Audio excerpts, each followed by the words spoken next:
Yo, what up, guys? It's me and our boy Gojo. It's our boy Gojo. What up, Nakiri? What up, Scyphobia? What up, guys? What up, Gojo? What up, Terror? What up, Terror? Hi, guys. Welcome. Welcome in.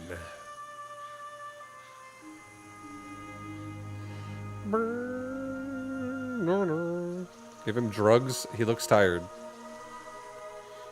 Nope. He's about to take a nap, huh? Oh, Gojo. Oh, Gojo. Yeah. Oh. I saw that little shake. Hi, Gojo. Yeah. Hi. Oh, big eyes. Hi. You can sleep if you want. You will go sleep. You can go to sleep.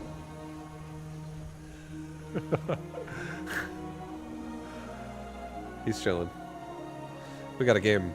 I don't even know versus who. We'll find out in a second. That's a satisfied guy. He's very relaxed.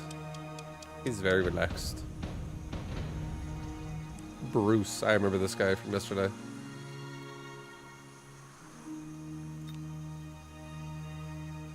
It's Bruce!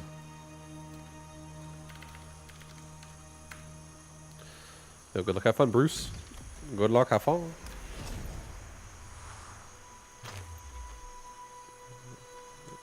Yep.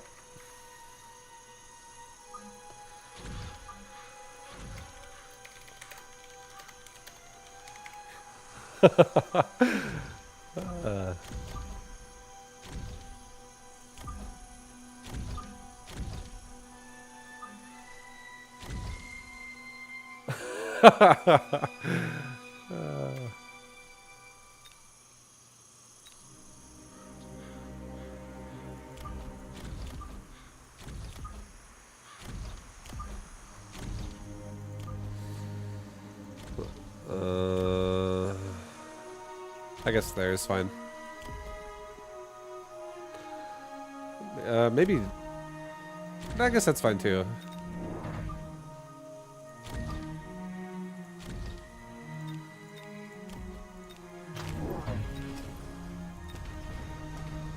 Okay, he's rocking my balls with that saber tooth. Oh, one of them might actually get the kill though. It does. Good.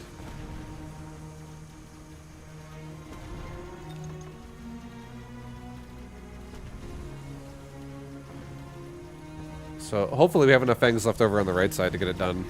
I don't know. This is gonna be close. This is a bloodbath over here. I think we lose. It's a fucking bloodbath! I also don't have my glasses. I'll be right back on one second really fast. They're on the bed. I'll be right back.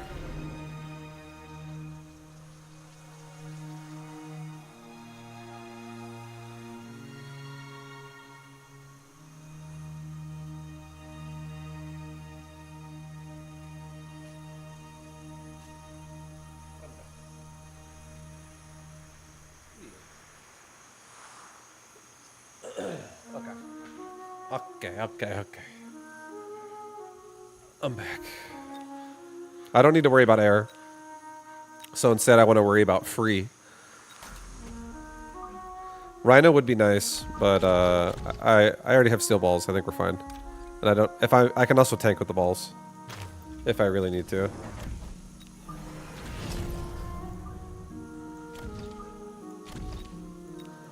Alright, we'll go with that.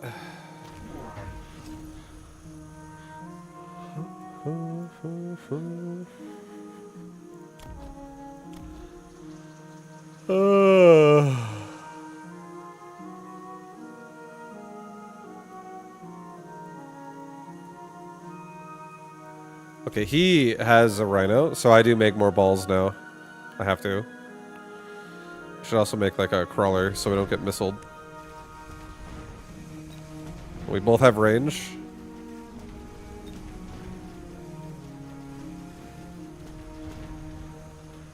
Come on, tarantula!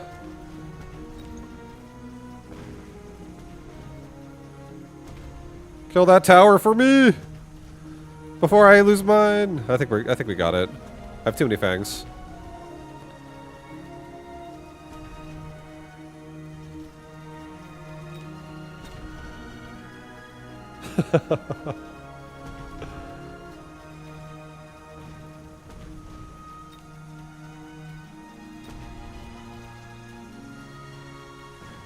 Yeah, nice. Okay, well, at least we're getting a lot of the XP with the fangs.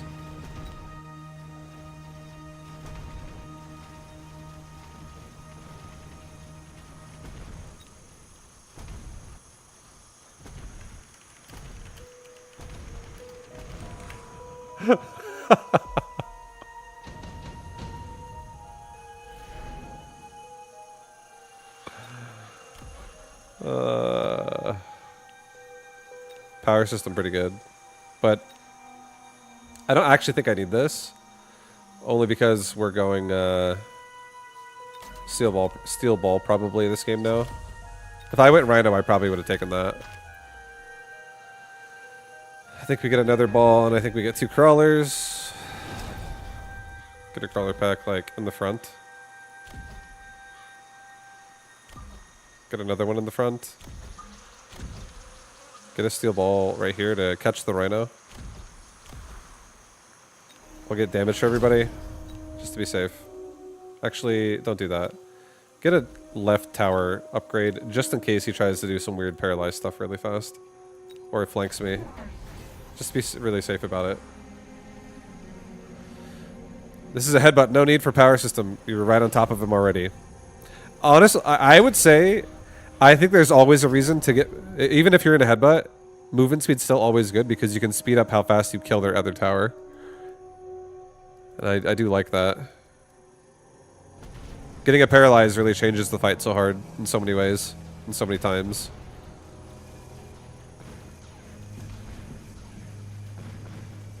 Oh god, that rhino's scary, bro! Oh my god!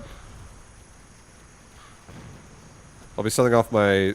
But I would say, yeah, if I'm just gonna straight up fight him, like, that's why I didn't take it this game, though, because I'm not really trying to paralyze his left tower. So I agree, like, this time.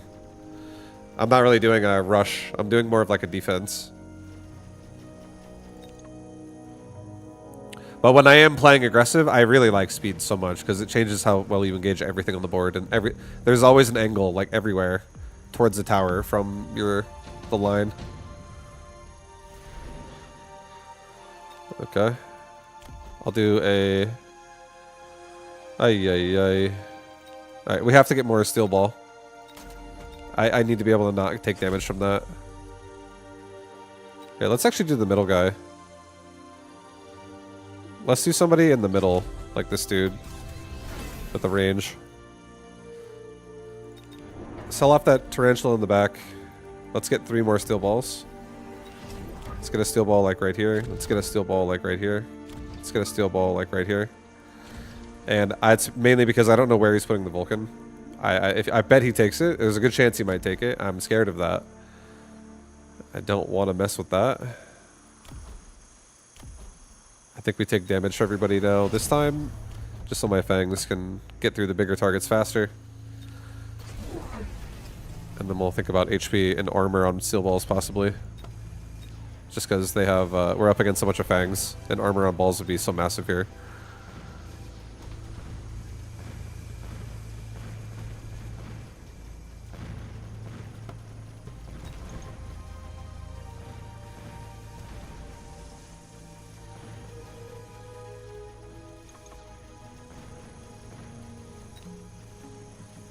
He's got mech rage already, so his fangs are like really juiced up. I'll go into mech rage probably after I go armor on balls.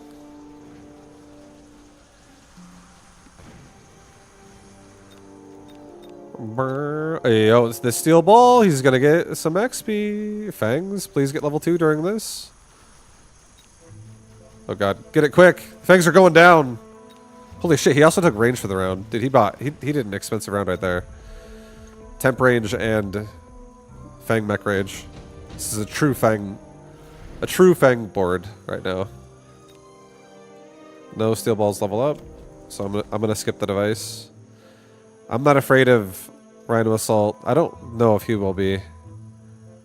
He kind of is. I'm just gonna skip though. I want money. Alright, let's get armor. Let's get a crawler pack. That goes like right here. That just protects the fangs and the steel balls like together pretty hard from a missile. None of that crap. And let's, now that we have armor, let's get a elite recruited steel ball and put it like right here. No, get a crawler and an elite recruited steel ball. Put the crawler pack like right there. Put the steel ball like right there.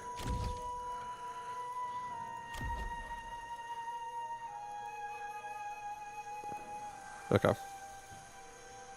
Go with that. This is going to be good. This is going to be a much harder to kill round of steel balls. Bye, good luck on the game. Going to watch some more BTGM Zerg games. Someone accused me of resource hacking today. That's what you get. When you learn how to play the game, people think you're fucking just cheating. They're like, how could you be... How? I don't understand. It's impossible. Must be a cheat. Look at you, getting really good at the game. Hey, much love. Thanks for saying hi.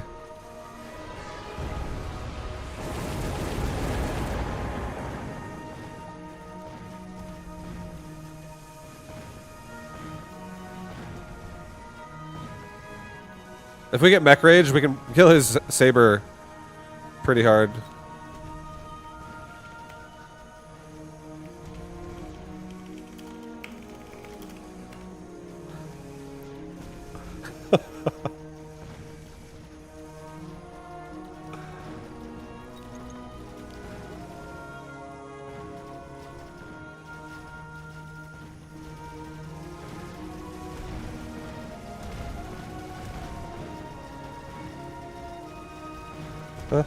Yeah, this round will go a lot better once we have mech rage. I think the biggest problem right now is that we're just struggling to keep up with my balls, speed-wise.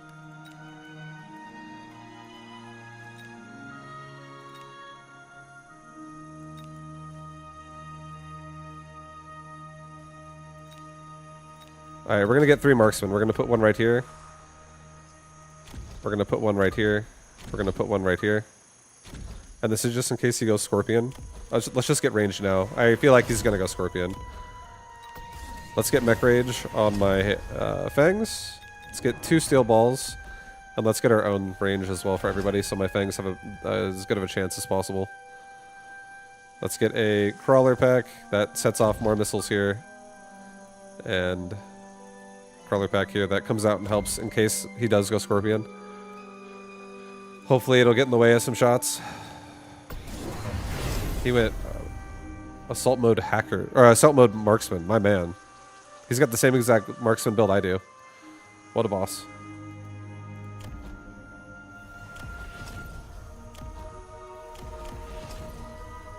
Well, that is a good answer to the balls.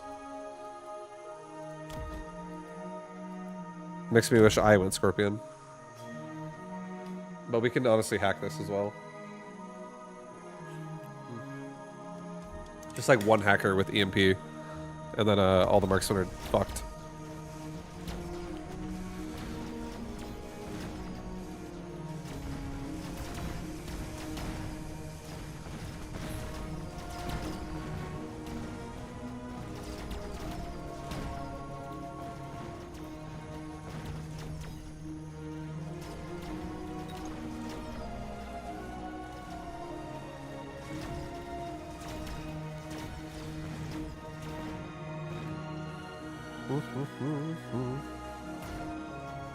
What's up, Shaynard? Hello. Once in the Brood War days, someone accused me of cheating because they didn't know what a Nidus Worm did. How are you teleporting? Moving units around, teleporting? That doesn't make any sense.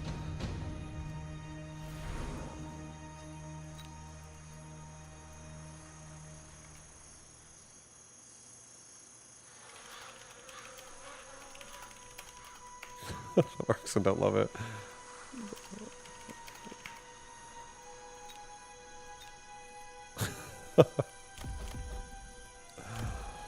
uh.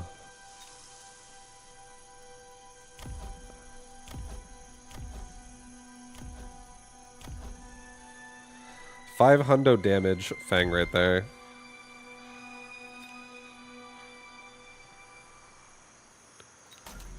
Alright, let's do... level up a ball on the left side. Let's get 2 hackers.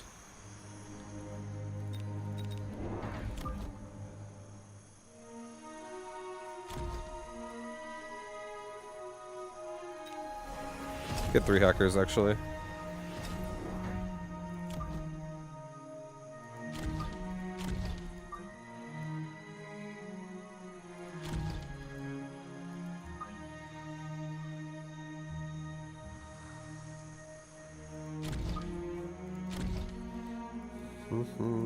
Okay, let's get a missile device. Like, right there. And right there. Just speed up the round a little bit.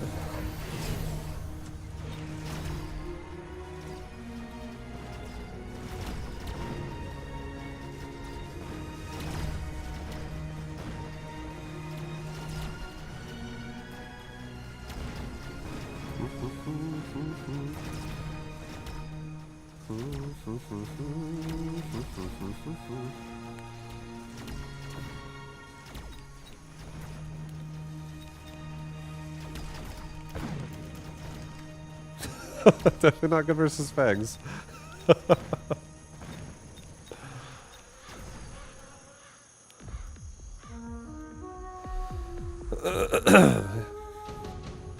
Hack speed's such a game changer. Well, if your target is an assault marksman and you have EMP, a level 1 hacker, if you think about the stats of what that marksman has, that's just a standard marksman if you can EMP off his assault mode. A level 1 hacker will get through that number pretty quickly. That's like, we're talking like 4,000 health, something like that, and the hacker's doing like 800 damage. It only takes a couple seconds to get through that. Whereas if I had to hack like 100,000 health fortress or something like that, then yeah, that matters a bit more, I would say. But then you could even make like a steel ball or a melting point to like make them meet. Hacker honestly levels pretty naturally, pretty fast. It's pretty expensive to elite recruit them. And sometimes it's honestly not worth it. Like, the tech is just 100, and it's so good versus marksman. I just have to be able to kill his fangs, which we're not killing, unfortunately.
I don't think I ever recruit hackers at level 1. I feel like the extra level is way better than mass recruiting the 3rd. Do you understand what I mean, though? If you think about the numbers, you really don't need to elite recruit it, because that's... And you're talking about money you don't have either, as well. Like, I think locations matter a lot. And a hacker that's going to... Like, if you're if you think about why are you making this unit, if you just make it just to make it, it might not be very good on your board. But if you make it because you have a job for it, like to hack this unit. If you EMP the marksman, which is only 100, you take all of its HP off because that's tech.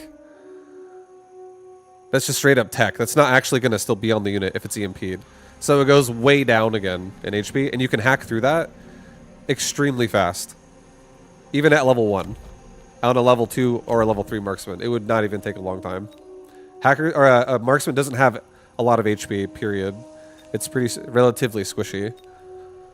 So that's why I would I would say it's still very manageable to level 1 hacker this. This is, like, it doesn't hold. I feel like looking at it, like it's the same every time. Like if you go every single time I make a hacker, it has to be elite recruited. I also think that's incorrect. You definitely can. There's a lot of wiggle room with things going on in this game for sure. So that's what I think. That's why I did level 1s. Get regen. Yeah, I'll make these things. Don't get regen. Get HP. Get range.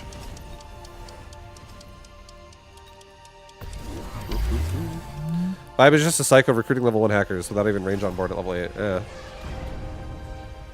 Yep. True. True. True.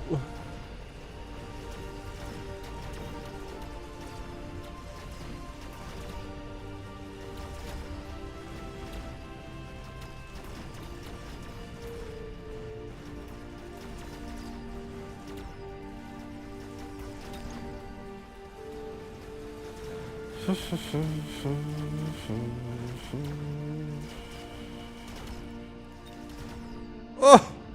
Oh my god! What's up, bulky spick? What's up, dude? Farseer is good.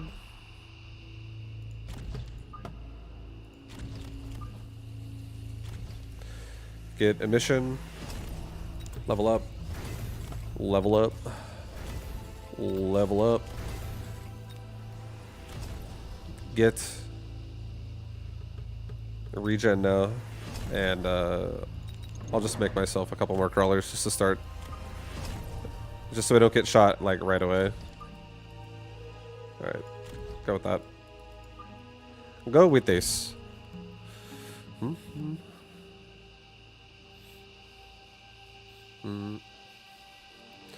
And again, also, guys, I don't think hacker was a priority. So let me, to explain the other part of it, because I see someone else, Bulbasaur, saying, you need to get your hacker's range. I didn't prioritize it, because I can't even hack the marksman at this point. Because he got range on his marksman. He has, like, he literally stands inside the fangs. So I have to be able to kill the fangs if I even want to be able to target the marksman with my hacker. So I kind of abandoned it for a while. That's why I haven't been doing it. But I'm coming back to it. Now that I'm a wealthy boy here. And I have lots of money going right here.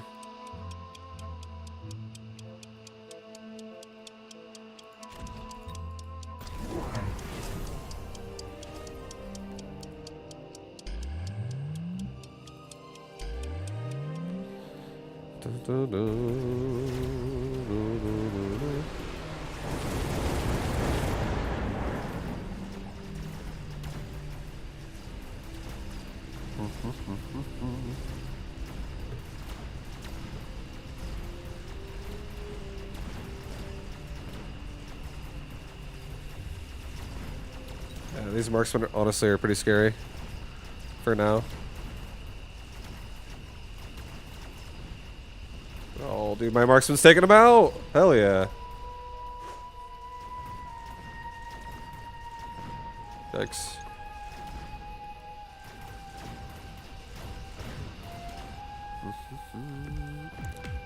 Juju.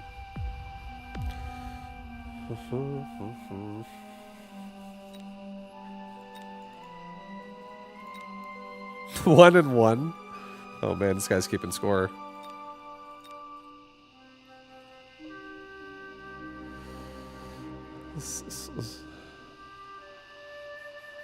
I know how it works. I probably wouldn't go hacker here in general just because you're dealing with too many fangs and you're not getting the locks you need, even if on paper EMP hacker is perfect Aspen hard counter.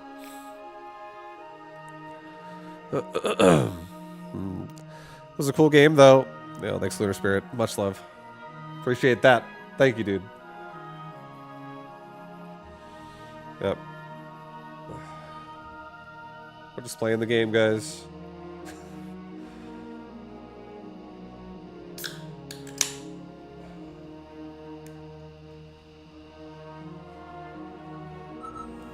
Getting up.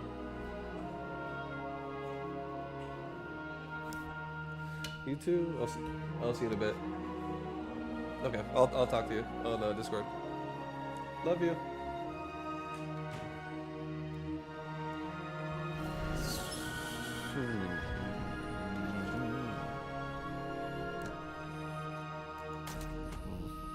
Fang on Fang action is definitely always hilarious to watch. Just fucking firing squads. And then just guys one at a time are just falling over, disappearing.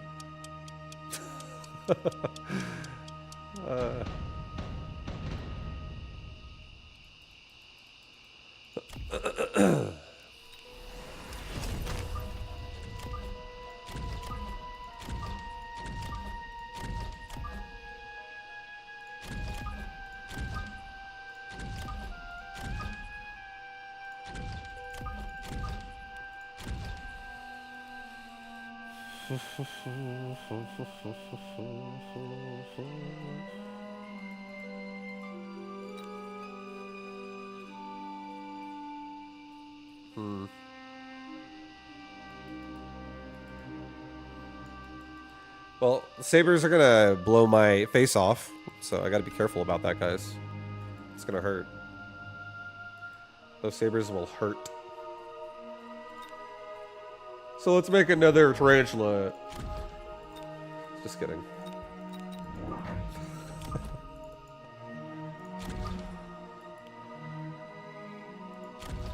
I'll just do this. Maybe move the tarantula a little closer.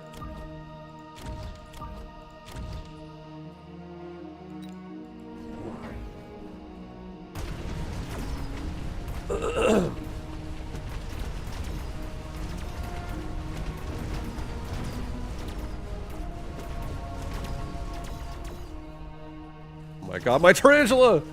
The closer move got him killed! Whatever will we do? We're dead! I think I can control the sabers. I want to get armor and regen on these tarantula. I'm not going to get range, so I want them to be tanky. All I have to do is control sabers to do it. We just got to control some sabers. Here, I'm going to get a sledgehammer. I'm going to put it in the back of his base. I don't know if he'll go for an air unit. He might. So I'm going to not respect it. I'm just going to go ahead and not respect it. And I'm going to get chaff.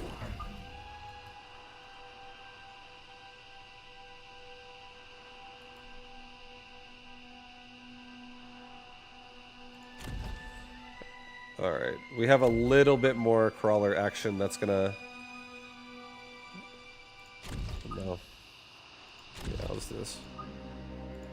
I just want a little bit more crawlers to come out and prevent me from... I think it should actually be here.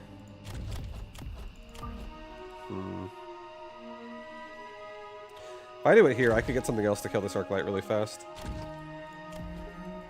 Maybe this.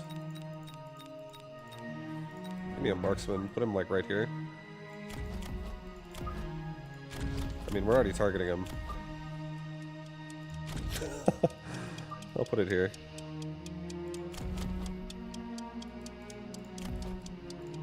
Okay. Level left tower. It's level 1, so if he puts a crawler over here or something, that would be awful.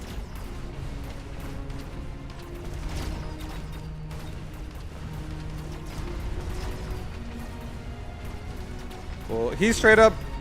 Dude, we're punching each other in the face right now so hard. We're just going for it.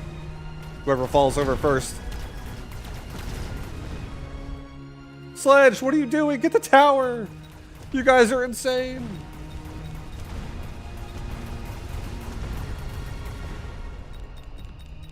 Three of those units have 1 HP.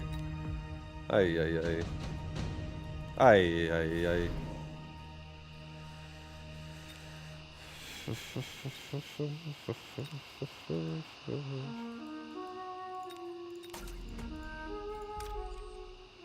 Put a wasp swarm up with my flanking sledge. May as well. I could probably break him with that. Let's get assault.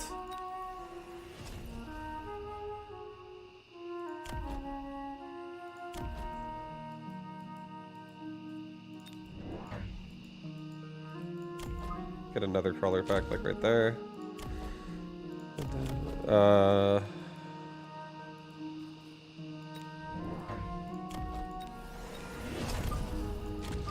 Get another one over here.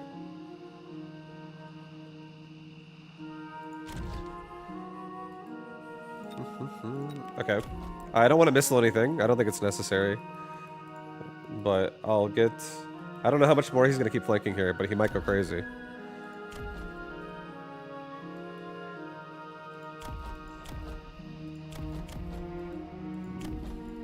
I'm going to start working on HP.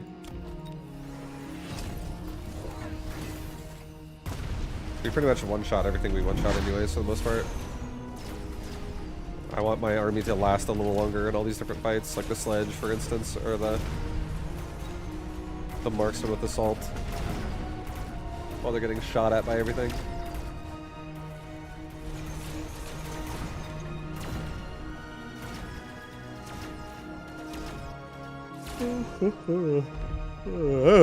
That was good. That was a good round. Oh yeah. Oh, defensive again. I don't really need a HP device. I don't think it's super necessary. Let's just do a defensive again for everybody. Let's get a tarantula, put it up here. Level 2 marksman, get another tarantula, put it over here. And let's try to get these tarantulas to push through this. They have a lot of crawlers. Oh my god, he's got a mountain. He's got a mountain, guys. So, yeah, there's that. Gonna have to deal with that guy. With something big. Yeah, no, we're definitely not killing him. The only way we're killing a mountain right now is if we get a nice paralyze. And we shut him down that way.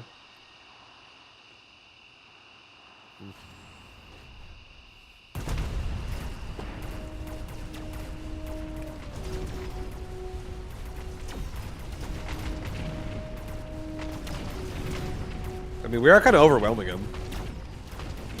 He has no more units to kill my crawlers. Let's push it, push it, push it. Come on, everybody.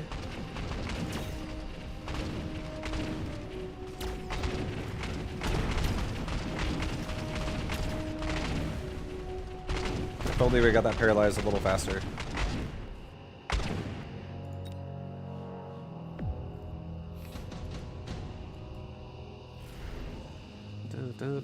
Advanced defensive tactics again.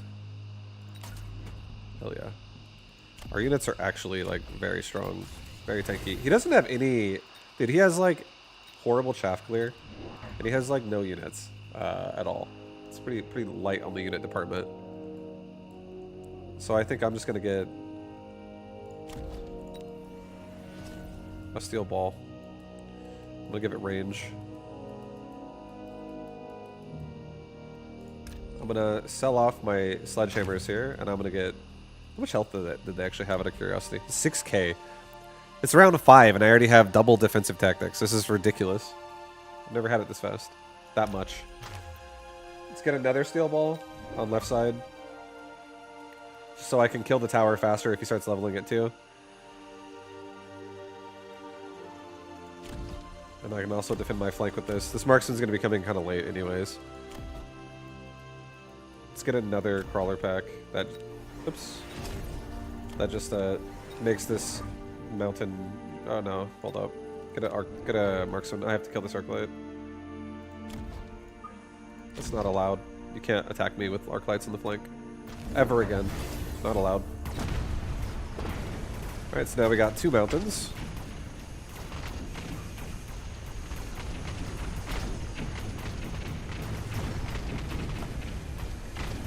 Level 1 sledges that don't die to a single missile are good value. Yeah, I don't think you're wrong. I just think I have a tarantula as well, and I'm gonna actually upgrade my tarantula. Maybe. I might not even upgrade my tarantula, to be honest, because this is fucking... If anything, it might just be explosive. Just to rush him. This is a bit mountain heavy on this board now. It's a bit... Oh my god! A 3rd defensive tactics! Holy shit, dude, what a board.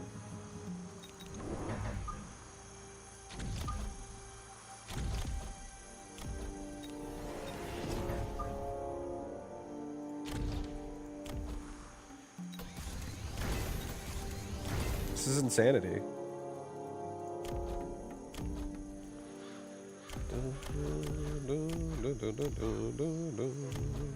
Well, I don't have enough money for things.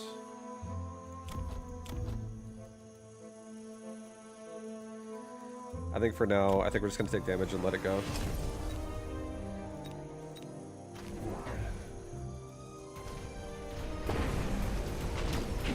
We do need to get a lot of crawler. I think what we need is just crawlers now. And just really like we kill his army pretty fast. We just gotta make sure these steel balls don't die. And we got this. Beautiful.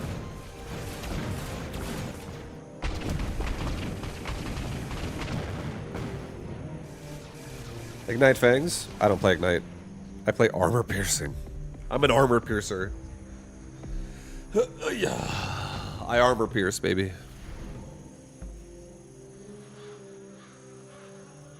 Okay. Scorpion is amazing. Scorpion is by far the best choice here. I get 1 there, it'll get like 1 right here. We'll get siege and poison on these things eventually. Triple defense balls, I know. They're pretty big, dude. They have energy absorb as well, which is the goal here, which is really nice. Do you even pierce, bro? Do you even pierce, bro? I can't kill the air here. But this tarantula is such a fucking tank, dude. Our units have 90% more health. Like, what the hell are these mods? This is quite the game here. What if he had these with mountains somehow? It's really expensive, but I'm glad that I have them. I think we just get more crawlers. Put a crawler pack here, put a crawler pack here, put a crawler pack here. Let's get a wasp swarm of my own. Come in and shoot these off my tarantula. And I think I'll get move speed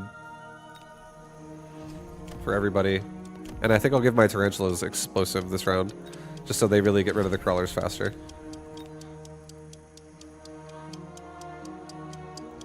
Move 1 crawler here, to be honest. I don't want to lose my tarantula right away. Oh my god, it dies anyways. I can mobile beacon it back.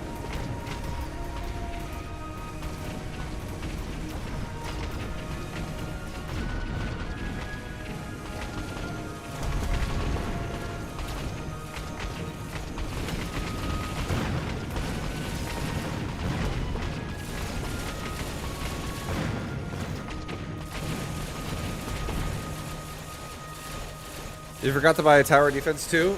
I can't afford it yet. I didn't forget.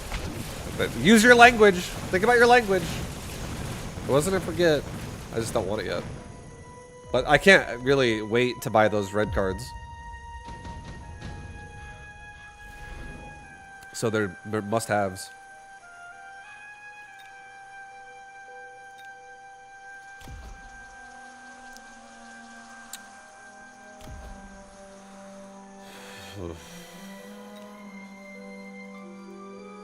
Hmm.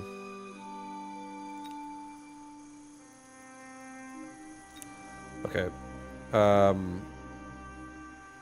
I think I'm probably just going to send it with photon emission. Go in with it. Is it just me or are you really zoomed in? I'm definitely zoomed in. Most people play Mechabuzz like this. I feel like I can't even see what the fuck I'm looking at. How can you even play this game when it's like this? It's way too far away. It's got to be like right here. This is how I see Mechabuzz.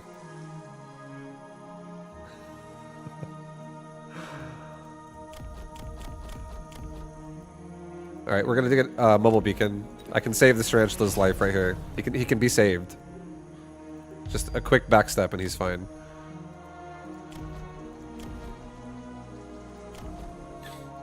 Oops.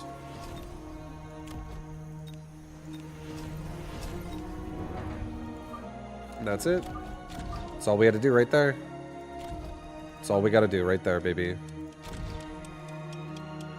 That's it. That's a winning round right there. No resupply. I'm saving my money for next round. We're going to have an explosive round 9.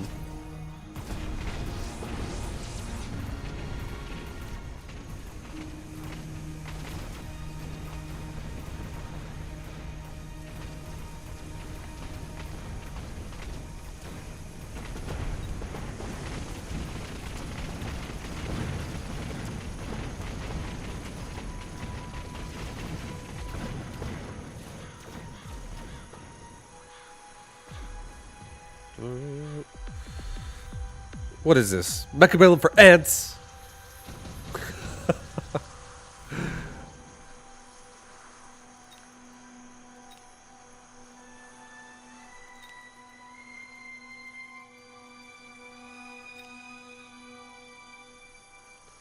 Alright, I'll take the 2 Raiden. I'll put Raiden right here and here, and I'll just take ionization.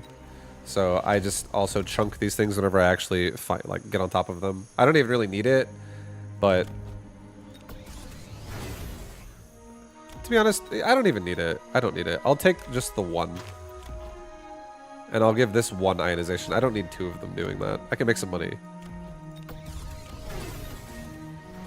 Let's get some annoying aggression on this side now. Let's get speed for the round. We have speed for everybody, so this Scorpion is pretty fucking fast. It'll get in the fight pretty quickly. It won't be waiting back there very long. Let's get 2 more crawlers and a tarantula over here. A tarantula like that. Crawler pecks like this. Get move speed for my crawlers. So they have extra move speed now. Level that. I think let's also just take range at this point. On our... we're not taking through fucking mountains. So let's just get range so we can actually shoot things. And let's have this guy walk it back again for a second. Just like a smidge. So you can dodge the missile at the start of the round. I'll get resupply. Yeah, I'll get that HP now. Boom! Level 30... yeah, I got the level 2 HP on the tower, and I got all those cards. We're huge. We did it. 65,000 health tarantula in the corner. Level 2. We're huge, dude!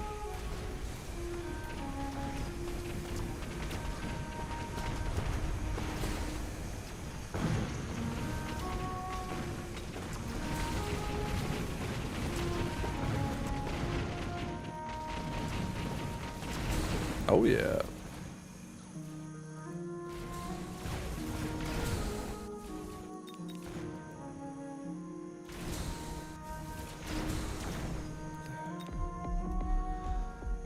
Oh, I think he's dead. HP again.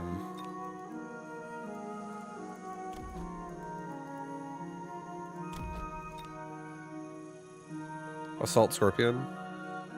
Move speed again. Increases their attack interval. Decreases their range. They have siege. They would just shoot poison shots into the targets more often. I'm gonna take the HP, honestly. This is HP stack on stack on stack on stack. Let's make my highest level steel ball, my level 5 steel ball. 62,000 health. 79,000 health. We can survive. We have the kind of stats we need to be able to survive a level 3 mountain.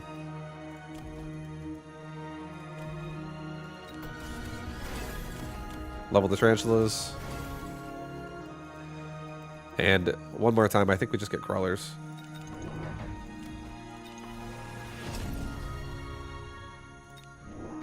I'll get a marksman down here.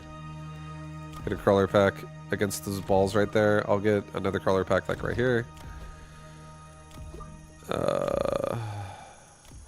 Let's get range and speed. Get weapons.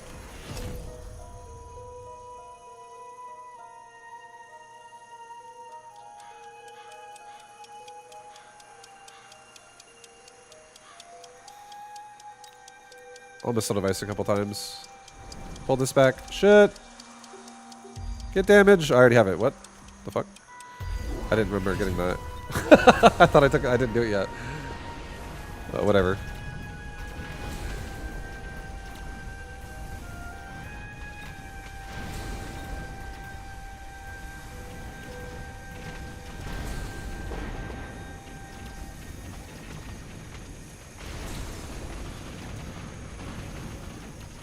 His army's going down.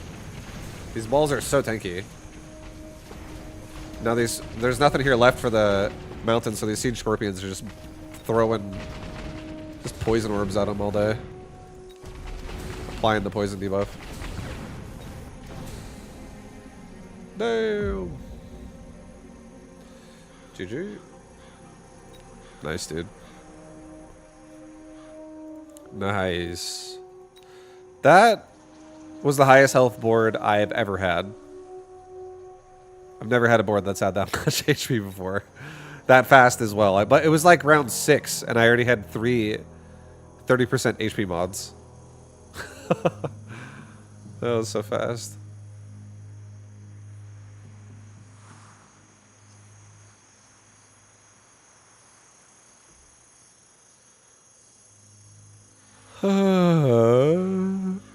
Yeah, the only thing that would have made that game better, Void Insanity, would be if a mass-produced random card popped up. And then somehow also like efficient light manufacturing. And then like 3 additional deployment slots. And then Zerk Rhino.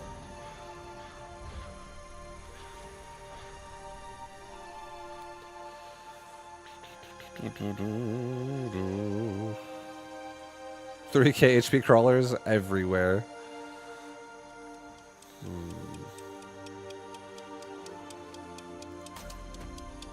I'll badger it.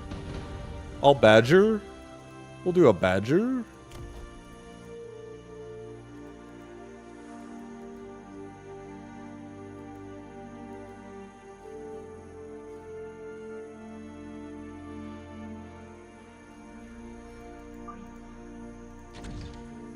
Did an earlier opponent try to counter with Mass Vulcan and it didn't work. You just like get the fucking tower, paralyze him, and then he's like killing the HP bars on your crawlers are going down like every time a tick of damage happens. It's just like 10%, 10%, 10%, 10%. And then the Vulcan gets even touched and it's like zombies on a fucking, it's just basically a zombie movie. The crawlers get on top of a Vulcan and it just like falls backwards and dies.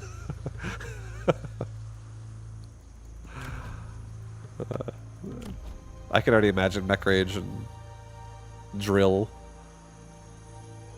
on like a level 5 crawler. None of them are dying. Alright, I think I'm going left side. I'm going left side. I'm gonna get a tiny bit of DPS for round 1. I just want a little bit of damage.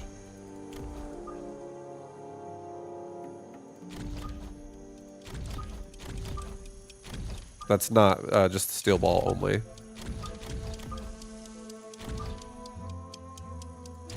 Okay.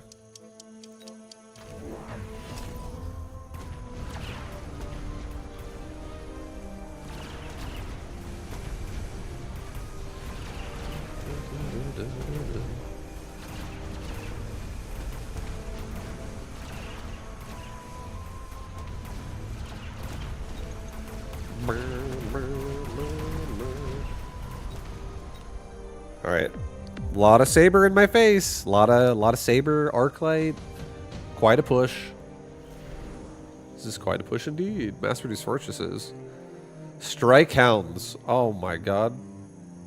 No. It's too bad.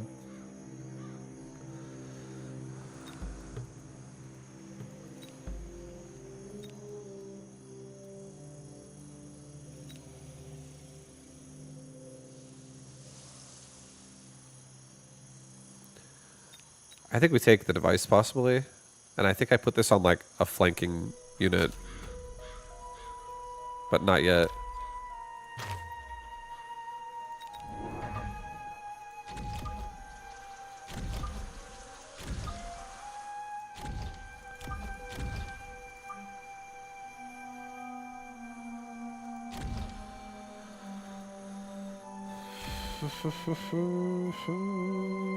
Alright, we should be able to get rid of the chaff really fast now. Very fast. I don't want to level my tower yet.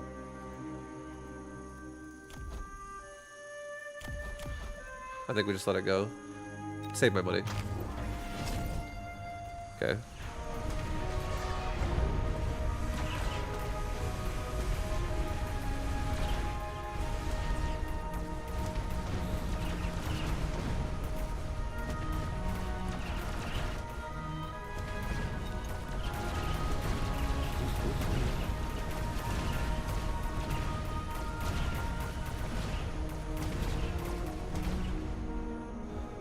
Oh, should have upgraded the tower, guys.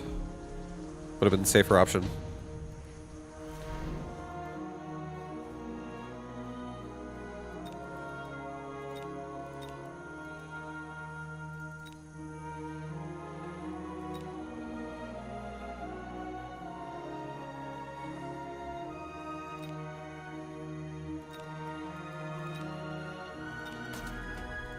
I'll take the Wraith. I'll put the anti-interference module on this thing.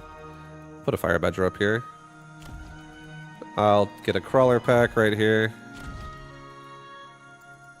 Level this tower one time. Sell this.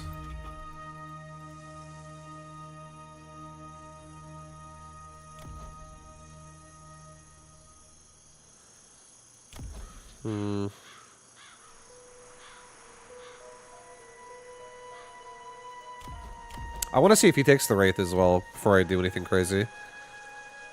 I think I'm doing one more Badger and one more Crawler. I'm going to do a Badger like right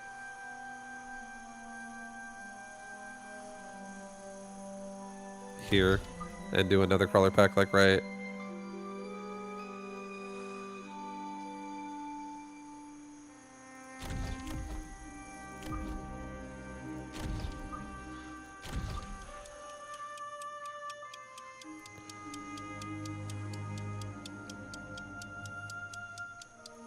Yeah, right there. Just leave it there. Get 1-1. Let it go. Okay, he's got a Typhoon.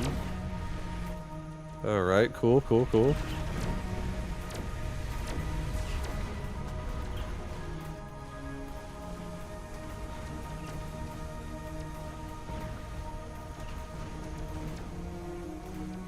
He has no anti-air after that Typhoon dies, so we're good. Alright, do you have any plans to stream the new Arc Raiders map? Maybe. I don't know. My desire for Arc Raiders has been waning. It's been kind of...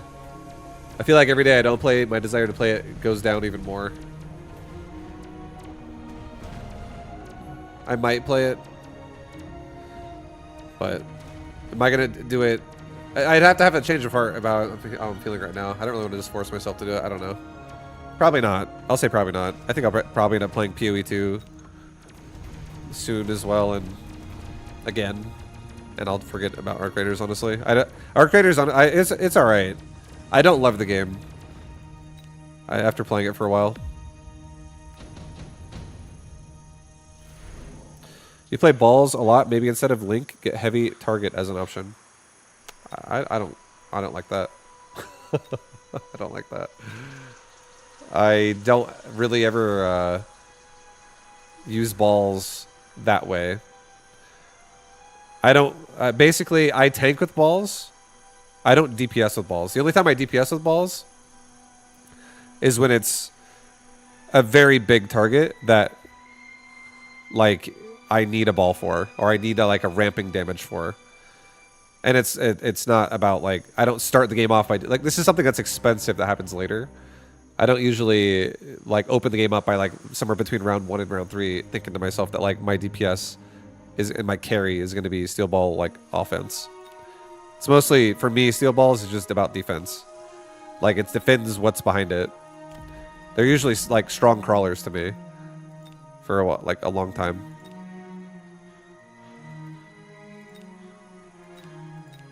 I'll do subsidized crawler. Yeah, I don't want to get. I've tried a lot of upgrades too. I've tried a lot of things. I think fortified lock-on is one of my least favorite upgrades for a steel ball. And another way to say it is I think fortified lock-on is one of my least favorite upgrades in the game entirely.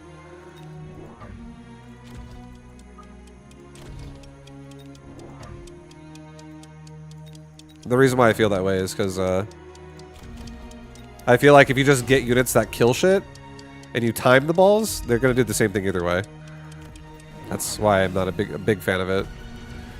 Like if I have fortified lock-on and I'm trying to like target a fortress, it can definitely make the steel ball kill like the fortress in front of the fangs or whatever it's next to. But if I have something that like is killing those units at the same time, a ball can target it anyways. It just changes the targeting.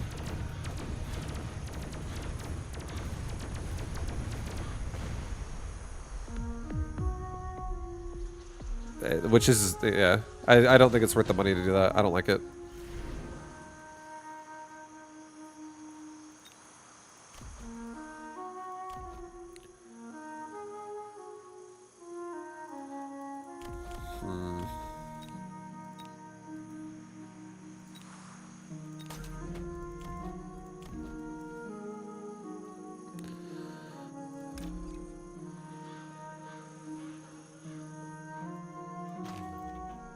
I'm gonna get rid of the Wraith.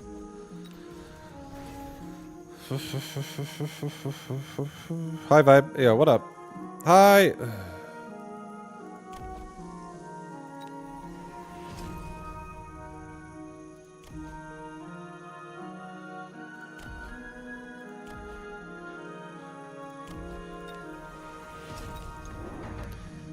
A mission for him right now is so expensive.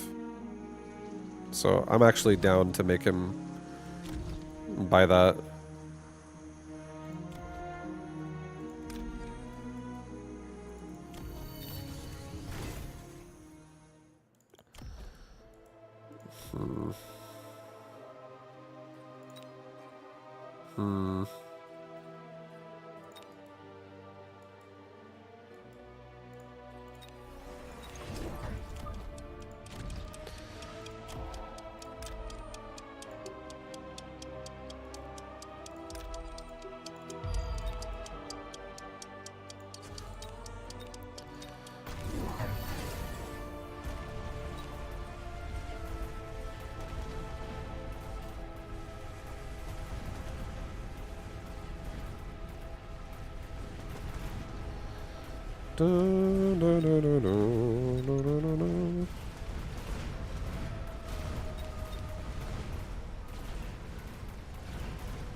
Oh god, guys. It's all falling apart, dude.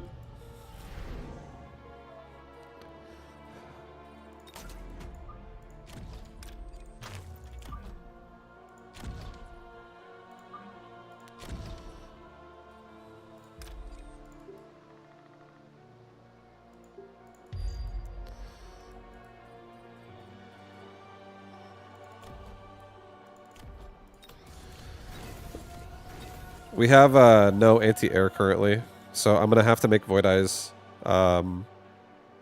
become my anti-air at some point.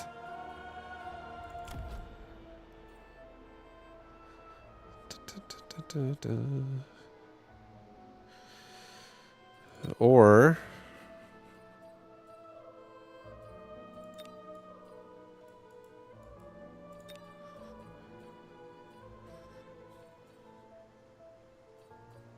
I'm actually going to get a worm, and I'm going to make my worm my anti-air. I'm actually going to get a worm and have that anti-air for me.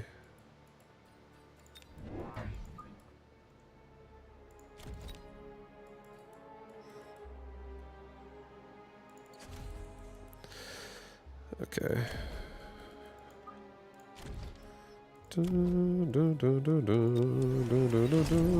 Get another crawler pack right here.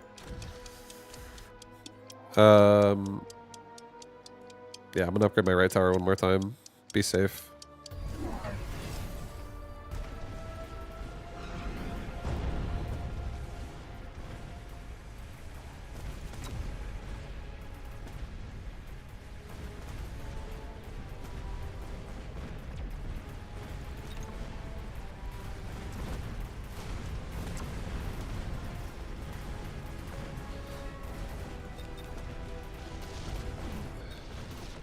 Get him, worm! Level 2!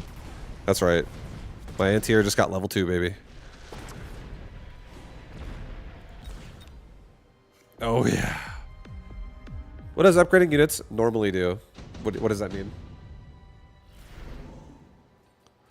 Like, you talking about turning on upgrades like range?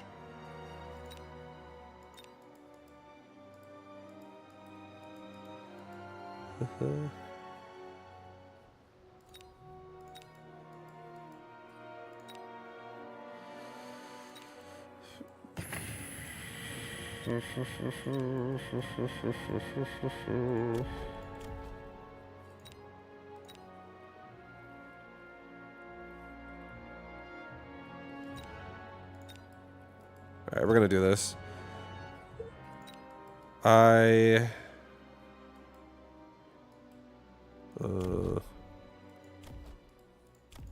No. I'll get a second mobile beacon.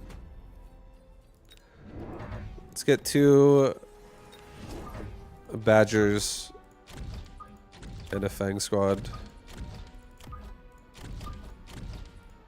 And have these guys all back it up as well. Yeah, we're going back. We're going back to where it all began. Same with these guys.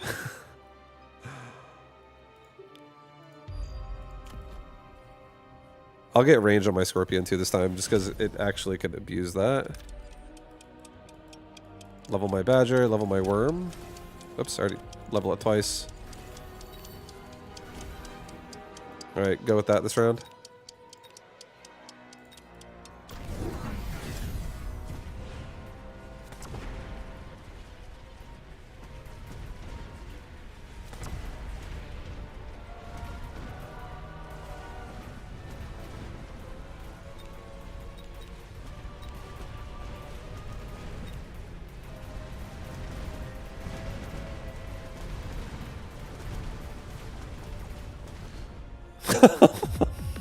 God. Oh shit, dude. We just got slammed. My Badgers weren't badgering right there. Why is my chat so big? Shrink that shit down. What's up, Gretorp? What up, dude? Oh shit. Oh shit, let's go. Let's do it.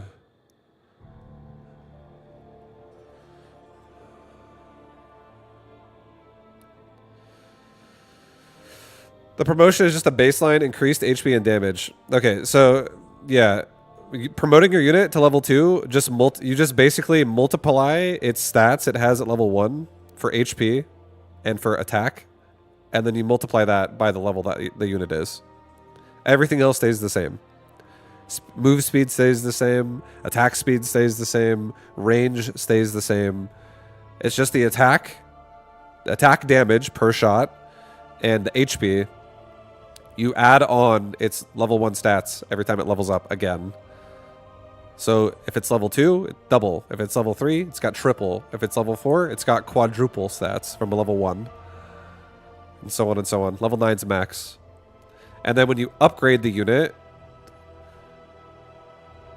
you affect every unit on your board that is that. Not just any 1 or 2.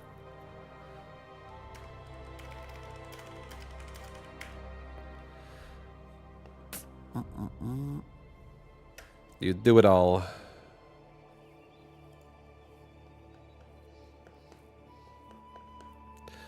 So if I turn on range, it would affect arc lights that are already on the board, or any unit that's already on the board, and any I would make from then on would have up like the range upgrade, even at level 1. But yeah, promoting it just increases their attack and HP. That's all it ever does.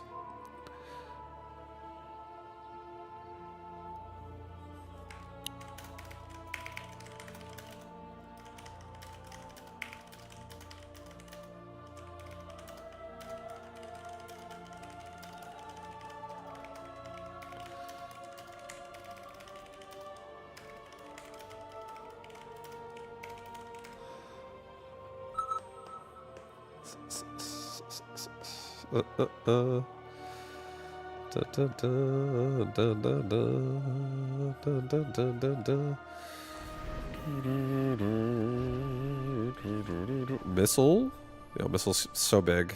Missile's so big. Everyone's like, look at this. Nobody wants to take the Mustangs and the crawlers. That's why they're giving you such a deal here. That's why they're making you want to take this. And you know what? Why not? 3600's not even that much. But this seems like it's going to be a low HP specialist kind of game.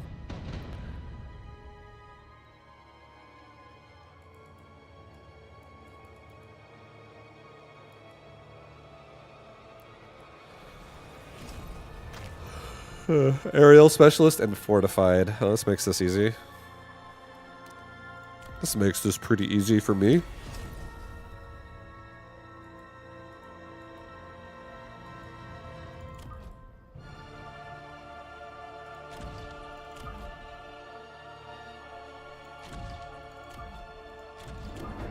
What if I played a nice defensive game myself?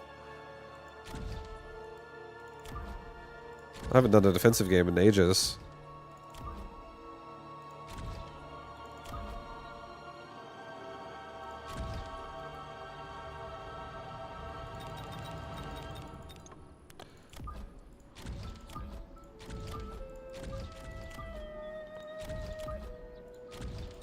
Dun, dun, dun, dun, dun, dun.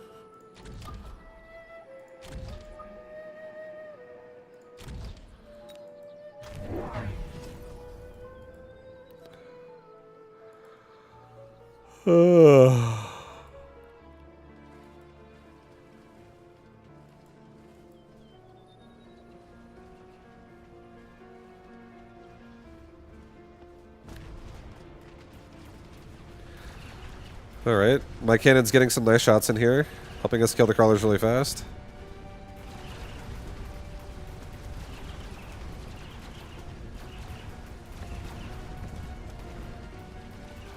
Oh man, kill the tower, please. Stop turning around, guys. Kill the tower. Oh no.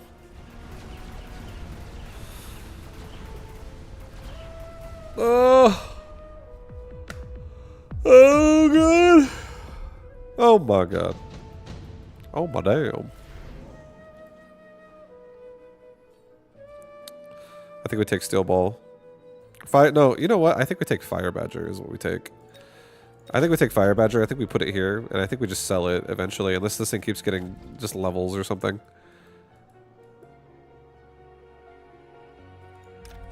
And if I put it here now, this crawler is going to aggro. If we kill this crawler, I think I could survive long enough to kill the other crawlers after I phase in. So we'll just do that for this round. Make this really annoying. Let's start getting rid of my cannon now since I don't need it now.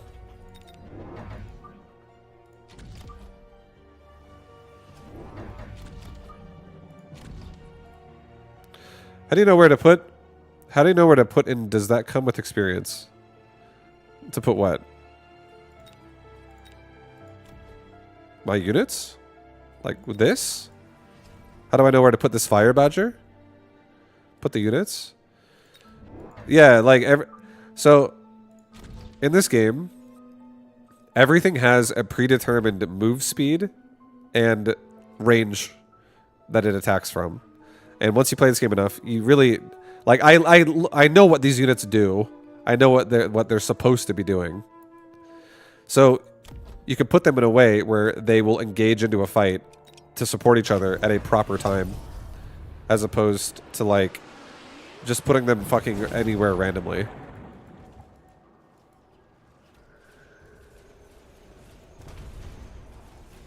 And you know for a fact that even if you don't know exactly where your opponent's going to play on the board, you know that these towers are always going to be in the same spot. So, and if you kill one of those and paralyze your opponent, and then you're also fighting at that exact moment, the round's over anyways. Like, you're going to win. It's such an advantage to paralyze somebody in this game. But yeah, like the reason I know where to put shit is because or like why I put it where I put it is because I have a job for a unit to do, and I want it to do it. And sometimes I'm also willing to sell it and make it go on a suicide mission for purposes. Like, for instance, I can put a unit in the corner of the map, and I could honestly not even care about it. I could say I don't even care about this unit, and if it simply pulls this, this, and this all to the corner and makes them not defend this at the start of the fight, that can still be really good.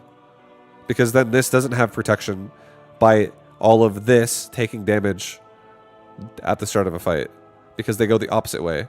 Because now they're running backwards to the corner of the base, as opposed to forward into my army where the Void Eyes are. Like, and again, if I had a fucking steel ball back there, and it's like it's gonna get crapped on by all of this, it still wouldn't necessarily be bad if it meant that as the steel ball dies and all of this gets out of position, that all of his frontline dies, which is all of his actual units, because this can't do anything without that. Like, these units need each other. There's synergy. Like, it's like, I'll defend your back, you defend my back, and we do different jobs.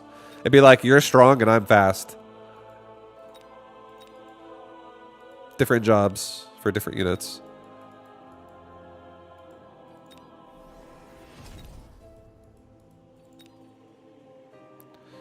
I'm gonna get laser sight, and I'm gonna put it on my Badger for now. I don't think I'm keeping... I might keep Badger. I don't know if I want to keep Badgers. It's missile strike out the Wasp.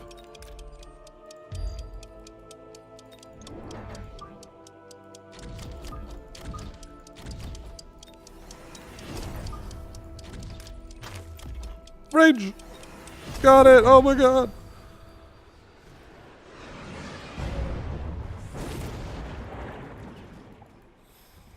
Okay, he just like nuked my Badger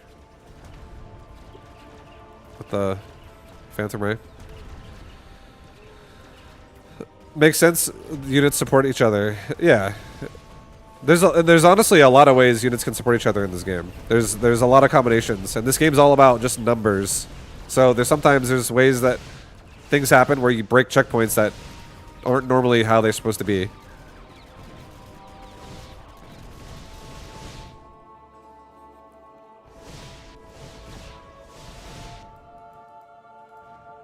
It's like StarCraft. Honestly, not... there's a world where you could argue yes, but it's a lot different. The way you could compare it to StarCraft would be like this, specifically. You have a Zergling. And a Zergling without metabolic boost, which is its speed upgrade. It's a movement speed upgrade. It's a lot different than one with that. And then you could also have a Zergling with adrenal glands, the attack speed upgrade. And that's a lot different than a Zergling. You know, units got to support each other to win. Okay, you're talking about you need a composition. Yeah, like, sure.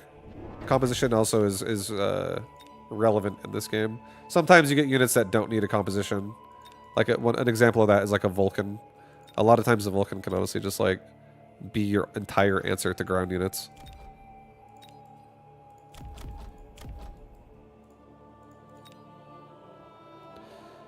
If you know, if that's what your goal is, because you can turn upgrades on that makes them do different things. Another missile strike. Oh boy. A lot of air. Armor on air as well.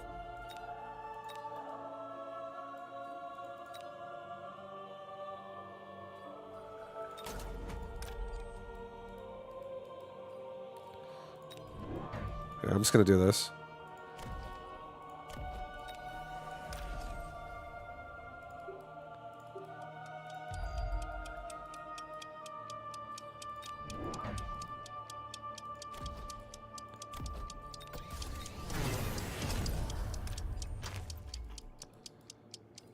Alright, go with that.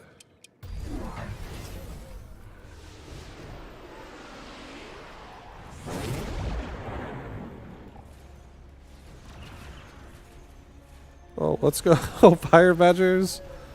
Let's go, boys. Get out of there.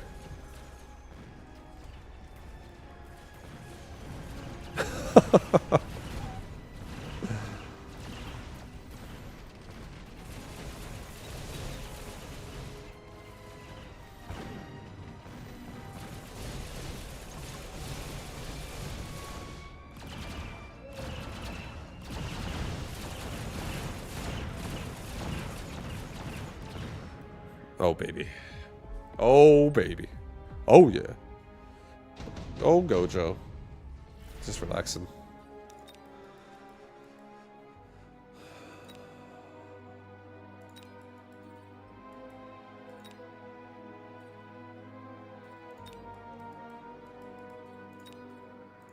Alright, I guess this is what we're doing.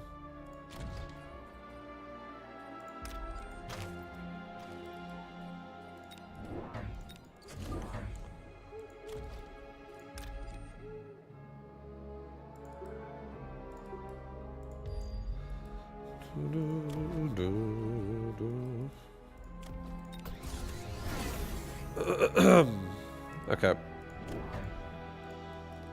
Alright, guys. Alright, guys. This game is looking pretty solid for us right now. We can do anything we want.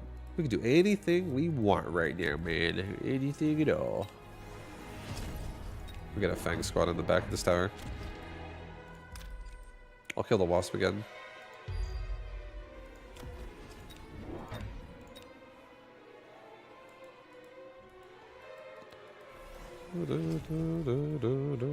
I wonder if this guy's gonna build anything to stop me from running over here.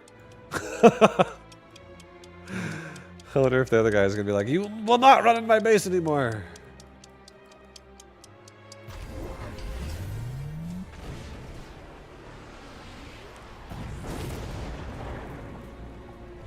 Okay, he's got overlords as well. Looks like we both wanted to go overlord.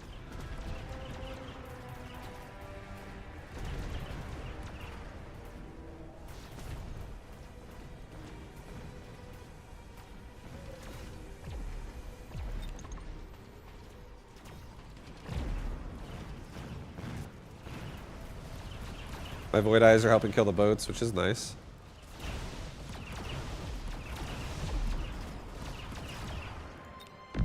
Sick.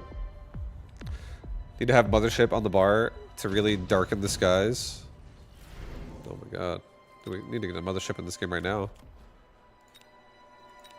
It's like the big, even like super, it should be called Super Titan. It costs 1,500 resources and it's called the mothership.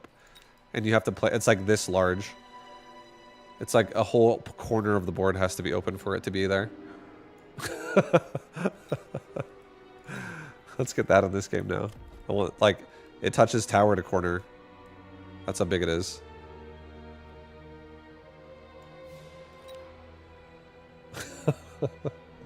And it's like a perk of it is you can build and it just instantly kills everything underneath it and it takes their place.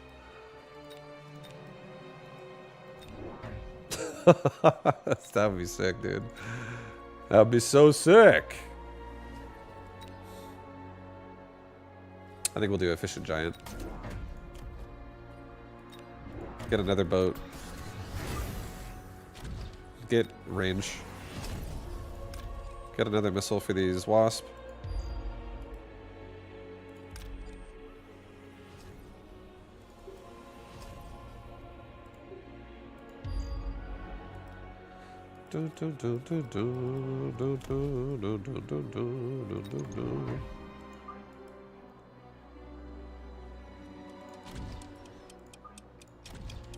Alright.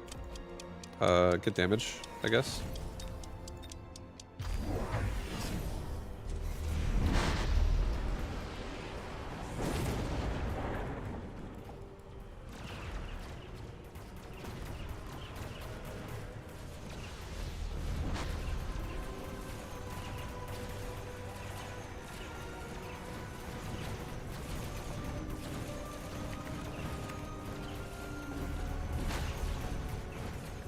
Alright, guys, we're going to be going into Mechabuzz after this game's over. Podcast. The Mechabellum podcast. I'll be talking to Gretorp, my teammate right now. And after that, we'll continue streaming as usual.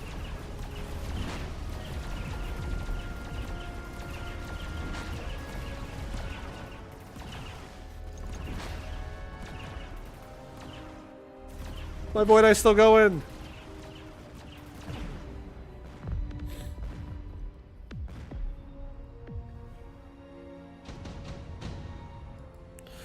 Five, do you believe in aliens? Yeah.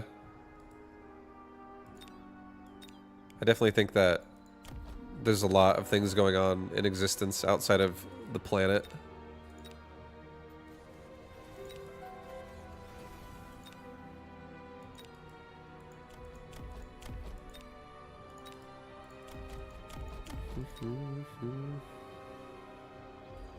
Another battleship. Oh shit, dude, let's put that here. Let's get kite into it. It'll save us. Maybe put it further back than that. You put it like right here. Kite into it!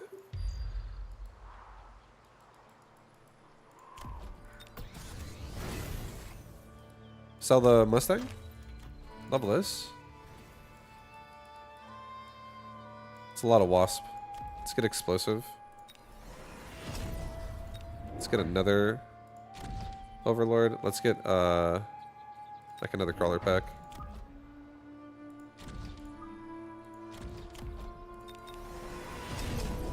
Do another fang pack right here as well.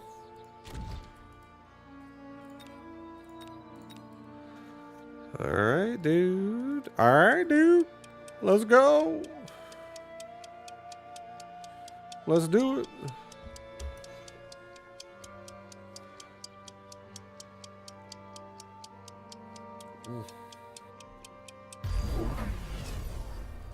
Alright, that rhino's so dead. How's my boat doing?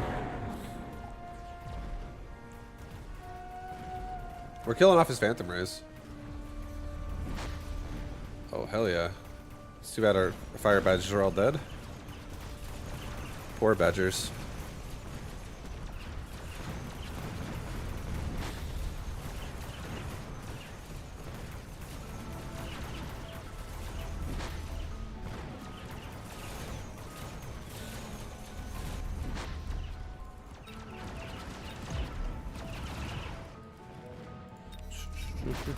Funnily enough, I sold Mustangs, and I feel like a thing that would help me a ton right now is going in Mustangs.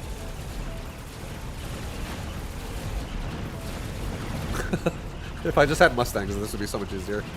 Could kill all the wasps. Alright, GG. Alright. Podcast time. It's podcast time.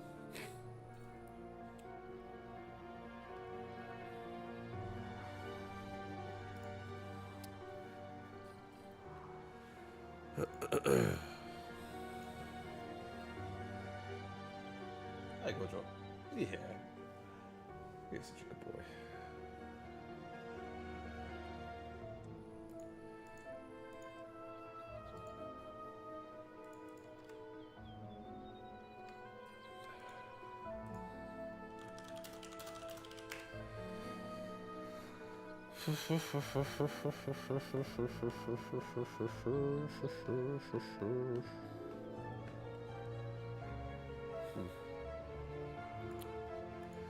But, yo, what up, everybody? Again, hope you guys are having a beautiful, lovely day. Once Gretorp is ready, we'll be shifting gears into it. Yo, Turor, do you believe in aliens? Do you think aliens are real? I definitely think there's life outside of our solar system. And who knows? Aliens, man.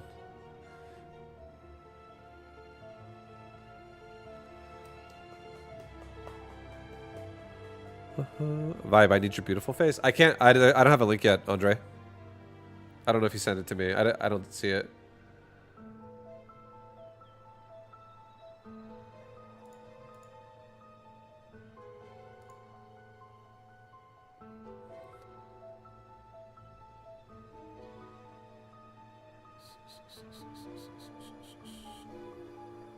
The universe is too big to be alone. Oh yeah, let's try it. All right, all right, guys. It's podcast time for real now. I gotta change my camera settings.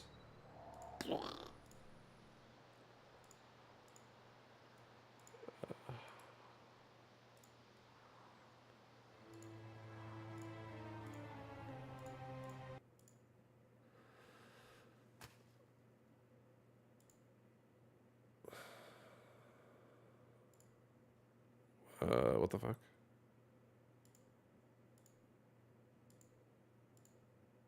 Okay. Perfect.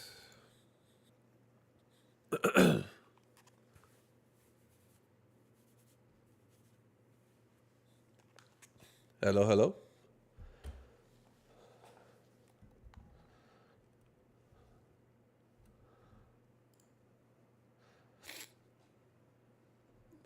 I'm in the call now.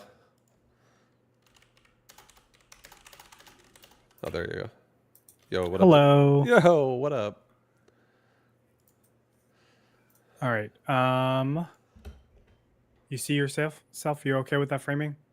I'm actually very close to that framing too. Yeah. I got a lot more double chin there than you. Ooh. Okay, Gojo. Yeah. I got a mood light as well. Gojo wants to be in the camera. That's right. Let's go. Gojo is a little slut, huh?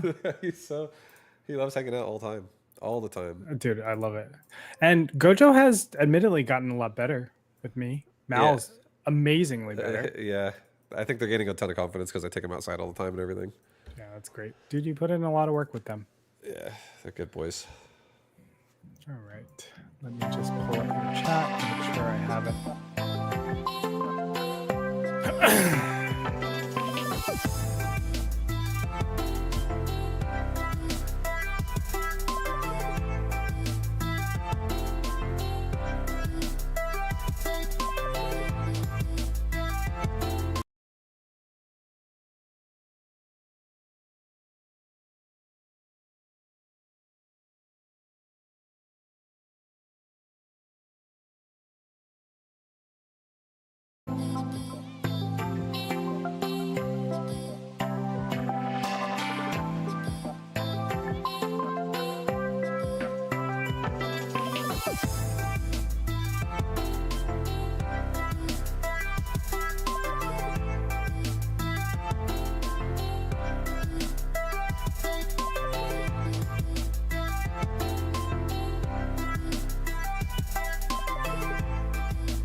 What's up, guys? I have the wrong cut. Sorry, guys. What's up, guys? Welcome to another edition of Mechabuzz, the podcast that talks everything Mechabellum. I'm your host, Andre Gretorp, joined alongside my very good friend Dan Sherlong, aka Vibe. How have the games been Really good. Yeah, what up? Good to be back again for another episode. Games have honestly been really fun. The patch has changed some things. The biggest one I would say is it changed the fire badger a ton. I can have like a little siege badgers now. So games have honestly been really fun. Yeah, it's I watched a bunch of your games. You're definitely you're in the kitchen, okay? And this is like an industrial kitchen right now. Electric furnace in there. You're Yeah. definitely you're definitely in there with Gojo. Everything else been good with you? How's things outside of the Mechabuzz, Yeah, Mechabellum world? honestly, pretty good. Get like everything that we needed to get done is kind of getting done. So no, minimal stresses. Feel like I can just kind of focus on playing the game. It's been good. Right on. Yeah, I definitely, you know, I've talked to you personally so many times about like my ups and downs with Mechabellum. You know, it's been the most fun I have in this game is definitely with you, Yeah, and it's not even close. And it actually reminded me of the times we used to play Brood War together.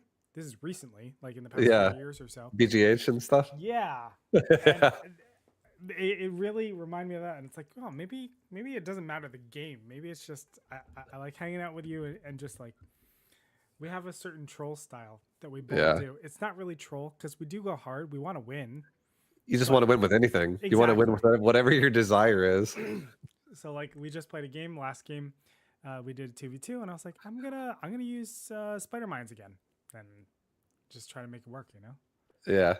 It's oh no, I, voices are low. Sorry. Let me just check on everything. I whenever I go spider mines, I keep wanting to believe that I can somehow make them actually tanky, and like they just don't go down unless it's to like a saber tooth shot or something like that, so they connect more. But maybe last game, I actually had a game earlier today that I had 30% HP increase mods by round 6. 3. I had 3. Yeah, I Dear had God. 90% extra health at round 6. I Those had a are, tarantula with no upgrades. It was level 2. It had like 30,000 health. those are definitely the games I live for. Holy smokes, that's awesome. I think I had a game recently. Excuse me. I had a game recently. Let me find out on Discord. I might be able to just show you. Mm. I normally, whenever I have like these crazy games, I'll just send it to you. Oh yes, here it is. Just gonna show this on screen. Do I have any sensitive information here before I show my Discord? No, I don't think so. It's fine. Let's pull it up. Look at this beaut. It's so wonderful, by the way. Yeah, those are good. Those are nice boards. Ah, Are you doing are you going all out to and getting the bonus additional recruitment oh, slot? of Like, course. You have yeah, to at that you point, guys, right? yeah, you got an extra 50 going for another unit. That's right. I can do 7 deployments total a turn. Yeah, That that's a is lot. absurd. And you know, when the fourth one came up, I was like, well, I don't even have it. When the third one came up, I was like, I don't have a choice. I have to choose it for the memes. It's too bad it wasn't efficient light manufacturing instead of the tech right there, but No, tech's still nice. I know. I was dying for the efficient light. But that's I think that is what this game is like built on, in my opinion. Like Yeah. just having the most troll, insane amounts of modifiers. Where now all of a sudden, like, oh, you think you know what the battle is going to be, but a plus 100%. Like you literally 3. You said 3 plus 30s, right? Yeah, yeah. And then plus your standard stuff. Yeah, I was speed spec too. So I just have all these like super stats. Oh my lord. Yeah. That's awesome. So you just got these like literal rhinos just Hulk smashing into Yeah, it was actually a guy who he skipped all the mods, so he didn't take any of them, and he went mountain by like turn 5. So I just went steel balls, and they were very. I think it was like I had a level 5 steel ball with 60,000 health with energy absorb. That's awesome. They were pretty tanky. I love that shit, man. Well, you know, there's been some rumbling inside of Mechabellum, and there's a lot to be happy for. There's a lot to be I don't know what the other words are, but there's a lot to feel right now. One of those feelings, this just 2 hours ago. We finally got. Okay, look, I haven't heard much from Bear about the building stuff. Yeah. I've met up with him in games. We played games after, like a couple days ago, and they're always very friendly. Okay. They're hi, how are you? How's life? You know, like that type of stuff. How's your games going? I have never, even though I have very strong conviction in a lot of the things that I say, I've never approached him like, dude, what are you doing with stuff? Or, hey, could you maybe add, you know, like I will say like, oh, my poor hounds, I wish they were better right now. Yeah. But nevertheless, okay. This just dropped 2 hours ago. I don't know if you saw this. Okay. But I have not. But let's see it. It is Bear-like response to feedback. And I'm just gonna play this right now. And then kind of let the community talk about it, okay? You see this shit. I mean, let's see it. You still telling me buildings good thing. Look at my boat. All right. It lost 90% EQ thanks to building. So this is Woot up against Bear-like. I'm just going to give you guys some context. Woot did a flank with one of his boats. You know, he's a boat player. And he's frustrated. He's saying, are you telling me buildings are a good thing? Look at my boat. It lost 90 IQ thanks to buildings. Which I will say, some units are downright like super dumb. Super dumb. And this is definitely one of those cases where I'm sure, you know, things weren't going well. Yeah. Bear-like responds, should I let you win? I'm just going to fast forward this. You know, Woot in his typical like troll fashion, he says, I don't play for MMR and non-competitive games. And Bear-like just says, fine, I can let you win. Right? And he's pissed. And he just, he's pissed. He just rage quits. Now, this is the first time I've ever seen Bear-like directly respond to the buildings, first off. Yeah. It is against Woot, who is going to be on, how would I describe him? Kind of like the pointed side of arguments. Like, you don't know whether or not he's about to shit on things, whatever he's about to say. Like, he just has the capacity to just be very, very pointed with a lot of his comments. Kind of want to get your thoughts on this interaction and how you felt like, you know, how you felt about the situation. I'm gonna admit I couldn't hear any of the audio from this. No. Okay. You didn't need to. It was just them talking like that. Okay. Yeah, I mean, I understand frustration can happen, but I definitely think that I also would probably be of the case to be like subtly making hints as to like what my thoughts are about it. I don't think I would be very blunt about it because I don't feel that strongly about it anyway. I feel strongly about it, but I also feel like I can adjust and it's okay. Mm-hmm. But I mean, I would say I'm on the side of the fence. I hope Bear-like's okay. I hope Woot's okay, and I hope no one's upset. But I think if it makes buildings go away, would also be okay. Someone's definitely upset. Let's be very clear. Okay. Someone is definitely upset. It is at least one person. I didn't watch the stream. I didn't go like heavy into what happened. Yeah. To me, this just dropped. Why is my microphone constantly resetting? Sorry. To me, this just dropped. And I want to include it here because, you know, we are here to talk about everything inside of Mechabellum. And we don't get many instances of Bear-like communicating with us, right? Like, we get the the Merc, right? We get stuff like that, but we're not getting a lot more.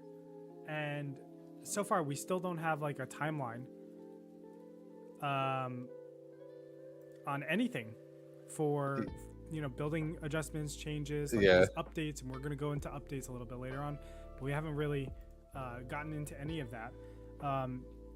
And you can see to me, Woot is expressing frustration in a very toxic way. Sure. It's kind of what Woot does. It's to me, it's hilarious. It's part of his charm, I guess. Sure. Yeah. Right? Because like it's like him and Dillo. I know you don't like. Don't. I know that. I know who he is. He's always smoking a cigarette or something. Yeah, Dillo is like he's that guy, right? Woot is that guy. They don't mean anything, but even if they Sure. like, don't like you, like they don't mean anything. It's just, they're just playing a game and like getting frustrated and stuff. Yeah, they're just venting. Yeah, it's how they express themselves, and obviously there's cultural differences. Yeah. But to me, Bearlike was very visibly frustrated. I guess visibly is the wrong word, but it looked like he was frustrated to just rage quit a game. And Woot is expressing very naturally like how much he doesn't like buildings. Me personally, I would probably never do something like this. Yeah, I don't think I'd be pretty nice about it. I'm way too nice to do that. Yeah, I think that it's not even about niceness. I think it doesn't do anything, right? It polarizes the situation a lot more. Sure. But I don't think that Woot is wrong for doing this either. It's kind of weird. Even though I personally wouldn't do it. I don't know what Bearlike and his reaction is. I hope he's okay. I mean, like in terms of like mentally, like hope he doesn't really feel like that. You definitely have to be open to taking criticism when you put something out there, do like a game or something real like quick, that. 1 sec, sorry. What's up? Oh, okay. But yeah, no, I think if you're definitely making a game and you're making it for people to have their opinions on it, and they're gonna play it, they're gonna also be investing into it, they're gonna get competitive with it. They're gonna have some people are gonna have some strong opinions, especially somebody like Woot that's like, yo, I like playing aggressive, and towers ruined a lot of my playstyle, and he's like min-maxing every little detail. So I feel like I understand why he could be upset, but at the same time, I feel like you have to just be able to adjust. I think it's really hard-headed to only like buildings could go away and I would be happy and it would be totally fine. But I think in the current state of how things are, you have to just be able to adjust, because like that's what I would tell myself. Otherwise, I would just hate everything and I would be like, why am I even doing this? Yeah. I would just be so frustrated to even want to do it at all. I don't know how to reconcile the situation. I actually think both of them. Okay, I should be very careful. If I were either of them, I wouldn't be doing what either of them are doing. I don't think either of them are more wrong or more right. Sure, it's but emotional. I do think both of them are emotional and wrong to some extent. Wrong is not the right word. It's not. Sorry. I was gonna say, to put it in like just in perspective of, or sorry, I don't mean to interrupt you as well, but to put it in the perspective, the way I see it is like Woot's like a streamer and he likes playing the game, and he has probably like a lot of styles that suck now compared to how they used to be without buildings. So he's frustrated about that. He has his own opinions on it and he hates dealing with it. And then you have Bearlike, and Mechabuzz has had a lot of like a negative outcry of like, oh my god, buildings suck. And maybe he is like, I do think buildings have changed the game in different ways, and I necessarily think it's for the better. I don't think it's awful at the same time though. I think it definitely has rotated the game a bit, and I do think the fact that you can sell them and rotate the game out of them, and the buildings do become useless like by round 4 or so. Like they're to me at this point, they're kind of whatever. They're just like bonus money that I just make for aggression. Yeah. And I don't mind. I'm like, cool, I'll just fucking get my upgrade faster or whatever I'm doing here. But I think at the highest level, I'm definitely seeing players not only sell them, but they are using them. Like players are getting punished for the Mechabellum problems. I'm sorry, the building problems at the highest level, right? Yeah, 100%. In terms of like where we're playing, and I don't really think that we have that big of problems. Like both me and you basically say like we're just going to sell them very aggressively and we're going to do whatever we want, right? And that can only work so much, right? Like we're going to hit this threshold where it caps out, and we're just the people that use their advantages, we're not going to be able to compensate for the disadvantage that we're taking ish. And I'll say it's been a lot more fun doing that. I will also say that again, I've harped on this exact thing over and over and over again, which is I really feel like buildings have a mind for really, really shitty situations. Shitty situations that don't feel good. And that is what I always push back on. I don't care about the balance. I don't care about the aesthetics. It's just like, how many times can I go into a battle and then it's like, oh, okay, well, I have four sledgies or something like that are all at half health or around there, and just one big chungus takes out all four of them. Yeah. It can definitely suck. It definitely ruins a lot of. It just can make bad situations happen in the game for sure. Yeah. And I can already imagine when you're playing, like you're playing like you're practicing versus like the best players, and you're playing the best players for tournaments, and you're trying to have like a good result here. Something like this is like holding you back. Yeah, and like, I think there are simpler ways to be able to address if you want to basically move the rounds up. So how I would adjust would be something like, let's give everybody more HP, right? Like that's an easy way to do it, rather than using these buildings that I don't think they're really serving anything right now. But anyway, I digress. The real point I'm getting here is this was definitely an outburst by Bear Lake that I didn't expect, and I do feel like tensions are rising here. Yeah. And there is what I'm a little bit worried about is that the tension might mess up the communication in the community being able to see changes that they are expressing and want. And of course, I'm part of that community, but I'm worried about that. I'm worried about, like, hey, is it just never going to change? And you know, it's his prerogative, right? He gets to do whatever the heck he wants. But I don't know. I just feel like I don't.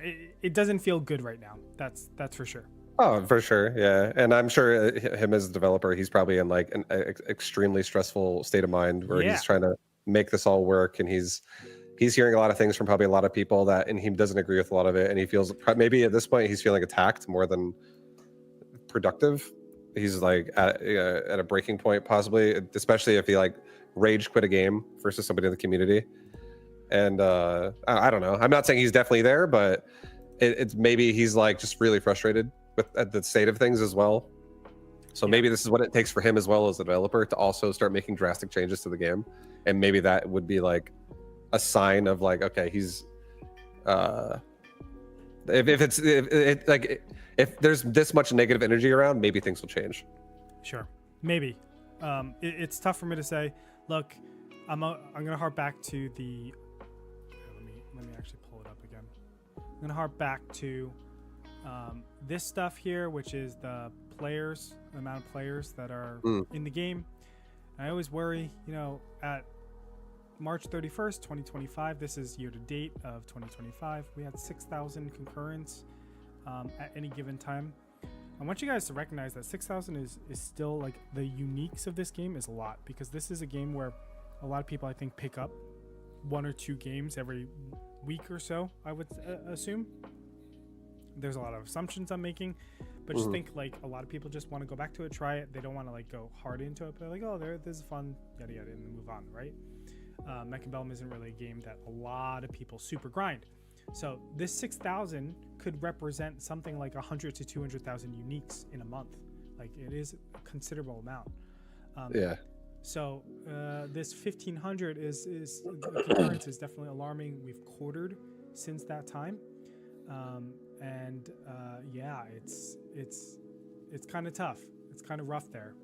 Of course, it was in 6,000 sustained. Just going down to the chart, it's a little misleading to just say 6,000. But going to the chart, you know, around April is where we peaked with 2,960 concurrents over the entire month. But hey, man, like, I hope something changes, because this stuff is it refuses to back down, right? We have another Reddit thread, and Reddit is obviously where I'm mostly consuming all my stuff, but like there's another person that goes into just the statistics of why 97 responses. I covered this I think 2 sessions ago, but 97 responses is a significant sample size for the population that we have, and basically like how it's important that developers don't just put the building stuff to the wayside. Anyway, I'm just trying to make it very clear of what the current situation is going on in Mechabuzz. I really don't know how we get out of this. Like, I don't know what the levers are, the tools are, to see like a rising player count again. I do know that there is a death spiral that happens for games where matchmaking times take too long, and then you leave, and then it just begets more churn out of the system. And I'm worried for Mechabuzz, dude. Like, I'm really, really worried because this is a game that has a tremendous amount of potential. Yeah, I agree. I'm also worried for it, especially if the player base is like getting more and more disgruntled and frustrated over time and eventually leaving the game as well. There definitely are times where, like, I know I'm not the only person who streams it, but there are definitely plenty of times where I look at the list of people who are streaming it and I'm the only person doing it when I'm doing it. It definitely, I feel like there still is a lot of fun to be had with it. I don't honestly, I haven't been focusing too hard in the negative space of, or like, I guess, reality. But I've been really enjoying it. I still have been having fun with it, and I want the game to still have a bit of an uptick. I don't know exactly what to do either to fix it, because simply just like deleting buildings doesn't mean everybody's like suddenly going to come back and play. But I don't know. I think if there's just really too much of like a negative effect that is happening to the game for this long, maybe it is time for them to go. Yeah. Well, time will tell. Obviously, we just hit the 1-year mark for Mechabuzz, and gosh, why does my microphone keep going? We just hit the 1-year mark for Mechabuzz. I know there are plans for season 6. I don't know exactly what they are, but I know things are in the works, and hopefully we see some structural changes across the board. I think we still have another, I want to say, a month left in this season. Do you know that? Yeah, 40 days. Yeah. 40 days left in the season. So, still a bunch of time. I don't know. What is going on here? I'm just going to turn up my mic. This is like Omega tilting me. Sorry. I know the levels are going up and down and stuff. Yeah, they're just like, I don't know why. All right. That should be better, but maybe the gain is going to be really annoying to everybody. You guys let me know in the comments. I'm worried. Okay. Yeah, I belabored that point way too long. You guys kind of get where I'm at. Look, the real talk is I have heard from multiple people. I've been talking with a lot of people in the scene about their access to Bear-like. And overwhelmingly, Vibo, you don't know this actually, but overwhelmingly, it's been very, very bad.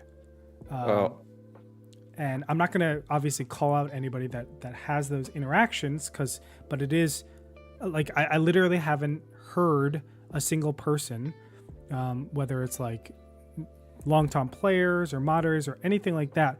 I haven't heard good things about these conversations. That's not good. Yeah, it's really, really troubling. And the more I find out and the more I dig, the worse it gets. So I don't know if we're at the point of no return or not. But if I had to bet, we are approaching that place very, very quickly. And that is bad overall. And I don't know what we can do to bring us all together. Because if if major community heads inside of Mechabellum are all saying the same thing to me, then this is a systemic problem. And then what happens when those community heads are the only ones that are left? Like, yeah, no, exactly. it's just going to permeate, right? It's just going the community is going to become very, very toxic. Anyway. No, it'll definitely be like resentful. It's like, oh, why do I still play this when I don't even? I get it. So Vibe, we got some updates for you. It's going to be the classic. Oh yeah, let's go. The classic bunch of bear-like updates, I would say. Yeah. Very, very minor changes, but something in Mechabellum is minor changes do make major adjustments, right? We saw that with right now the fire that was done the last iteration. Did we go over the last iteration, the fire speed increase? We did, right? Yeah, we did. Okay. We have to talk about that. But let's talk about what happened. This happened on my Wednesday, I believe. Tuesday night, Wednesday morning, somewhere around there. Okay, balance adjustments. Let's talk about the Vulcan first. So, attack went down by 5%. 84 to 80. Not a ton. This does matter, though, against armor, of course, because whenever you have armor, it subtracts 60. So the percentage-wise is pretty massive. We're talking about 24 or 20. Down to 20. Yeah. You know, that's a 20% decrease in damage that you're doing to a single unit. But nevertheless, how did you feel about Vulcans, and do you think this attack nerf was needed? I think honestly, whenever I use Vulcans, they're like overwhelmingly powerful in the situations that I'm putting them in. So I feel like that I'm like, oh, that sounds good to me. That sounds justified.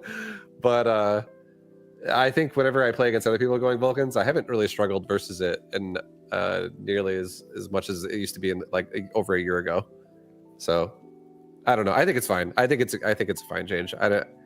I think it could have not happened as well, but Yeah. I think it's fine. I think there was only 1 or 2 games where I felt like, oh, Vulcans are really, really good. And every time else, I thought they were mediocre. The one time I thought they were very, very good, I was going a composition that was like mass hound.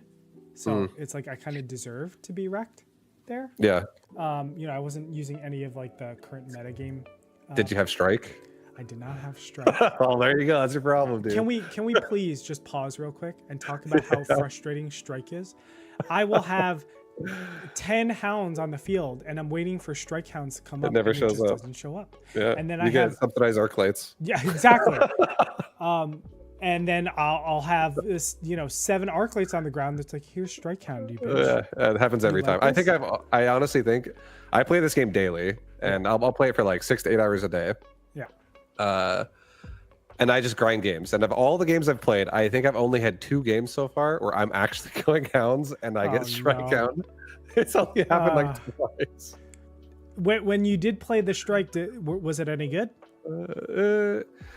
Not really. They were the hounds just were like in those boards. They were good, like unfavorable positions for them to be in, so they weren't even scaling. They weren't leveling. They were just getting crapped on. Damn. Sad. I feel like the card doesn't make a lot of sense to me, right? Unless you have a board full of hounds. Yeah. So hopefully that gets incorporated. Also, it's not like it's a massive buff, in my opinion. Like you have to the attack speed sucks after that. Fundamentally change your entire composition of how you're striking your opponent, pun intended. So okay, sorry, just a slight aside there. Need to talk about strike. Yeah, no, I'm down. Let's move on to the War Factory. So War Factory got a bunch of nerfs and a bunch of buffs. We see photon coating reduced to 300. We see launcher overload and missile interceptor both being reduced to 350 each. And then the production for units has increased a full second, which is it's interesting. I don't know if this is exactly a nerf or exactly a buff. It just depends on what compositions that you're playing against. Why it would be a nerf is obviously you're getting less units on the field on average. Why it might be a buff is that sometimes you don't want the steel balls being produced super fast. Like you want to wait a little bit so that you have like intermittent chaff, because your war factories can still produce pretty well. So it's kind of interesting in that respect. But the developer note is that the production war factory was a little bit too good, and this is hopefully a nice little readjustment on how the unit can be played. Overall, I don't think that the corner war factory is that good anymore. We can go into why that is a little bit later, but I don't think it's that good. What are your thoughts on this adjustment? Yeah, I would say the most overused war factory I honestly see is summoner war factories. The just productions and just slower cycles. I feel like you have more of a window to get in there and stop them from continuing production, killing them. People even do it like in the middle of the board. Like they'll just fucking plant those things like in your face and just start producing out of it, especially with like ball division, things like that. I think it's fine. I think trying to spread the love and getting some other war factory, like again, from my personal experiences, I feel like I do see summoners all the time. So this might make people do less of that and more of something else. Yeah, production war factory is so interesting. Like there's so many different ways to approach it. One of the major ways that I was approaching it was like, okay, this is gonna sound crazy, but to me it was always, I need to have Mustangs. Mustangs are the counter to production war factory. Like, Andre, that is the dumbest thing, because Mustangs will never be able to kill a war factory. That is correct, they won't. But to deal with and to like make a hole, you need like damage to be done continuously over time, and a lot of these units strike like with very, very high alpha, so their DPS might be fine, but look at like a Sabertooth, right? It's going to do a lot of damage to a single target, and that's not what you want, because that long recovery time can get brutal. I have noticed that sometimes war factories just don't care. I'll have like high level Mustangs, and they still are able to get through. It's hard, man. Like the production war factory is very, very difficult. I haven't quite mapped out exactly how it all like gets killed. But the TLDR is you better kill it before it gets really, really big, or you better have like some really, really huge carry units, because you need help. No, it definitely can get annoying for sure. And if there's multiple of them as well, it can get really annoying. Four on the board, it's like, okay, I better be playing asymmetric here, because if I'm not, I'm boned. Fire Badger. Here we go, baby. Oh boy. So field maintenance got reduced from 200 to 150. Scorching Fire got increased from 250 to 300.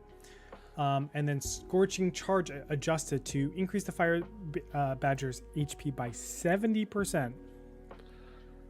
That's a ton. A ton. When its HP drops below 50% and charges an enemy and detonates. Same thing as what we've seen with the Ignition. Okay, this is probably like the major adjustment in my opinion. Is Scorching Charge any good right now because of this? Oh, I definitely think so. Yeah, it's I've played against it. It's really fast. It's extremely fast. It makes the move so quickly. And now with all this extra HP, it actually gets in there and it detonates like a rhino would. It's like a miniature rhino blitz that leaves fire on the ground. So for that job, it does a great job at it. You can still one-shot it though and remove it from that if you have anything that has really high DPS. So it's still counterable that way. But there's a lot more threshold now where it actually will still go off. I find that Scorching Charge was already pretty effective. The extra HP is definitely going to make things a little bit more saucy. It goes from base 4,500 HP to I think almost 8,000 HP, something like that. Yeah. And then on top of it, you get 3 of them, right? So yeah. You go from 15,000 health, or a little bit less than 15, let's say 14,000 health, to what is that, 22,000, 23,000, something like that. Like that is a massive jump for just the cost of 200. Let me think. I mean, it's insane for a 200 cost unit right now. It feels very good. That's one of the most HP that you're gonna get from any 200 cost unit right now. Yeah. which is startling. The other big thing is now you have to, if you're playing against badgers and you want to kind of like eliminate them very quickly, you need 2 missile strikes instead of 1 missile strike. That's where I've seen a lot of adjustments. Maybe that's incorrect, because if you could just blow the last one up, then, you know, it'll kill the other 2. But still, I'm going a little bit too hard in. I do feel like fire badgers have been good, though, not because of scorching charge. We're gonna go into the last one, and then we'll talk about badgers overall. But the last thing is counterfire, adjusted to increase HP by 40%, and then taking damage increases the fire badger's range by 70 for 20 seconds. Those are very big numbers. My God. 70 range is so much range, Vaibu. It is. And we're seeing all of these things like field maintenance. Field maintenance, does it give you HP for fire badgers? Yeah, right? Yeah, it does. Scorching charge gives you HP. These are some big boys that can be made for the cost of 200. It's unreal how hard and tanky they can get. Yeah, no, you can get up to like almost 200. Like with certain things going, it's very easily to break 200 range on a fire badger. And you can have, I've been doing things where I have a lot of them, and they'll just get through the fight, and then they'll just like reach the tower from behind the line and just kill the tower right away. That's wild. Just wild. Yeah, that's pretty great. I kind of want to do a test right now just to check like what happens when I just max the HP on this bad boy. Is it just like a good tank at that point? It is. Yeah, like you can get, like, I definitely easily get my fire badges into like 30,000 health plus, and they're regenning. Jesus. And you put photon emission on it, so they can't be, less damage and also immunity. And, yeah. Okay, yeah, that's obviously very smart. We're gonna get fire, scorching, and let's get range. All right, let's take a look at this bad boy. I guess I'll bring everything up. So I'm in the testing ground again. Guys, I'm not super well versed with testing grounds. Oh my God. Okay, obviously I'm getting a ridiculous amount of upgrades here. I'm getting scorching charge, I'm getting counter fire, and then I'm getting field maintenance. So right there, it's like, let me see, 2050, 2050, 30. So it's 1150 worth of supply. Each badger has 11,000 hit points. They get huge. That is this is a level 1, Vaibu. Yeah. Look at the level 2. Obviously, 22,000. I add the double upgrade. These things are gigantic. No, they're ridiculous. Yeah. No, I like I was saying, my fire badgers are getting so massive. I don't even run scorching charge either. I actually don't use that. I don't. No, I do. I still do. But I'm gonna. I don't know if I'm on the bandwagon yet of switching off. So just to let you know, Fortress 400 supply. Of course, these are 3 upgrades, so let's take it easy there. But 63,000 with double upgrades on +2. So they're about the same, right? 2 times 26 and is 54, and then Fortress is a little bit more. So really, really great value in terms of HP per supply. The nice thing about badgers, of course, is that they have a really, really good role in clearing out crawlers. So what I wanted to say was badgers are on the uptick because they deal with crawlers the best right now. How do you feel about that? Yeah, they're amazing for what they cost. There's so many ways you can deal with crawlers too. Like scorching charge is a good way. Napalm is a good way. Just straight up having range on this unit and counterfire is an amazing way. They're good in every way. Have you been playing a lot of counterfire lately? Yeah, and they're amazing in flanks as well. Like you can reach the tower from the corner. Oh, I didn't even think about that. Okay. They're so sick. Oh, they're really good for devices too. I had a 240 range fire badger yesterday. Christ. With a range device. Oh it was a bit insane, and it lasts for 20 seconds. That's an entire fight, basically. Yeah. Okay. Let me just do this test. So we're gonna get. I've heard about this too. A lot of people in some of my friends' chats, they've been saying like, oh, this is like a sleeper. Not only for putting in, there was more saying for putting it to defend against flanks. Sure. Because obviously, like, you're defending against a flank, and then all of a sudden you come in with an extra 70 range now, which is absurd. Yeah. We're gonna get one more unit here. Let's get Big Boy. Yeah, I have a theory on fire badgers myself that I've been doing a lot, and it's been working pretty well. All right, let's see how well this does. Let's see it. I just want the test, for science, man. Gotta do it for science. Do it.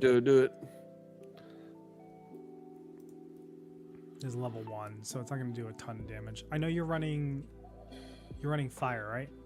Yeah, I have regen, counter fire, range, and ignite.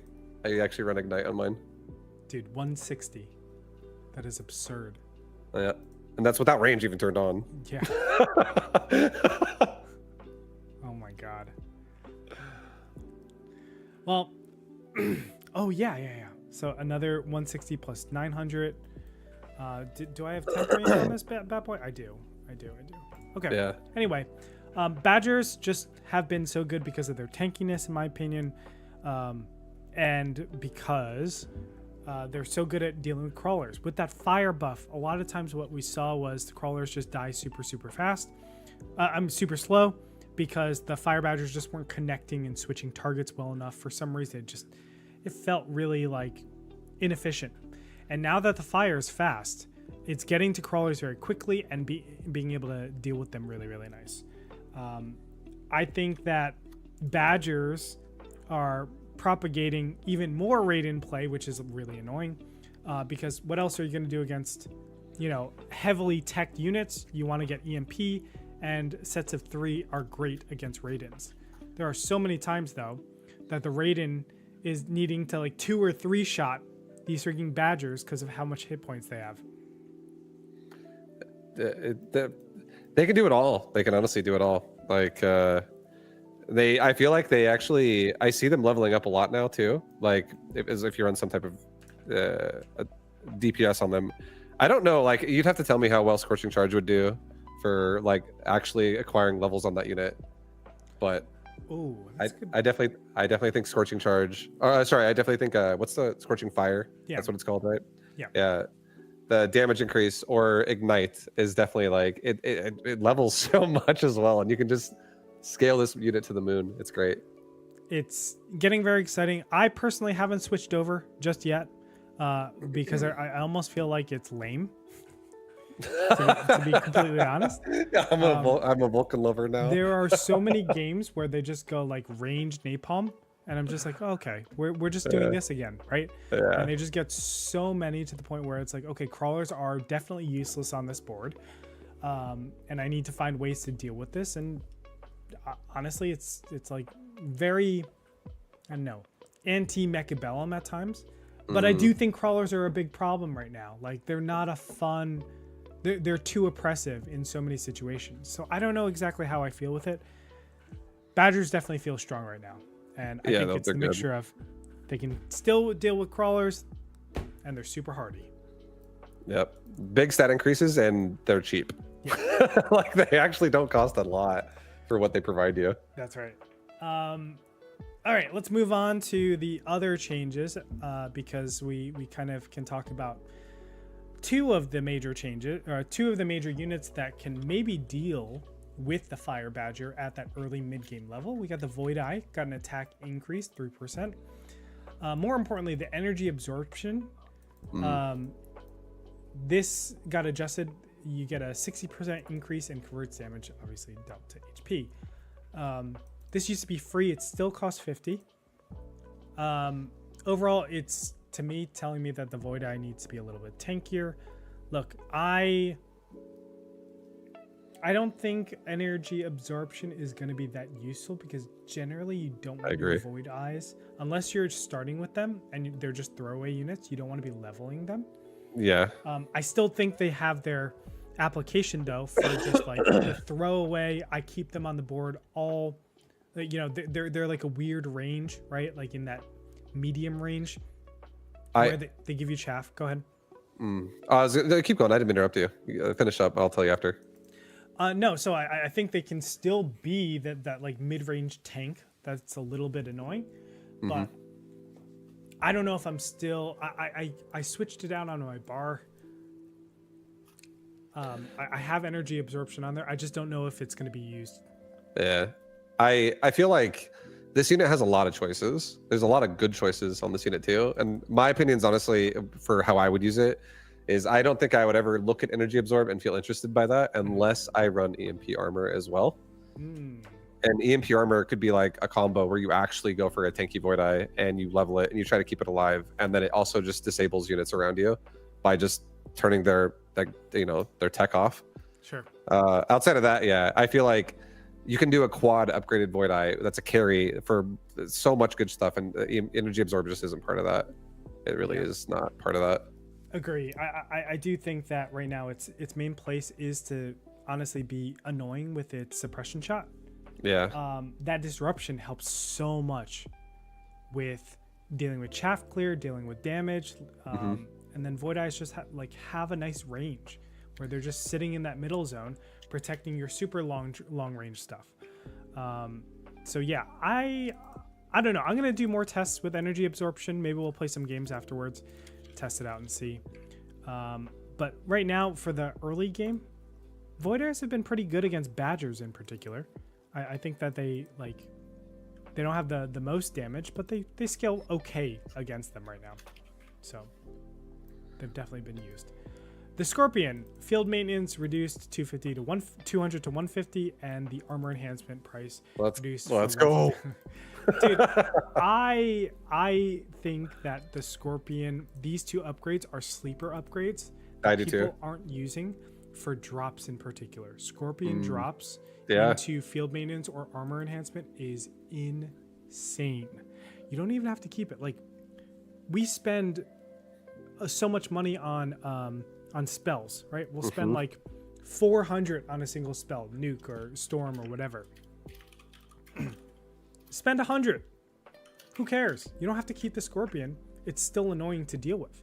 It's 100%. So much HP. It is. Let me figure out how much HP that is right now. It's 50. Scorpion it's like 50% on a Scorpion. So a level 3 Scorpion. Let's see if I can guess this. Level 3 Scorpion has probably like 36k, so 18k addition. Let me see. It's gonna be like 54. 27k, but I have +2 armor.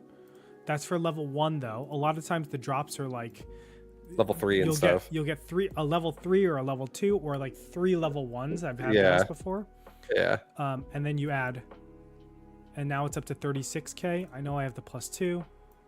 That is a lot of HP to add on the field, and also you can tank a lot of like nonsense shots, right? Like because you're getting that extra block. Exactly. I think this is like a sleeper upgrade that I think more people definitely should use. I've been using a lot more of Arclight armor, same type of idea, where it's just like, man, this 100 cost upgrade is changing the battlefield so dramatically. It makes flanks really annoying. It definitely does. And I especially if you're going Wasp or something, they got Mustangs, and you have armor units in their flank. Yeah. Or something like that. It's so annoying, man. It's so annoying all the time. I will say I used to, like, on average, whenever I saw Scorpions as part of the choice, I would pick it probably like 50% of the time whenever I ran regen. And when I took it off and I went for like a quad DPS Scorpion, I just stopped honestly taking the drop of it most of the time. It's like only like when I really need it. Yeah. It's not often. Scorpions, I haven't really seen. Oop, I messed up. Where did it go? I haven't really seen. I'll go back to. I haven't really seen. Why are you starting? Stop starting. I haven't seen them used against fire badgers too much. To me, they always get stuck on the wrong units to go against fire badgers. But have you used Scorpions against fire badgers at all? Yeah, I feel like a Scorpion is actually one of my favorite units now as well, which is why and maybe not my favorite, but it's definitely I like a lot of use case for it. Sure. It's incredibly good on a mobile beacon. I'm telling you right now. It's quite a strong beacon unit. I believe it, man. I definitely But believe it. no, if I have the one thing that's nice about a scorpion, specifically against something like a fire badger, is even if your opponent has relatively tanky badgers that are maybe not able to be one shot, you just double shot as well. Sure. I feel like double shot's such a good upgrade on that unit too. So just shut them down right away. Agree. It's wonderful. A lot of the problems that you normally have, where it's like mech div as well, just gets eliminated with double shot. Yeah, exactly. You know, the worms are a huge problem these days. Double shot will take care of it. It'll kill fast and then deal with the mech div afterwards. So yeah, I'm a big fan of double shot as well. Yeah, scorpions are still in that niche role though, like at responding to things. I've never seen successful people that it's like, hey, I'm gonna go round 3 scorpions on like just like a standard board. I think that's the nature of the cost, of course. It's 300 cost unit. Yeah.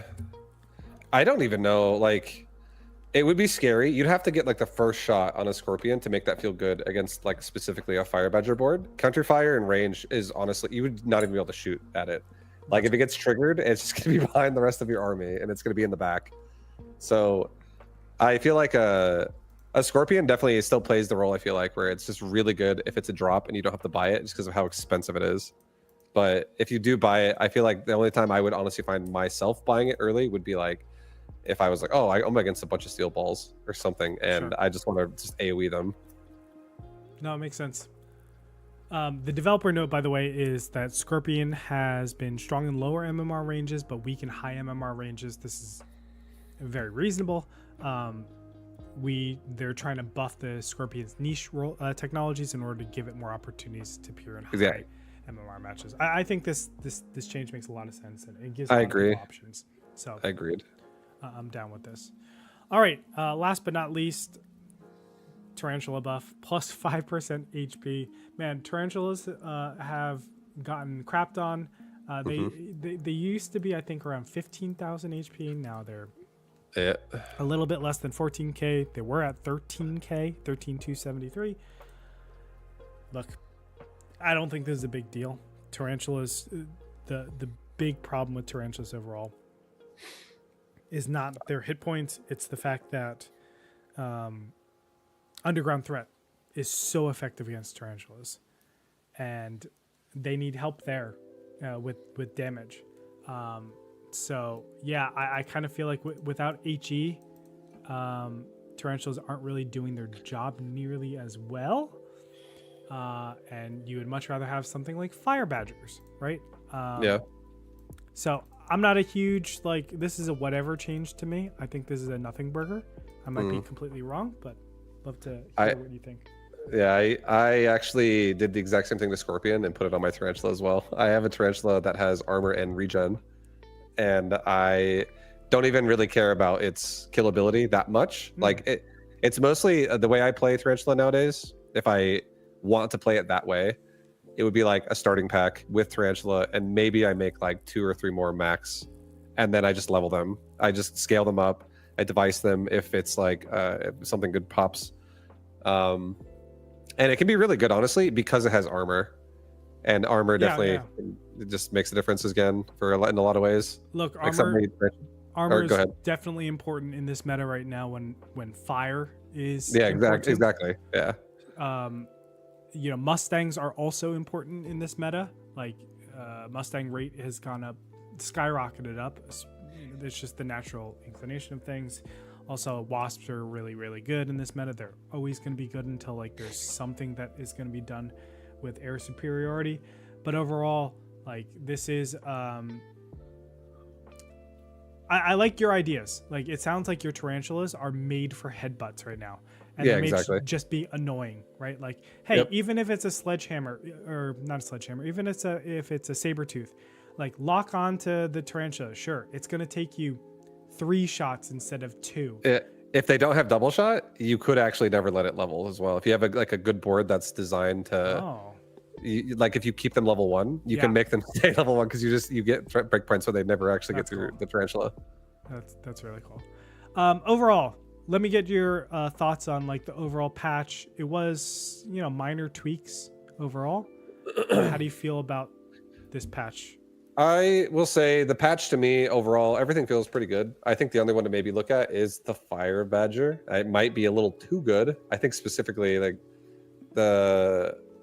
I'd have to explore more Scorching Charge to really give my like ultimate opinion on that. But I think Counterfire, as much as I love it, I don't know how much. I feel like 70 range for 20 seconds that's it seems like an absolute ton.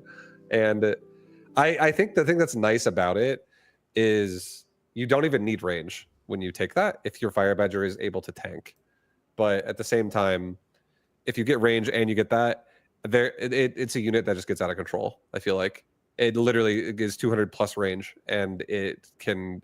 And the mine that I've been using is I use Ignite, so they don't even get stuck on anything. They actually just roast everything after the mission's down, if there is a mission. So yeah, I feel like Fire Badger might be a little too extreme. It's cool though. It's a nice place right now. It's fun. Look, I'm in the place where I think rotation is good. It's fine. It's not a big deal. Would I like an entire season of this? Probably not. But I'm fine with it. I got salty on the. Anytime I see badgers, it just annoys me. I actually like it. I like it. The way you play, I'm actually more fine with it. It's the brain dead, like, hey, let's just fire the board. That I'm just like, okay. Oh yeah. I have to learn how to deal with this, and it's good that I have to play against it. But God, like, if your entire way of dealing with the board is just let's light everything on fire and not care about the positioning of anything, yeah, I'm gonna have like less respect for that. If I see like you sell and just go round 1, round 2 Fire Badgers, I'm gonna be like, okay, yeah, you might be like a piece of shit. Maybe not that extreme, but you know what I'm saying. Yeah, I know. It's like it's 2023 Vulcan styles. Yeah. Just get like incendiary bomb every round. Guys, it's 2025. We got to use our brains a little bit more for gaming, Like we've evolved. We're no longer apes, so you don't have to play like one. Okay. Yeah. No, I honestly I love when people really commit to something too, and I love just trying to beat whatever that is with whatever I'm doing, because whatever I'm doing is usually like I'm getting something, but whatever the game is offering me, and I'm trying to make it work in a weird way. And sometimes it just feels really good to just smash a build that even you know from the start. Yeah, I definitely get that too. I'll have to learn it. I'll have to go into it.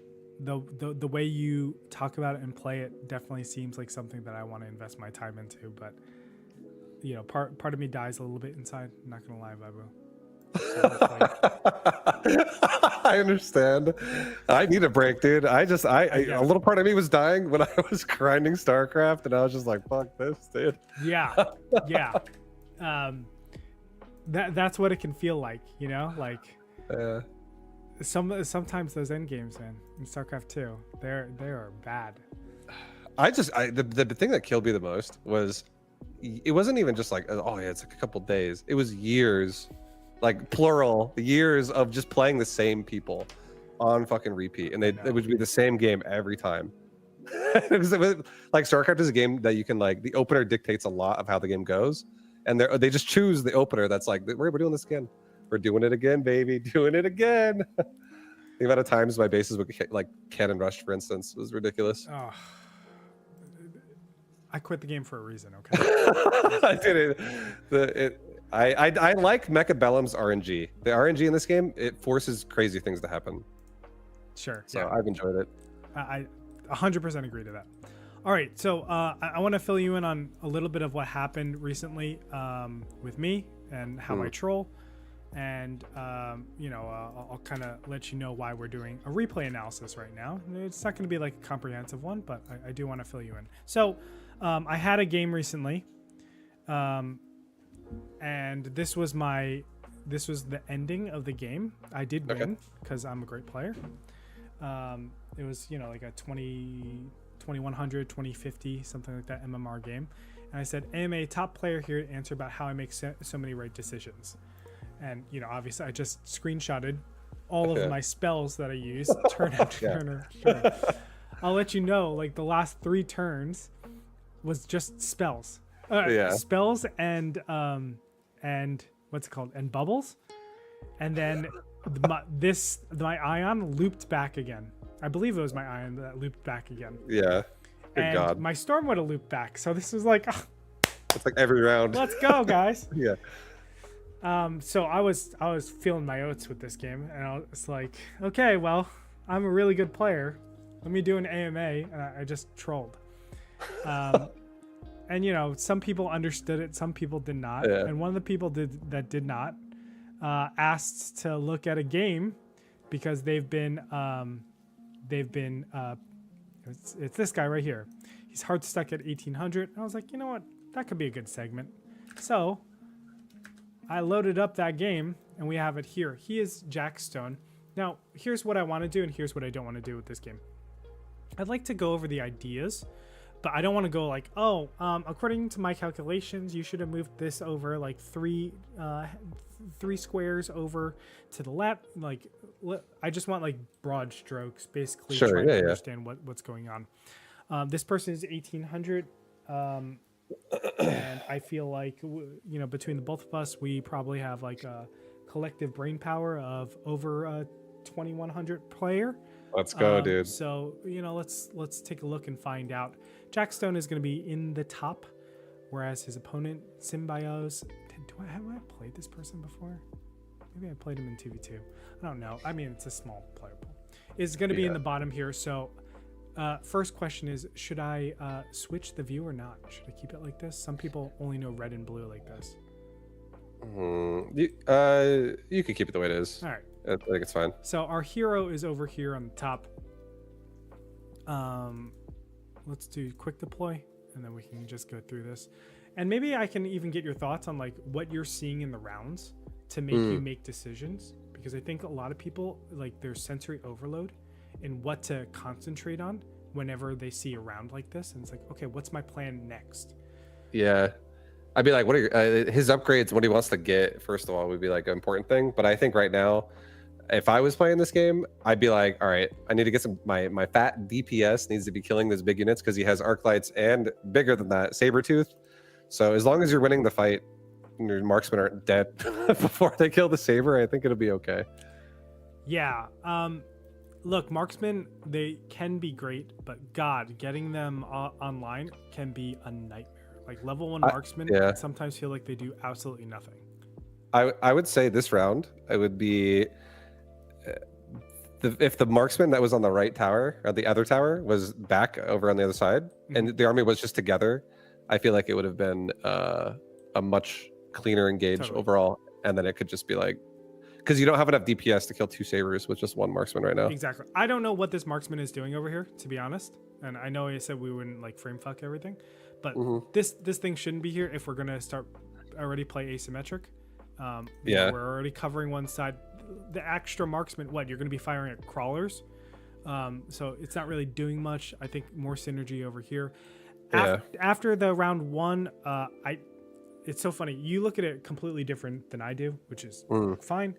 You're thinking of it in a damage standpoint. I'm looking at it as an HP standpoint, actually.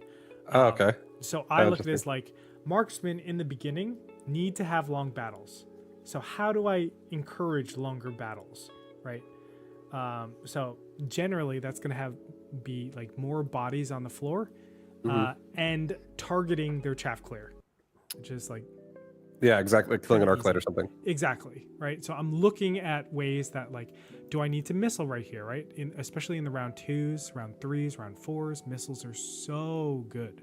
You can get a lot of value to make sure that you're getting the levels that you need for your marksman. Level 2 marksmen operate so much differently than level 1 marksmen. Just able to one-shot so many different things, and you don't have to worry about stuff. So that's how I look at it. But you're looking at it as like, okay, when the dust settles from all this chaff nonsense, just have more damage units. Yeah, I would. And I have another point that I would do. Like, I would make this a big point for me in my game, and it would be if I plan on making more sledgehammer than 2, I would be fine with the way he's built his setup. But if Sure. he's gonna stop, I would honestly just vertical them, because I like that idea. yeah, his chaff clear is, especially if he's gonna end up, he's got a fire badger now, so now it doesn't matter. It's a tank, so that's okay as well now. Yeah. But for round 1, you would have much better chaff clear if you had vertical sledge, just because they stagger their shots, so it just helps the marksman again, just like little advantages. Agree. I think fundamentally we didn't really cover any of the problems that we had, and of course the missile is gonna wreck us. Yeah, the marksman's dead again. Where's the DPS now again? Although obviously the chaff clearing up allows the marksman to lock on a little bit earlier, but still I was expecting a loss, especially because the level 3 marksman power spike, you're gonna lose round 2 the majority of the time when you're behind in round 1. This is very obvious. Sorry, I didn't actually check. What is Jackstone? Jackstone, fire badger specialist. So he gets his fire badger right now. Yeah. This I'm not a huge fan of. Right, we're That's- asymmetric. yeah, Why are we Why are we building symmetric right here? Like that doesn't make a ton of sense to me. And I think he might just be scared of paralyzes. Maybe he's had too many crawlers in his dreams that have killed his towers. Sure. He's like, I will never get me I paralyzed. get it. I definitely get it. Dude, it's not enough damage here, right? We're round 3. I understand our power spike is round 3. The cloud is coming up, but we added 1 marksman and we're up against the level 2 sabers. Do you know how long that this saber? It's definitely going to take a very long time. Yeah. It's got to do 31,000 damage at like 2.3k a piece. You're shooting that thing like 13 times. It's a lot of times. So these are the things I think about when I'm going through like the rounds, right? Like where am I deficient and how am I going to approach that deficiency? And I think that, you know, as much as this is like symmetrically nice and everything, we're just like I could see this being like this is what I always do in round 3. You know, this is what I always do in round 4, rather than like adjusting to the situations. And that's where I would like really push back on. Yeah, no, 100%. Like if you see drops and stuff and they encourage you to make these decisions, then that's more acceptable for sure. But a lot of times, like I feel like there's just too many squads on the right that aren't really doing much, and they're going to come together a little bit now with the fire badger. But I feel like you don't even have to be that afraid of like a tower being that exposed, even if you just have like 1 crawler pack at it, because the amount of time that crawler will buy you will be enough to probably dictate the fight is mostly over by the time you do even lose that side, if he has something else that kills the crawler. No, totally. Looks like I mean the smoke is pretty gigantic, so maybe, I mean not maybe, the smoke definitely accounts for a lot of survivability of a lot of these units. You can tackle the sabertooth. Maybe I'm undervaluing smoke. And smoke is not bad. I just think it's like, I think it's a case of like, it just synergy needs to happen, and a marksman has horrible synergy if it doesn't have AoE clear. Agree. It's just awful without it. I think we're also seeing some mistakes from Symbiosis' side. Like when I know that they need to fill damage, I need to start addressing these flanks with some sort of chaff. Like I can't just let this pack of crawlers die and then it's like, oh, I hope my other crawlers get here in time. That the phase from these crawlers approaching up here, my saber is already in these areas and they can be targeted down. So I think this is like a mistake from an opponent. But you know, obviously this is going to be like 1800, 1700 around there. So we're going to have these mistakes all the time, but that's also what I'm looking at if I'm just trying to preserve my sabertooth as much as possible. We saw wasps picked up. What do we have from this side? I didn't actually see. There's a stormcaller on the line. Oh yes, you're right. Where did it go? It's on the right side. Okay. It's going to shoot the tower. Okay, this is great. I love this. Yeah, and it's good because you can sell it next round. You literally get a full refund, like a profit, and you just get a paralyzed for free too. That's right. So it's nice. And you can see the effectiveness of. Okay, I do have something major to say here. Are we gonna lose this round? No. We have fangs all over the place. I am not a huge fan of this oil. Neither am I, because you just walk through it yourself, and you literally do just as much damage to yourself as you do to your opponent. Now you're losing anti-air. That's number one. The other thing is we already saw how effective the smoke is. Yeah. We're running into situations where we can, if they're going to clear it out with what are those, hounds, the hounds are just gonna get 2 for double 1. the value, right? Yeah. And we already know how effective the smoke is, so we don't have to like double up. Like we're already advantaged because the smoke is there from the last round.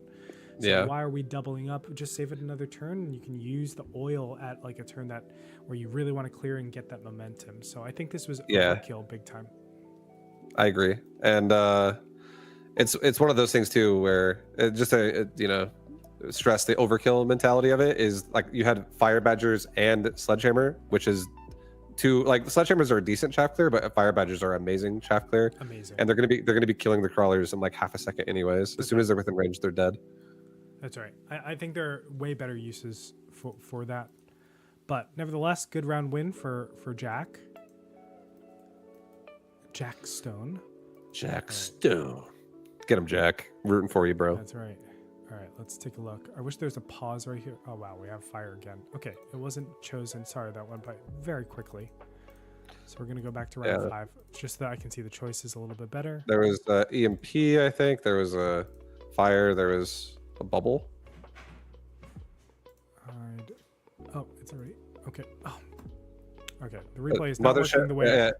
I got it. There's Mothership. There's Amp Core. Okay. There's Fire, and there was... what was the first thing I said? Short-term memory loss. I don't know, man. But it's Amcor picked up for Symbios, and then we got Fire again. No, Mothership. Fire I think again Mothership would have been huge. from Jack. Are you feeling? I mean, Fire can never really be bad necessarily, but again, I like how what you said. Like the Fire Badgers are already clearing chaff so effectively. I just feel like I'm okay with going Fire if you're more heavy on the Fang, and you can like keep it in front of your Fang, and maybe you even have the idea to get range on your Fang, so they don't even walk into it at all. Yeah. But I definitely am not a Fire advocate if you're going to be running into your own Fire. If like basically if you're going to take that Fire, I think the correct thing to do would be to stack your right side of your board right now, and not just eat it yourself or go air or do something else that's like not going to just run in and die. That's normally what my trigger to start playing other side. If Fire ever comes up, I'll just be like, okay, I'm not going to play here at all. Yeah, because you're supposed to die to it anyways. Exactly. Like, so many times I'll play people that will get Fire and they'll just die to it. Like they'll kill me, but they'll walk into it and die while I try to paralyze my tower. And then my other side of the board is just like able to finish off the round anyways, or really minimize the loss. Yes, very much so. Fortress picked up. Okay, this is really weird to me. The sandworm makes a lot of sense. Generally, you'll pick up sandworms if the opponent's damage is coming from marksman. Marksman. Just can't shoot if we can't see it. Yeah, that's number one. Number two, like they're really bad at reprioritizing. Like their reload time is very bad overall. But also marksman, like they don't overkill. Like the big advantage to sabers is that they do a lot of overkill and they can scale to deal with units like sandworms. Marksmen don't have that. You need a lot of like assistance to make that a possibility. You need assault mode. That's right. I'm just kidding. That's right. Just joking. So yes, sandworms are a very clear like priority, I would say, like in this lineup, especially when you're asymmetric and you're just face planting into each other. The fortresses are not very common. You won't see this very often. I think he maybe he's like, you know what, my fangs, they're gonna die to my fire and they're gonna keep dying because this game is gonna be a bloodbath of spells. And maybe he's like, I want to get some anti-missiles for those wasps to help my marksman out. It could be the case of what he's thinking, but I do think that his board is, these marksmen have been a little bit bumpy start, and a fortress definitely is a good form of DPS. Sure. So he also could be could be thinking like, hey, there are wasps here. What's one of the best combinations with wasps? Of course, it's going to be sandworms, and the best way to deal with sandworm wasp is going to be missiles. Fortress. Yeah, you get the missiles, the anti-air barrage, and then you're cooking, and it has enough HP and damage to deal with the sandworms generally. It's definitely not a bad read, but generally I like to do reaction fortresses, not start with them, because if he's like reacts to your fortresses, I think he slaps down some melters and you're just crying the whole time. So you gotta hope that you have elite marksman on your fortress with range. Yeah, and even that, getting to that level, I've tried so many times. But it is That's what hard. I run right now. That is also what I run. It's glory. Hell yeah. All right, so you can see the fortress doing a great job. It just says so tanky, and it does so much damage. We're gonna see if these wasps are able to get levels, because wasp levels are the most important part of all of this. I don't know if you know, but level 3 wasps are when they can tank through the anti-air barrage. They don't just get obliterated immediately.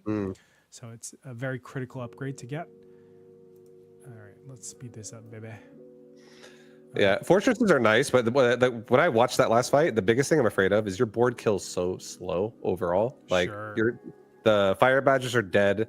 Like your fortress, I'm just watching a fortress tank like 15 things, and it's just like one shot at a time. So if he gets anything that kills a fort, you need to. That should be priority number 1 to focus on protecting that right now and not letting the board take forever to die. Ooh, look at this switch up. Yeah.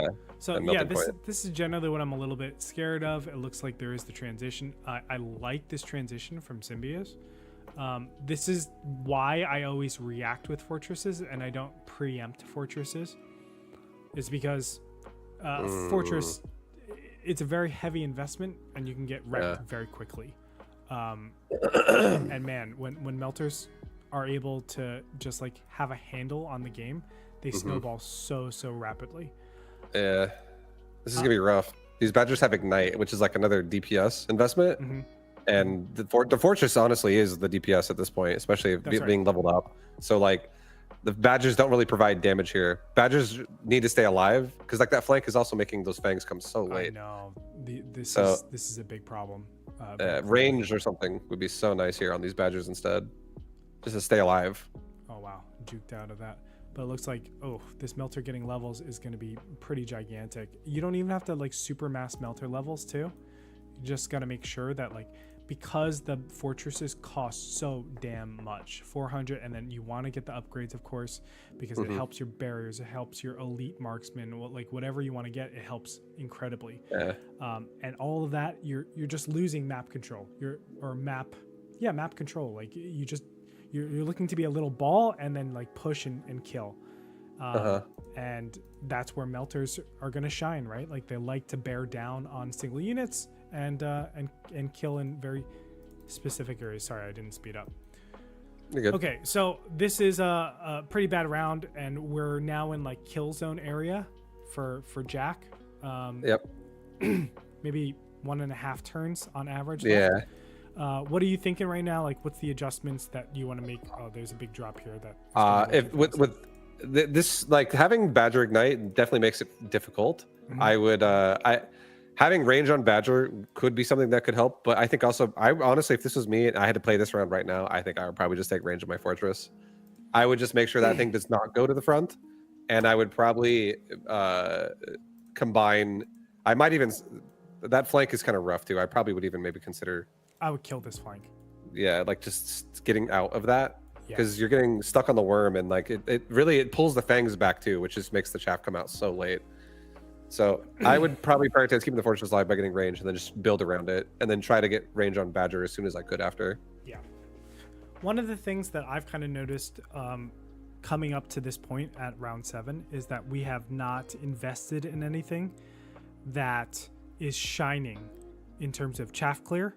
And we haven't honestly invested that much in chaff either, right? We're seeing like 1, 2, 3 chaff here, and then 3 chaff here. So we bought a total of 3 chaff. What is this? 4 chaff. 4 chaff units, which is not a tremendous amount, and it's not a lot of crawlers. Look, there is a huge emphasis to get crawlers over fangs. Fangs just melt too quickly, and then they stay in the same place for a very long period of time. So it's generally not super great. I'm really worried because, as you were talking about last time, we're round 7. We don't have range on any of our chaff clear. Yeah. So chaff is always going to be a problem here. Keeping our chaff clear alive is always going to be a problem here. So that's why the board feels a little bit of a mess. I think that's why fortresses kind of feel good, because they're like the catch-all unit. Mm-hmm. I think he's also probably has an aversion to crawlers, mostly because fire exists on this board, Sure. like with oil and also the spell that they have, napalm. So maybe he's like, oh, I don't really want to take fire because like I'm just gonna kill myself if I go crawlers here. But yeah, just getting some time to make sure your chaff clear is also not getting killed right away, Sure. so it can remain alive. The chaff clear for sure. It definitely would be very useful. And I actually think there's even I don't even think he necessarily has to go crawlers, even though I think that would be a better choice, but I still think it would be a good choice to even get range on Fang and just make Fangs and just layer them vertically.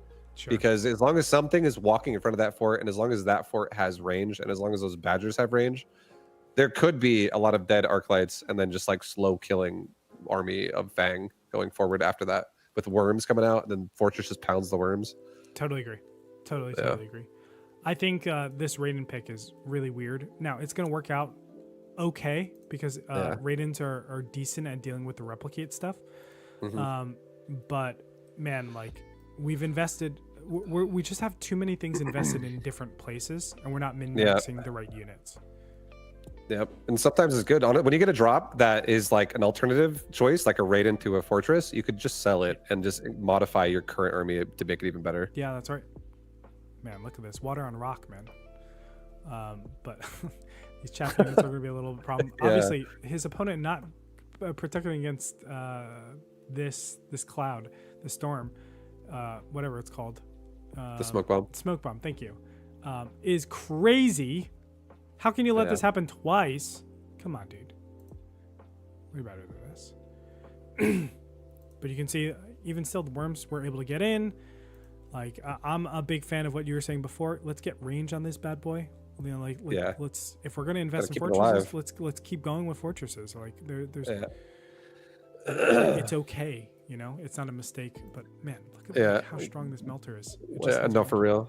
One fortress is very capable of killing like 5 worms, especially if all those worms are level 1 in an area. No problem. Totally. Oh, it's mass-produced sandworms too. Elite steel balls. Oh dear. Are we going there's just I feel like basically what Jackstone's doing would be like if he walked into an armory and there's like 5 different weapons. It's like a sword, that's right. like a nunchucks. That's right. Just a pole arm. He picks up everything and he's like, oh, he swings it. He's like, I didn't work. I'll get the other one. And then we're using it for mech div. Yeah, no. What's going on here, man? There's just too many units that have like the same job. That's right. And then we get double shot. Oh no. Okay, so I'm gonna talk about the dissonance right now. So we're getting level 3 steel balls, but then we're using them for mech div. What we're saying is like we're trying to encourage our opponents to kill these steel balls, but then why do we need level 3s then, right?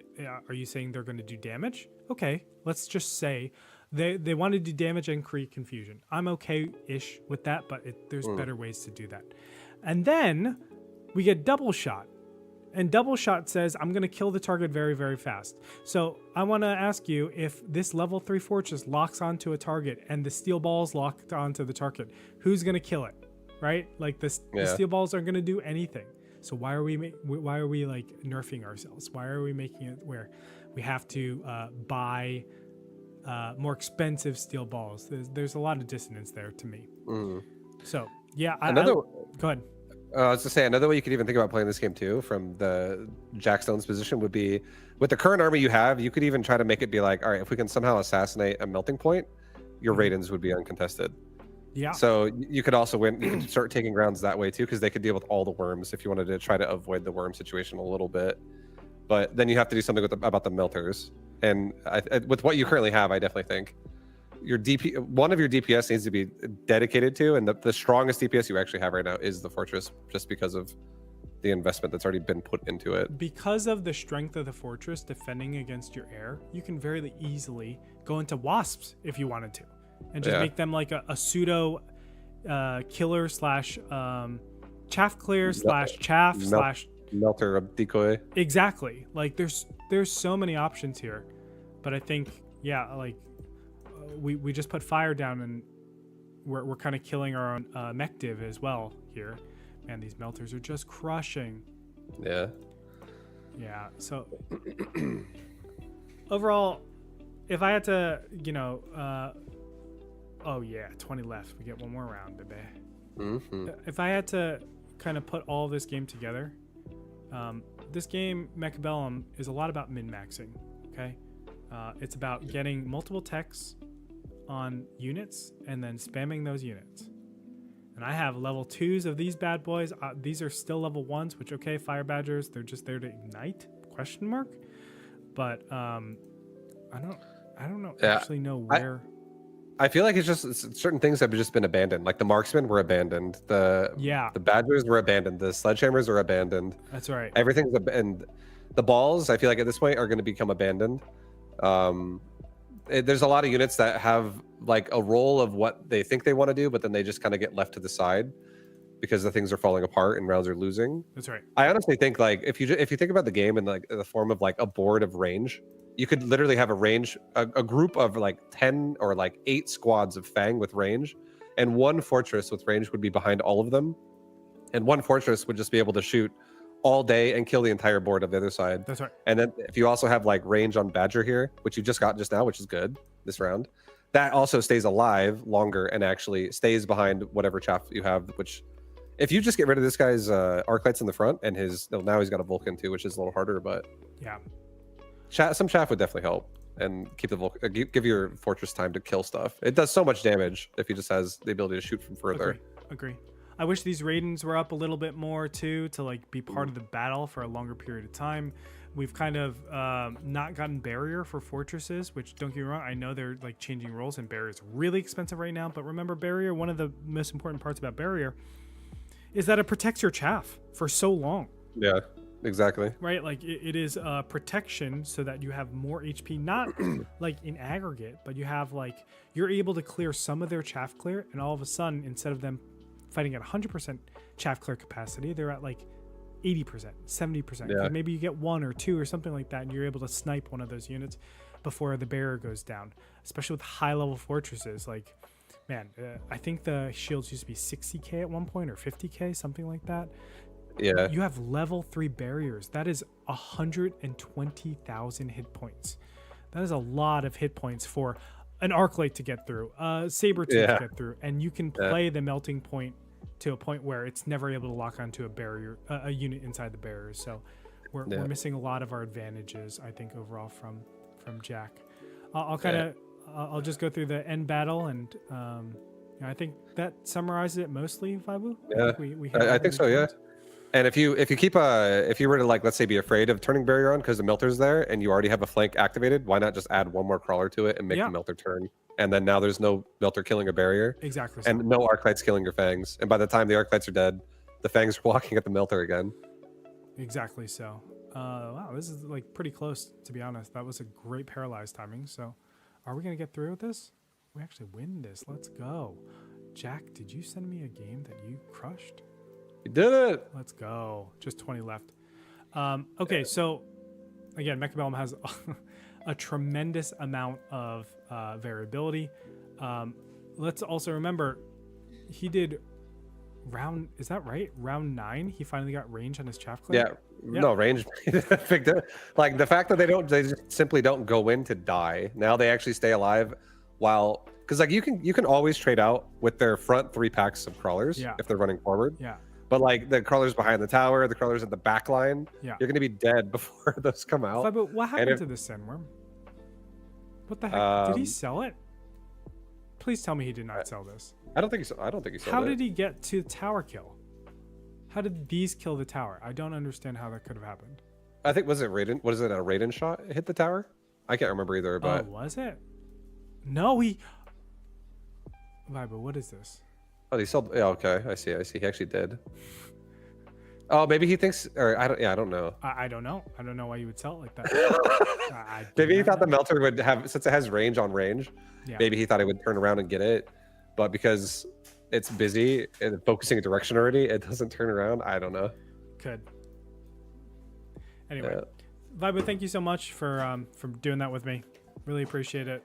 Of course, no problem. That's the first time we did that on this podcast. We're just hanging out, having fun. Hope you guys enjoyed that over wherever you're streaming us from. Oh, I'm still quiet. Why is this happening? You sound great to me. I don't even know. I would say something if you sounded off on my end. but you sound pretty loud and good to me. I appreciate it. Oh, I just turned myself way up.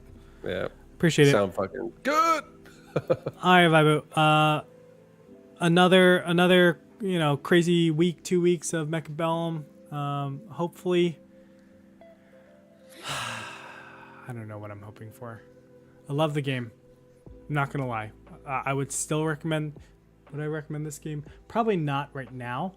Not that I wouldn't recommend the game because it's not good, but I know what it could be, and I don't want like people to be in like negative sentiments. I know the community right now is on the aggregate divided. So I'm still bullish on the game. Maybe. Who knows? Yeah. I'm just here having fun with my one of my favorite people in the world. Okay. I think it's honestly, the game has a lot of theory. It's a theory crafter's paradise. Yeah, for that's an auto battler, and I love the genre of what it is as a whole. How many of our conversations are we just literally just spouting nonsense about Mechabellum? Yeah. Well, like it's one of the most fun things to do, to be like, oh, look at this screenshot of like these mods I had. Like this happened this game. Yeah. We do that so often. You realize what's going on in the world right now, Vibu? Like the Epstein files are dropping right now. We're not talking about that. We care about Mechabellum. Yeah. That's what we're bullish right. on. You know? Yep. Better like hope you're doing well, man. Yeah. Hope everything's good. Let's get rid of those buildings. All right, guys. Thank you so much for tuning in for another edition of Mechabuzz. We are going to be, I don't know, we'll be back next week, 2 weeks, something like that. Maybe something big will happen. But we're going to be back then. Thanks so much for tuning in. We'll catch you next time. Bye. See you guys. Well, I should have probably prepped us for the outro, but I didn't. Okay. Bye, guys. See you guys.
All right, guys. I'm gonna be right back really fast.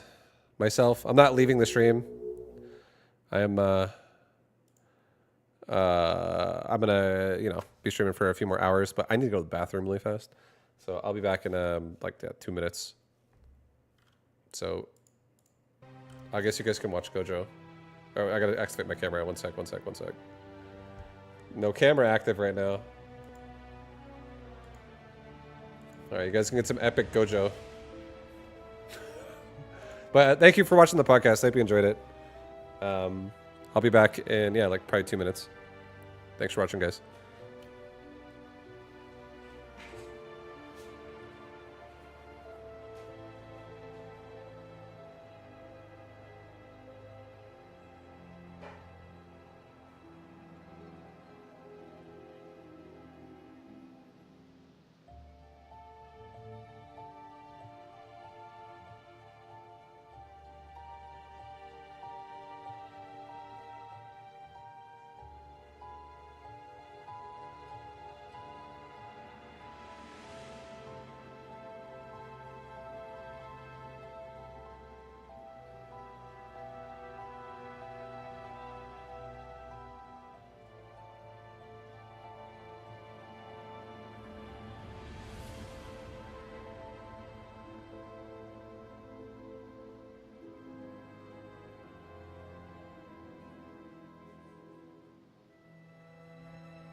Gojo, I'm back. I'm back. Oh, hi. Yeah. All right, guys. I'm back.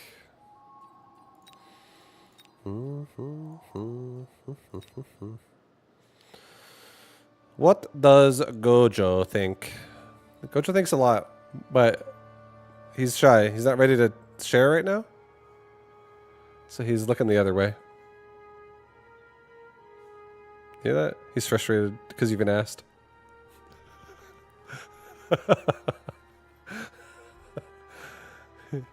He wanted me to handle it. Don't worry, Gojo. I got it. I won't. You don't need to answer it right now.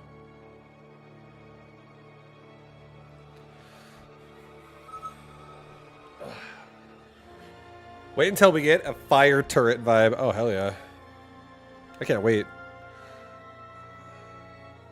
I would rather not wait. Give it to me now.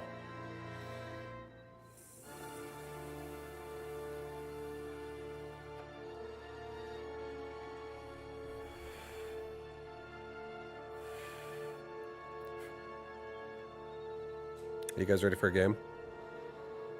Are you guys ready for a game, man?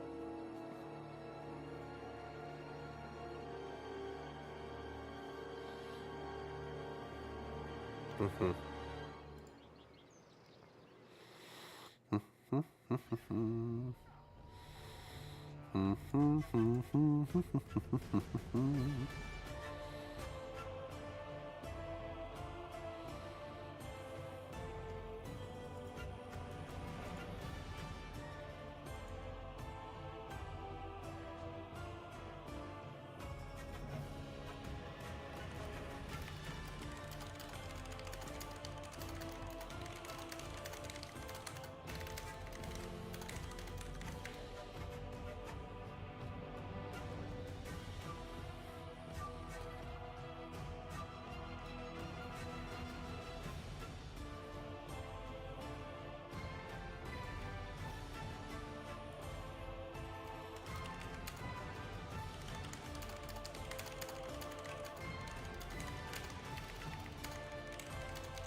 What's going on, huh? Why is my game not loading? What the hell?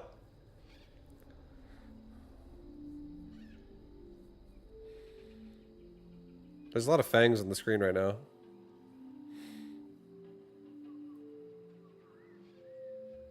I wonder if that means I'm gonna get a fang opener.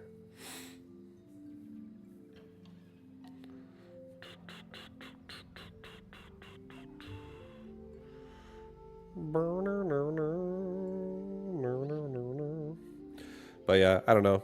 There's definitely a lot of negativity around Mechabellum. I honestly think the game is still fun, but it's because I'm playing it in my own way. I'm literally just doing whatever I think sounds fun.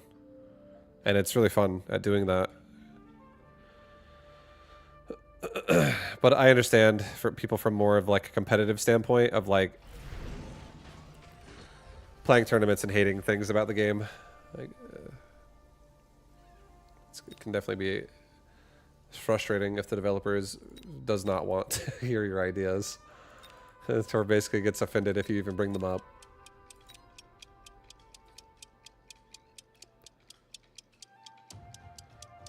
And it was fate. I told you guys, it's a fang opener. I knew it. I knew it. 5, your positivity is a great example for life, IMO. I feel your positivity goes beyond the game. Oh, it definitely does. I feel like I'm just a happy person. This is me, okay? I'm gonna describe myself in as simple but yet accurate words as I can. I feel pretty grateful that I've been able to play video games for a job. And I am a guy who has made guides before, and I understand a lot about learning a game and being good at a game. And I think the most fun part of a game is the process of discovery. And also when you combine that with competitive play in some way, shape, or form, like a ladder, for instance. And being able to do that daily, I fucking love it. I genuinely really enjoy it. So I feel just like grateful that I can stream and that people watch. Like, honestly. And I don't love every game I play, but this game I love because this game is the first strategy game I've played since I left StarCraft 2 that I've actually had fun playing. Like, it doesn't hit like this tipping point of like, I hate it suddenly. And the reason why is because I've honestly played this game in a fucking isolated ecosystem. Like, I just do whatever I want. I learn the game. I just play it. Because when I'm not streaming, I'm usually not on my computer lately. Because I'm so much busier now. I got married and I have 2 cats. And I try to spend quality time with my wife and stuff when I'm not streaming. Because I'm someone who also went from streaming for like 16 hours a day. Like, I don't give a fuck. I'll grind all day. You know, I used to practice and shit. It's not a big deal. I've definitely played games when I've hated them before. And I'm just grateful that a stream allows me to do actually something I enjoy, which is not trying to win tournaments, and especially in a game I'm not having fun playing. Like it's a different experience. It's a different experience, and I feel like it's easy to be grateful for that. I feel like I'm honestly grateful that like I can still live that life because I do what I'm doing right now, which is coming up with ideas on a video game and allowing myself to like play whatever I want. Like, oh, I'm gonna go play some Path of Exile. I'm gonna play some Mechabellum. I might feel like I'm in the mood to play Warcraft 3 ladder or like Starcraft 2 ladder. But when I go play those, I remember I start getting a little bit bitter sometimes where I'm like, if I stay here too long, I'm gonna get upset. Because I played those games to the point of not being fun. Because I did them professional. Starcraft 2 specifically, did that professionally, and it was no longer fun. All the fun was like in how good your result was, not in actually playing the game, because you play it at such an unfun way, or in such an unfun way. Because you only play to win. You don't play to explore. And that's the mindset that I think a competitor has that makes them love and hate the game. And I don't honestly have a competitor's mindset. I'm a competitive person without a competitive mindset in Mechabellum. I have an explorative, like exploration mindset in Mechabellum because I like the fact that I'm offered opportunities to do something different with how crazy this game gets. I think it's personally fun. And if the game ultimately does die because everyone's like, I hate it, I will stop having fun if I stop feeling like I have to try at all. You know, like if that happens, if I have every game I play, I'm like, all right, this is, I'm bored now because I figured out what I like and I only do it. Like, this is the way I play. And, you know, I win every time anyways. And I feel like there's zero challenge in any way ever. If that was happening, I would probably maybe want to move on, I guess. I mean, that is more or less what StarCraft 2 kind of was. Not saying no one in StarCraft 2 is good, but the way I wanted to play it was I just wanted to play North American ladder, and I honestly just wasn't having fun. I wasn't having fun. And there's all these reasons I could go into. There's a whole storyline, because I played that game for 12 years on stream.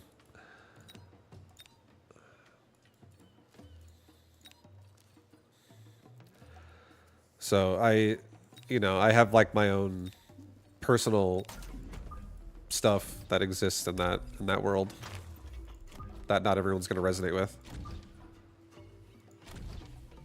Oh my god, yo, thank you so much. Sorry, what you said? Yeah, we finished. Yeah, thank you so much. I think I'm good. Thank you for that. I am so happy to have some food right now. Oh my god, I love you so much. Here, one sec, guys.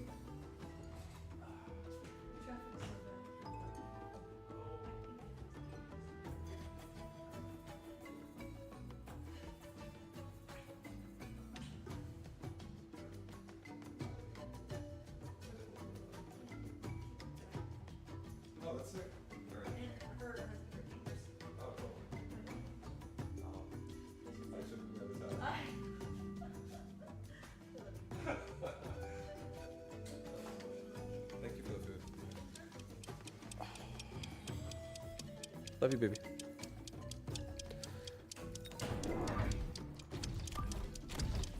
Yo, give me regen. I'm taking it. I just sent it. That was a fast round for us.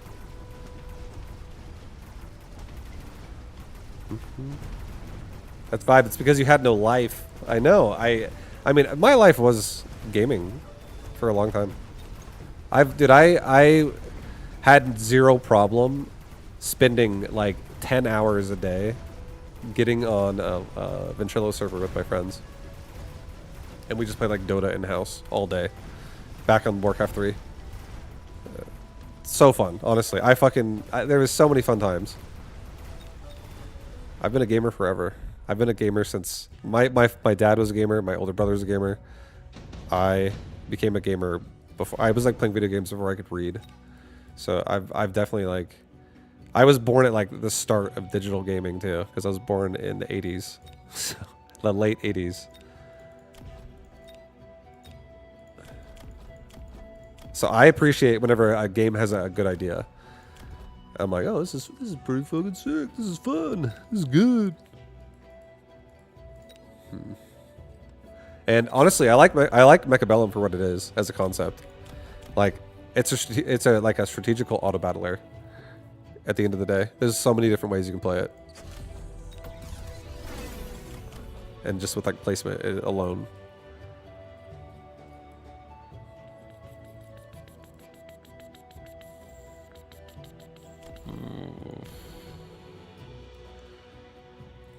Oh God, it's a very easy game to stream. I'll say that. I feel like I've said it. I've said it before, and it's the best way I can describe it. But I feel like when I'm playing Mechabellum, I feel like I'm on vacation. I feel like I just rub my chin left and right, and I just like listen to music, and I just like come up with theories of like I just come up with like ideas that I like to push the limitations of units, and if I fail, like, you know, optimizing it more.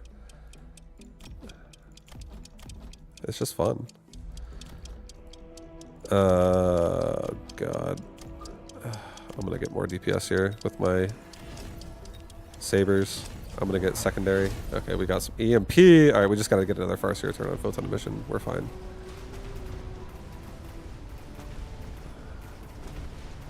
You have the gear, but you don't use it. I know for a fact I could play this game more serious, because I know how to play a game serious if you really want to. And it's just a lot of studying. And it's a lot of also like real, like, only like high level play. Like, I feel like conditioning, this is the best way to describe it. I think conditioning is the thing.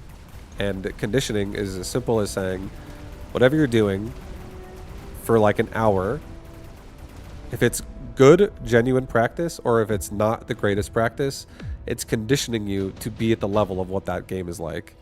So if you play someone who's fucking crazy and is a loose cannon and loses more than they win with crazy wild builds, and you end up being like, let's say, you know, like 1700 MMR rather than 2300 MMR, you might have more exciting games, but they won't be like the epitome of who is the best in the world. It's not the peak of the competitive side.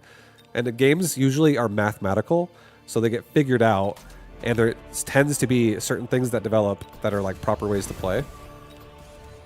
And I feel like being proper play is like a spectrum of like how good that can actually be. You can still play proper with some range of flexibility, but like if you really boil the game down to like, oh, playing proper means you can only do one thing every time. If I see something, I have to do one thing to kill it or to stop it.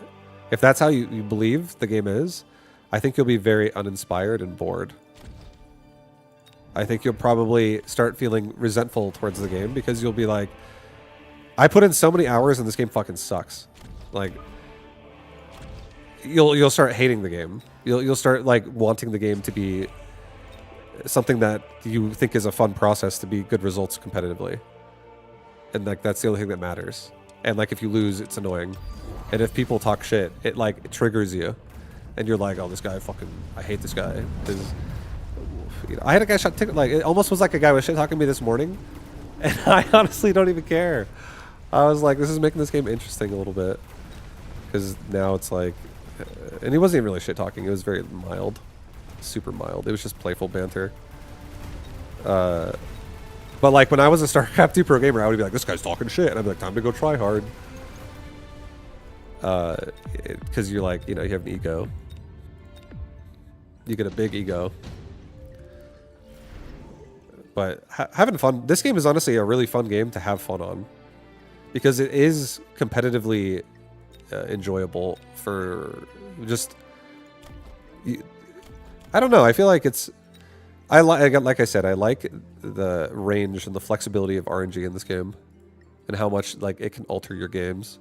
And you just have to really like think about what's going on and try to be creative about how you're going to handle it. And it works a lot of times. It works, and you don't have to always do the same thing. Like the amount of times I've heard somebody to tell me to take this unit, it's so fucking often.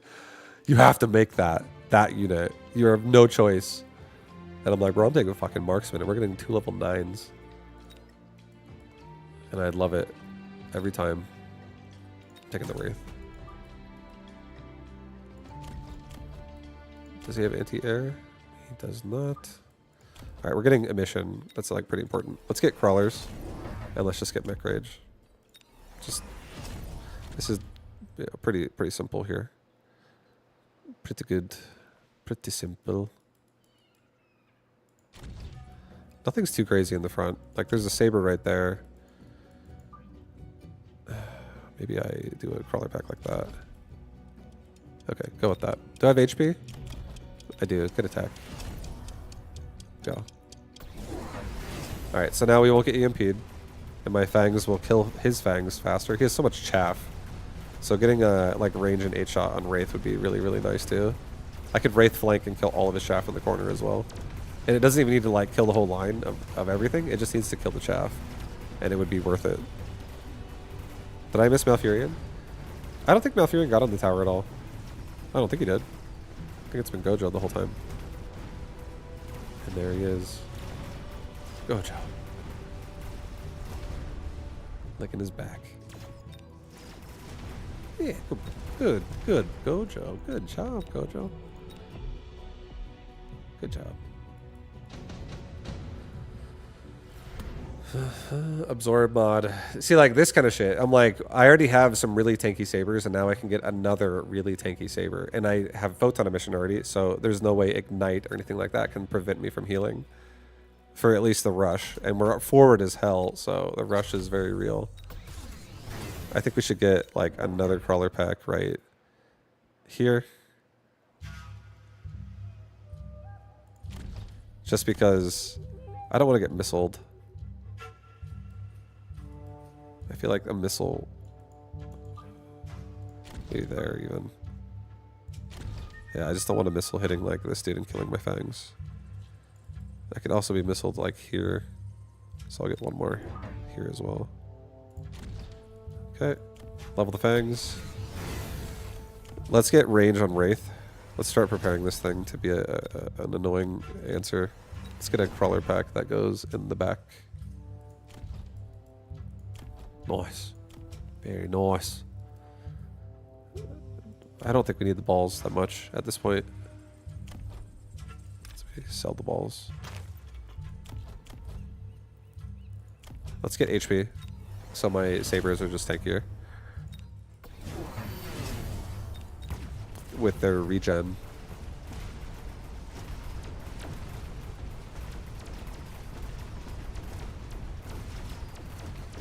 Push, guys, push, push, push, push. Also, honestly, I've liked a lot of Mechabellum's community. That's another reason why I think this game is fun. A lot of people that I've met in Mechabellum are honestly pretty chill people. They're all really pretty enjoyable to see. I enjoy seeing all you guys in the chat, honestly. I love my StarCraft crew as well. I love my StarCraft people. Don't want to shit on StarCraft and be like, oh, I hate that game and I hate that community. I still love the StarCraft community as well. I just got really bored in that game. And I think Mechabellum has been a really fun change of pace. So it sucks to see everyone so disgruntled about buildings, and I feel like I understand because I play this game. I think buildings are not necessarily the greatest myself either, but I think they're manageable. And yeah, I don't know. Hopefully the game is alright. Alright, we're gonna get 2 sledgehammers, and I'm gonna sell one.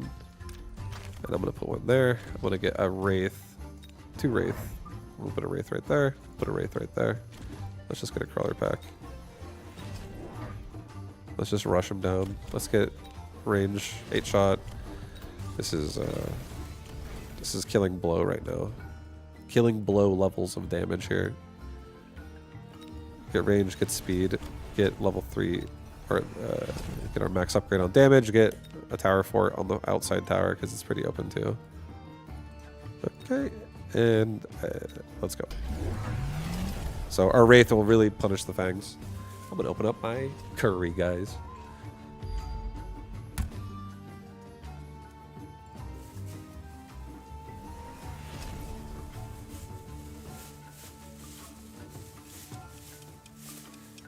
I'm not mad. I just stopped playing after the building patch. Just lost the craving where I was playing hours a day before the patch. Yeah, and that's totally understandable. Again, I think if the game makes your playstyle not feel fun anymore, then that's not an enjoyable process. I understand it. I feel like I actually have become addicted to the feeling of wanting to explore more playstyles in Mechabellum, which is why I don't care. That's me personally. I feel like I'm actually... It's weirdly to say, my mindset, I'm actually happy if something forces me to play different almost all the time nowadays, especially in this game. I actually really enjoy when I discover something new the most. I feel like it inspires me to recreate it multiple times before I move on to something else. Like, I enjoy it. I think it's a fun process. And I don't think a lot of people think that way. I think a lot of people probably just feel like it's just annoying because what they were doing doesn't work anymore. And they're like, this is stupid.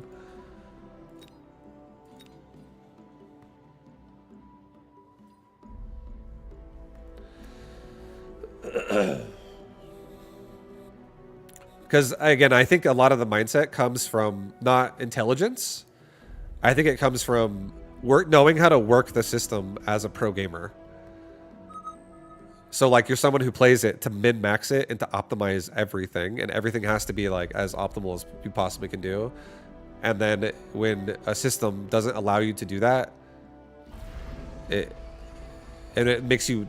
If it makes you lose... You're like, I hate it. Like, it's almost like saying it's like similar to poker, where like somebody could be a better poker player than someone else, but then suddenly something happens where it's like the final card is like a flush or something that they needed, and they banked everything on getting that, and because they got it, they win. It's more risk, like the risk taker play can win versus skill in a game like this. And I feel like the skill is like optimizing the risk by being able to be flexible and do like anything you want. And I feel like that's what makes it theory crafty and fun.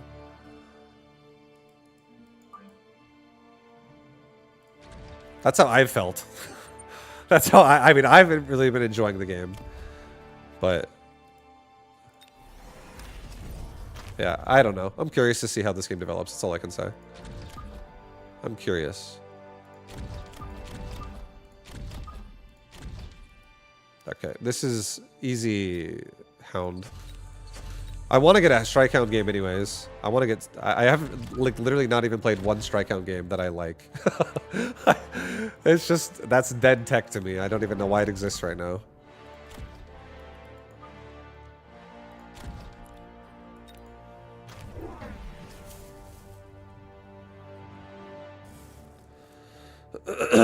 I was never that good at the game, though, so not sure my opinion matters. I think your opinion matters. I think everyone's opinion matters. Because I think a game needs to be fun at the end of the day as well. And understanding why it is or isn't fun could be, honestly, a problem with the game, or it could be a problem with the community's mindset. Like, I'm not saying it is one thing or the other. I think in this case, the fun probably is buildings just really break too many things in this game.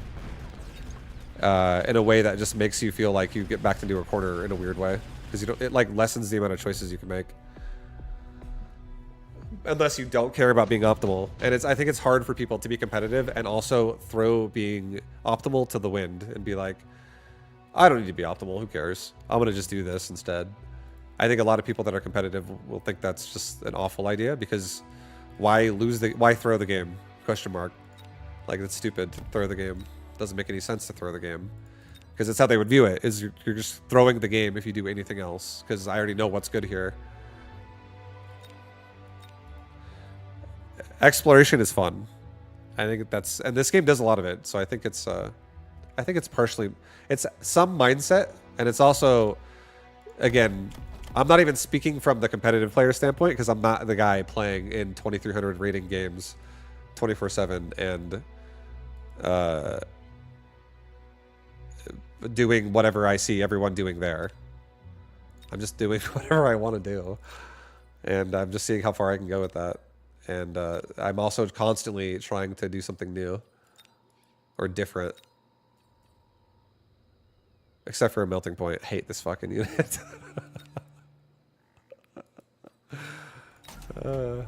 I also I gamble sometimes. I sometimes set boards up in hopes that there will be a card for it.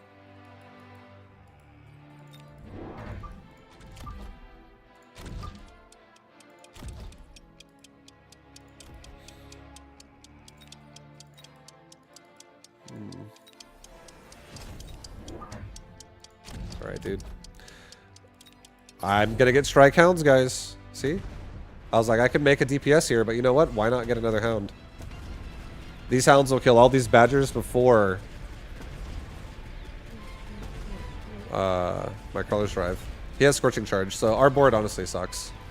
You know, and I'm willing to laugh whenever a situation like this happens.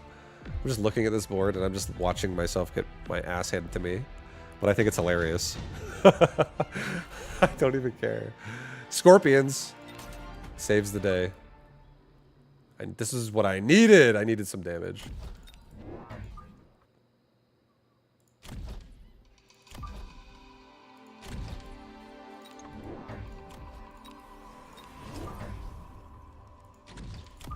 So now we don't even need Strike Hound, guys.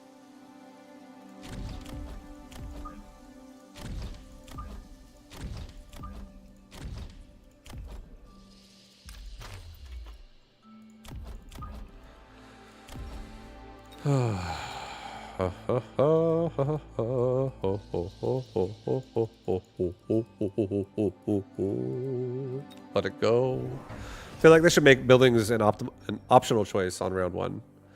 I think, honestly, if they're going to get rid of buildings, I think they should just get rid of it as a system. I think it'll leave bad taste in everyone's mouth if they get rid of them only mildly.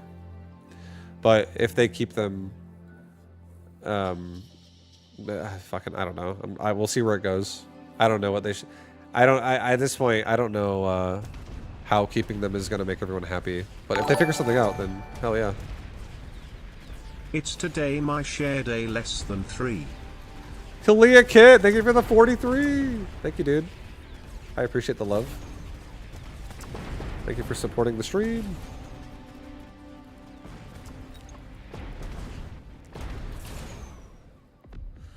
Okay, I think we take a Mobile Beacon Mustang. Fixes the entire density of the left side problems here, guys. All those left side problems go away when I get this. Look at this. This Mustang is going to be cooking. Absolutely cooking, dude.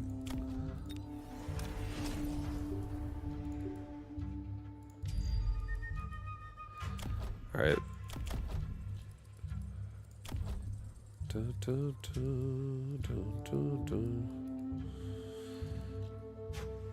I think we get one more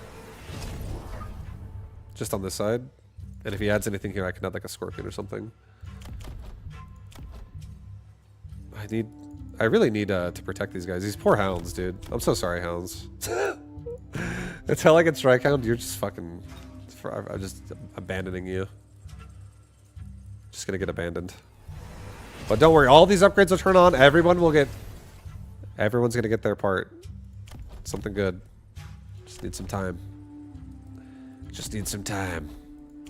I think these hounds honestly take armor.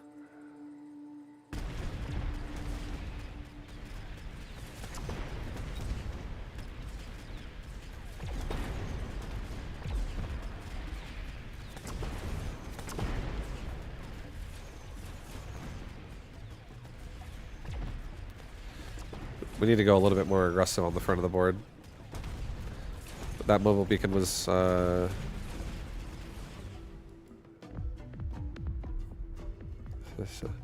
look at this game, guys. Don't look at this board.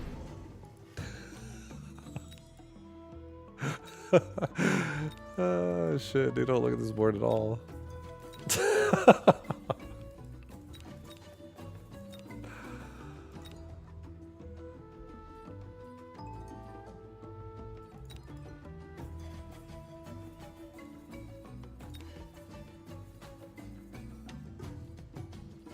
Let's get 2 wasp. I'm gonna put a wasp here and a wasp here. Okay. I'm probably gonna end up selling them. This board will work. This board's gonna work. I'm going like this time. Goodbye, tower. Yeah, nothing to see here, guys. Nothing to see here. Relax. Alright.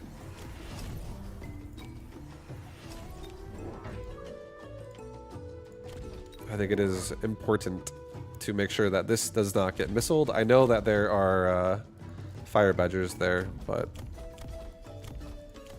you know what? Tough noogies, guys. I'm definitely selling the wasp.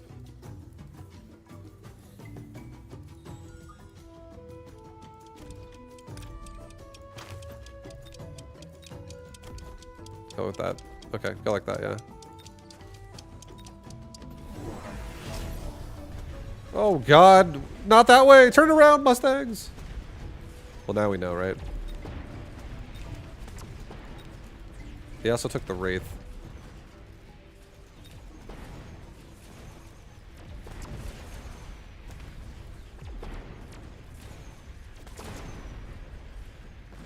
I wish my Mustangs had some XP, guys. I also wish I had set up my curry already. It's sitting on my desk. I'm not even eating it yet. I'm about to stuff my face. I mean, this is why I can't think. I'm hungry. Let's eat that curry. My skill level's gonna go up. Just wait.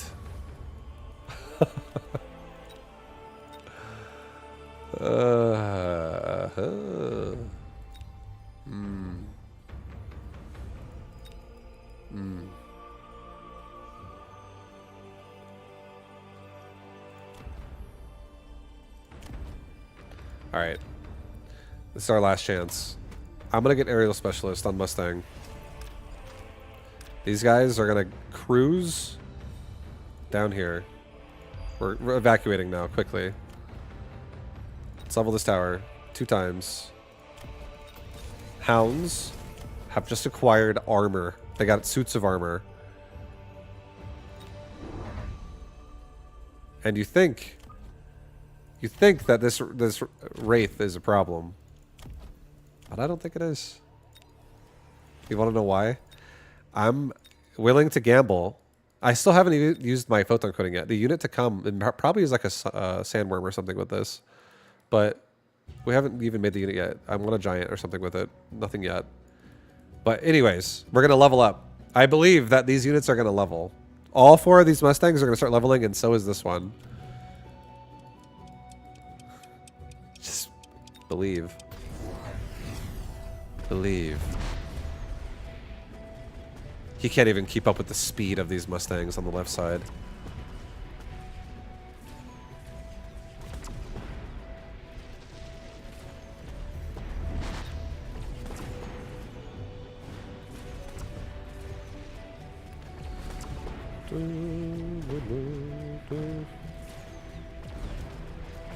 Oh! That was my stomach talking. I wanted the game to be over so I could eat. Oh yeah. Look at this. This is what it looks like before I add the curry sauce to it and take out. This is what it looks like, guys. Ready?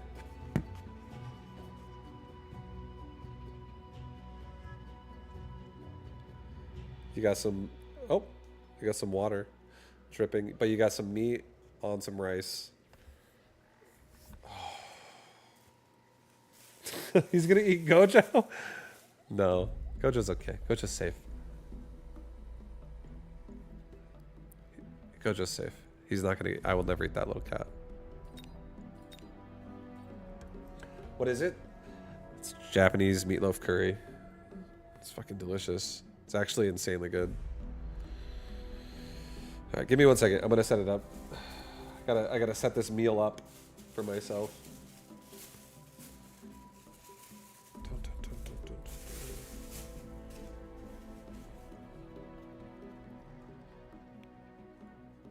I thought you said your stomach can't take it now. It can't take when I make it spicy. Like I used to make it very spicy. And now I make it very mild compared to like what they offer. because I used to get, so there was like a spice level 1 to 10. You just pick a number. 10 is extreme. 1 is like very mild. Nowadays I get like 2s. Almost nothing. I want to feel something, so I get at least a 2. But I used to eat 10s nonstop. I used to eat literally 10 after 10 after 10 after 10 after 10. And one time I was like, I normalized how spicy 10s were. I ordered a fucking 30. I was like, can you guys go secret menu for me and give me a 30? I want to feel something today. And I felt my guts rip out from the inside. So I think I did damage to myself after that. And now I don't eat as spicy.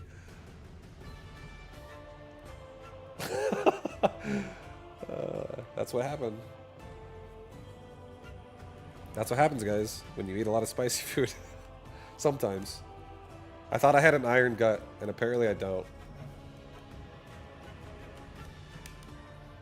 And then now I'm on... Maybe it's also a product of me being almost 40 years old. Because now I'm also on probiotics. To help with my digestion problems. Getting older, guys. But the flavor of curry is so good. The Japanese meatloaf curry, like the seasoning on the meat, it's amazing, dude. It's so delicious. I eat this like a slob. But I'll try to eat nice and fancy for stream.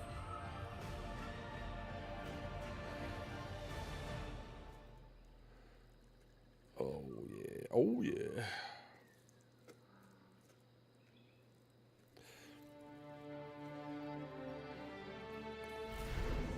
I could never dream of eating food and playing StarCraft at the same time. I never even dreamed of that. Well, look at me. I'm playing Mechabuzz and I'm eating a meal at the same time. Ah, what a time to be alive.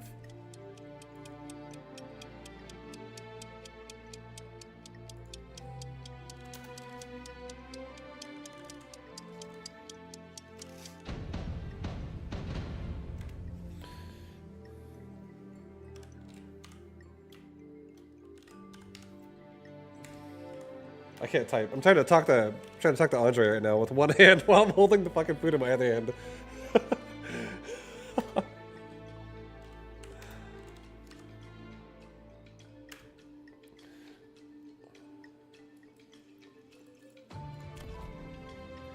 Alright, fire badgers. We have void eyes in my face. It's like the same army. Here, I'm just gonna get 2 marksmen. Pick off the cannon and also pick off the voids. I'm gonna get Mustangs relatively back. Do a crawler pack. Do a crawler pack. Do a crawler pack. Way in the back. Okay. I'm not gonna start round yet, guys. I need to mix my meal together. I'm trying to prepare this curry right now. It's like a 3-step process.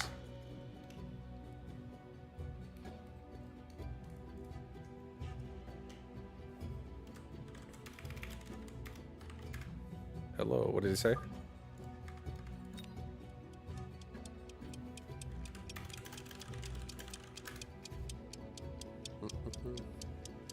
I'm streaming and eating at the same time. Dude, this guy's gonna come to my stream and be like, where's this guy from? Probably America. He's eating. Can't stop eating.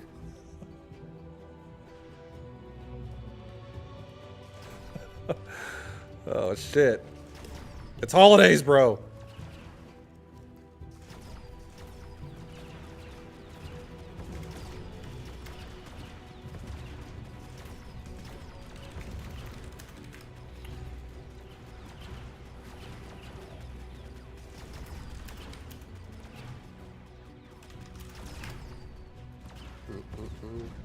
This guy's so nice. This guy's so nice. Alright guys, I'm almost done. I'm almost finished. Oh boy.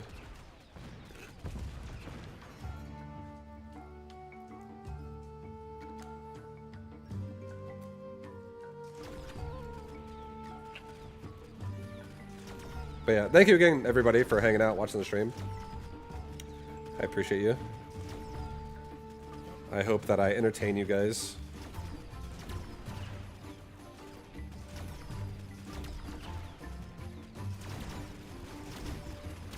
And I really do feel like it's really easy to not be upset when I stream this game daily, because I'm honestly not being competitive at it.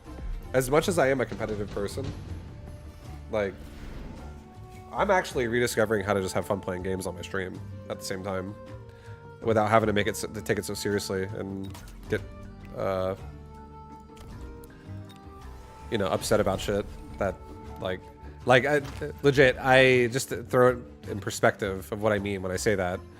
Like, an example of this would be, I practiced really hard to win an online qualifier, and I actually won the online qualifier. I beat even Korean players in it, and I qualified to go to like a pool play of Major League Gaming, like MLG. It's like a tournament in California, big convention center. I got to go play there, and my first opponent was like the best player from Taiwan. I ended up losing that match, and I traveled to a tournament, and I lost my first fucking match on like a main broadcast. And I not only lost, I didn't even win a single game. I lost every game. I was like 0-3, and I was knocked out of the bracket, and I got knocked into like a loser bracket at the very beginning. And then I was like, I remember how depressing that made me feel. Depressed that made me feel. I was so sad. I was like, I can't believe I just put all this effort in and came out here and did all this, and I lost like right away. I was like there's like even a moment where you're like, maybe I should retire, dude. Like, maybe I shouldn't do this anymore. It gets depressing.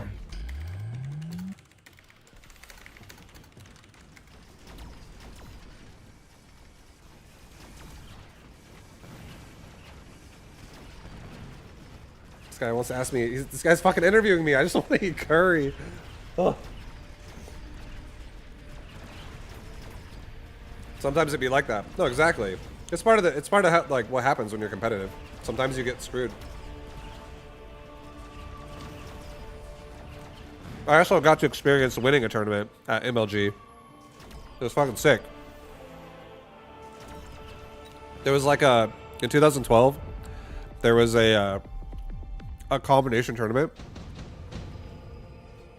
There was 2 tournaments happening on the same weekend. There was MLG, which is the whole world, invited for an event in that convention center. And there was also a nation tournament happening. There was a tournament called WCS America. And it was everyone who's from the United States was playing in this tournament.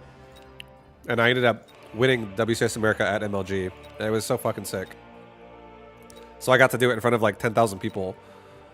And more people watching the stream online. It was such a unique experience. It was such a fun experience. It was so sick. And taking power systems. You didn't show us the final curry. Oh, here. Sorry. I haven't even eaten. I've barely eaten it. I'll show it to you. Give me 1 second. I gotta make the round. I'm doing more badgers because I'm gonna be getting another farcer in here. Something like that is fine.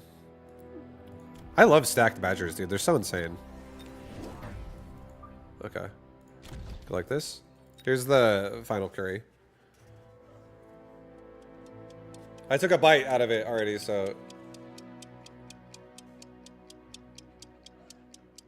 That's it, dude. It's so good.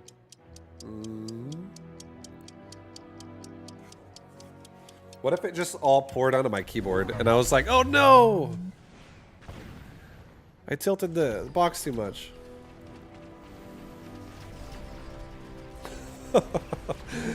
That'd be hilarious.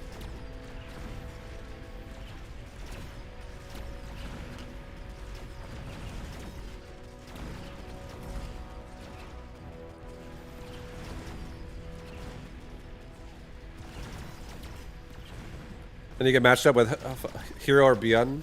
Yeah. Exactly. No, it's like I totally understand the level of dedication it takes to like be one of the best players in the world at something, and that makes you jaded a little bit in your mood about how you play the game. You invest yourself so heavily into like caring about that, like what you're doing and your image and your persona and your skill and your records and your like doing well in tournaments, and you like the game is no longer that fun anymore when it's that there's so much on the line that you care about in terms of like things that make you win, things that result in you winning the game or losing. Like the amount of people, it was almost like there was racism in StarCraft. Like everybody at the end of the day was pretty cool, but there also was a hatred that everyone had for each other if they played a certain race, and they started doing the tendencies of what everyone stereotypes that race to do. They would start hating each other. They'd be like, you're such a fucking noob. You do this, blah, blah, blah, blah. Like, people definitely, easy to make each other mad. It's just how it went. Some people were pretty pissed off. All right. Marksman, get over here, dude. I don't know what the fuck you're doing.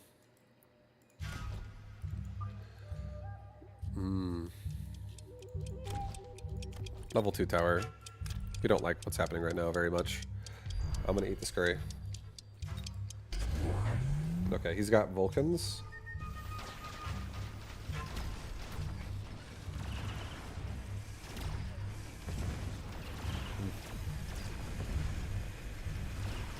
Do you really know what it's like, vibe? Yeah. Yep. It was fun. I really did enjoy pro gaming when I did it. It was fun.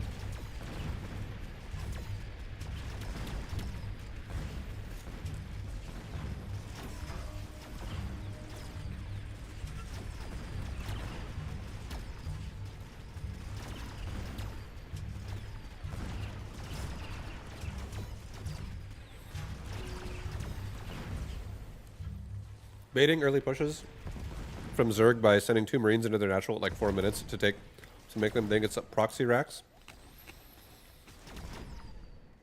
Then just expand to the gold and turtle like a coward. That Zerg, I would say that Zerg, that guy doesn't know how to use overlords. If he's falling for that. I would watch you walk those fucking things down your ramp and be like, what's this guy doing? And I'd kill them. Or if I was being really greedy, I'd watch you walk them out and I'd be like, oh, this guy just wants to hunt overlords. And then I would just make 500 drones. No Zerg should be letting you fucking walk around and not know what's going on. Like, if it's the very first 2 Marines, I feel like there's such a, like, there's always such a big emphasis on the Reaper in ZVT. And if you're...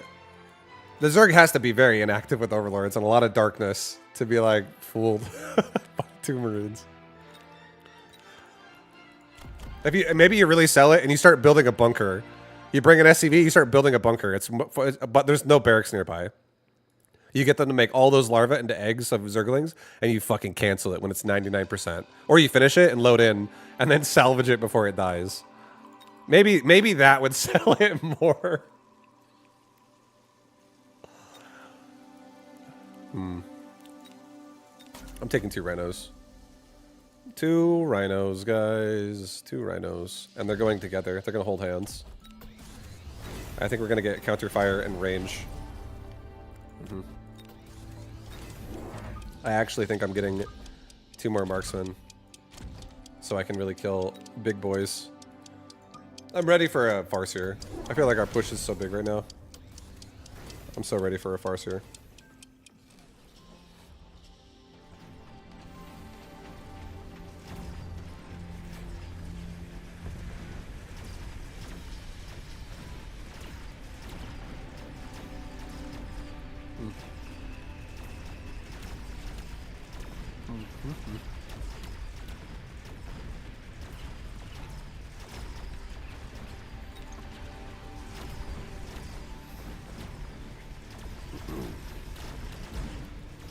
Oh, you're talking about like Wings of Liberty back when people had like 4 spawn locations. Okay, that's more fair. Sure. Okay, I'll give you that. Because you don't even know where their base is. Like, if you haven't seen their base yet, I give you that. Yeah. That, I feel like StarCraft 2, honestly, got less fun. Just by a little bit. When they took out the possibility of not scouting someone first in 1v1. When every map was like, you guaranteed know where they spawn. I think unpredictability was a little bit cooler, even though I was someone who always played defense. Because I played greedy. Like most of the time. I was always a drone boy.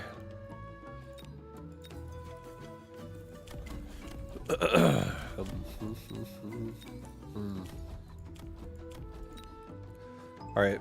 Photon emission?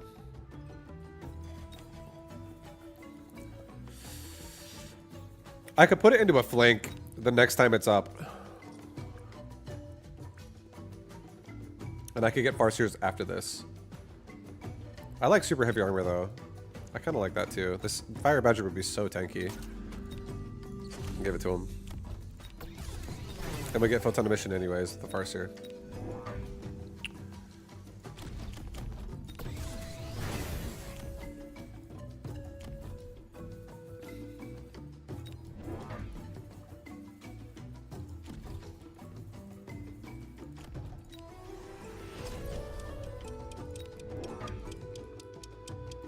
Okay. We'll get 1 Fire Badger in the flank. Next round, I'm going to be getting a mission on... Actually, get it. No, don't do it. Don't do it. Let it go. Let it go. Let it go. God, the scurry's so good.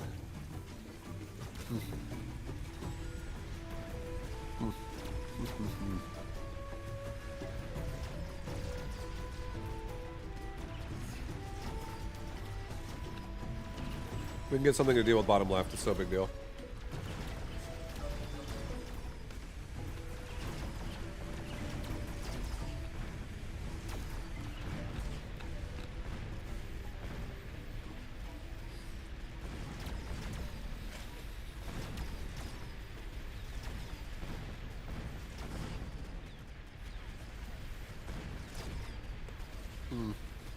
Yum.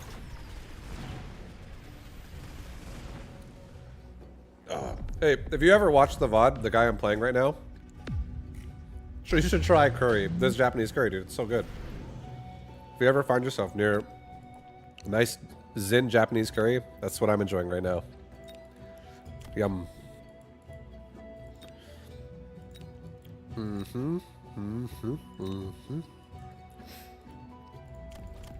Alright, we'll sell these rhinos off.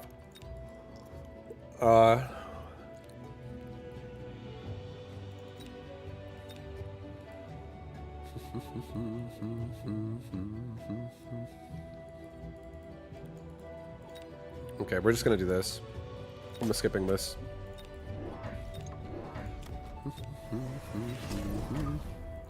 I'm grabbing 2 marksmen. And I'm gonna grab 1 badger. This badger's gonna kill the crawlers as they come forward. Selling off the first rhino. That's gonna get targeted right away. Get range on my marksman so we can shoot into the hounds immediately. And also across the board. Level this. Get photon emission.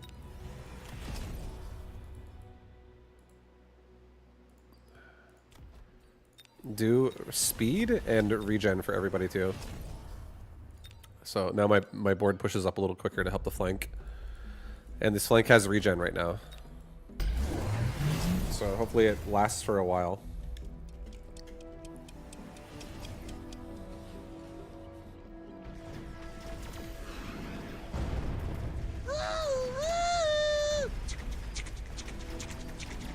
Yo, Capels, thank you so much for the raid. Welcome everybody. Sorry guys, I'm eating a curry right now, so I'm stuffing my face. But welcome to the stream. Hello, nice cat. Thank you. Here, check him out. Gojo, they want to see you. Yeah, he's adorable. He's just chilling right now. He's chilling. But thank you so much. I appreciate the love. Welcome, everybody. I'm playing Mechabuzz. Nice hat. Thanks, dude. I feel like this hat has been through the wash like 10 times now. It's starting to fall apart.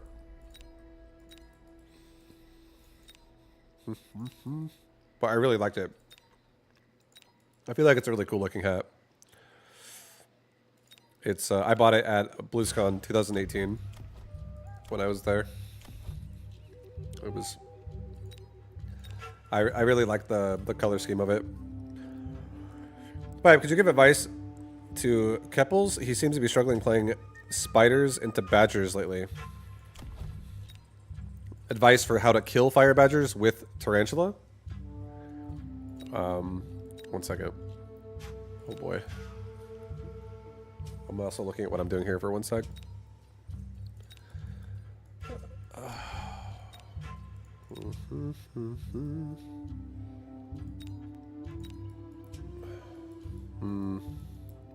I have 30 seconds. We haven't done anything yet, guys.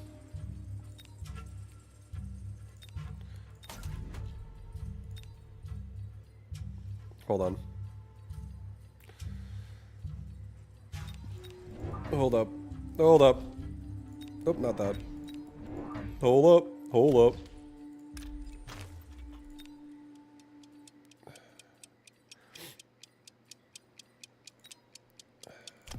Take the Raiden. I'm gonna put a Raiden down here just to be like extra safe and make this not annoying. Level my badgers, level my marks. No, I didn't get to do everything. Okay, it's fine. EMP doesn't matter. Okay, if you're fighting against fire badger and you have tarantula, all you really need is if you have the ability to have your tarantula kill chaff, all they would be is explosive and range. If you want to play it an easy way, I would say. And then just have something that either has armor and can go forward, or something that does good damage, like a Raiden, or a Saber, or a Scorpion, or Void Eyes. Like, something that does damage that can just kill the fire badger once you can see them. I think the thing about what I hear there when you say how do I beat fire badgers with tarantula, in that kind of a game, I don't think tarantula should be anything besides chaff clear. So like, if you don't have explosive, don't even, just get range only, and that's it, and stop there.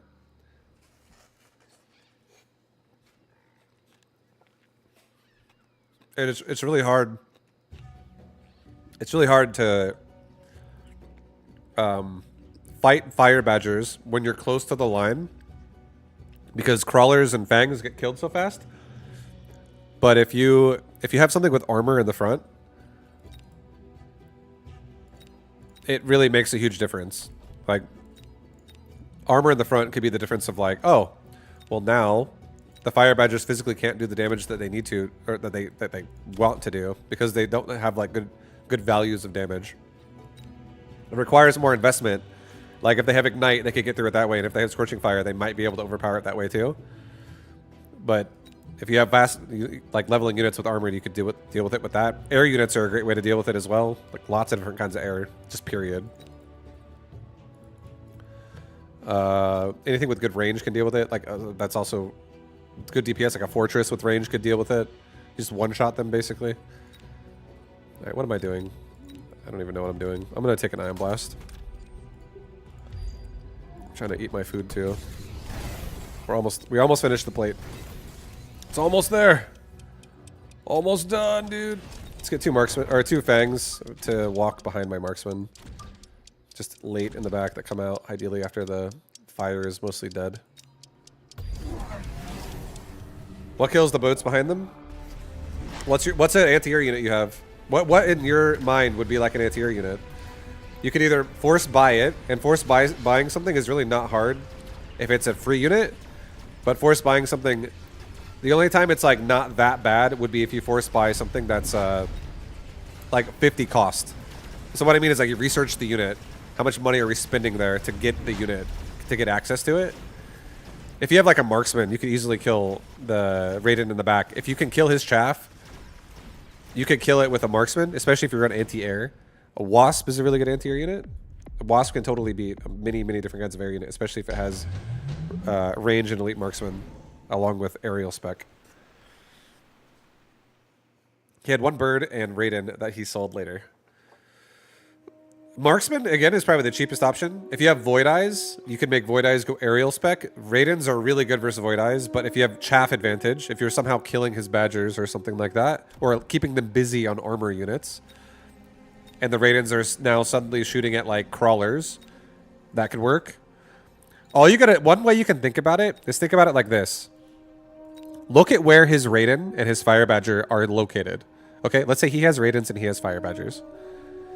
If you put your Fire Badgers, or sorry, put your units in a spot where the Fire Badgers are like getting caught on an armor unit and they can't shoot anything else, and you've timed it to where like you have a unit that goes in really close to the steel balls that now suddenly grabs, or it flanks or something like that, and it grabs all the attention now of the other units.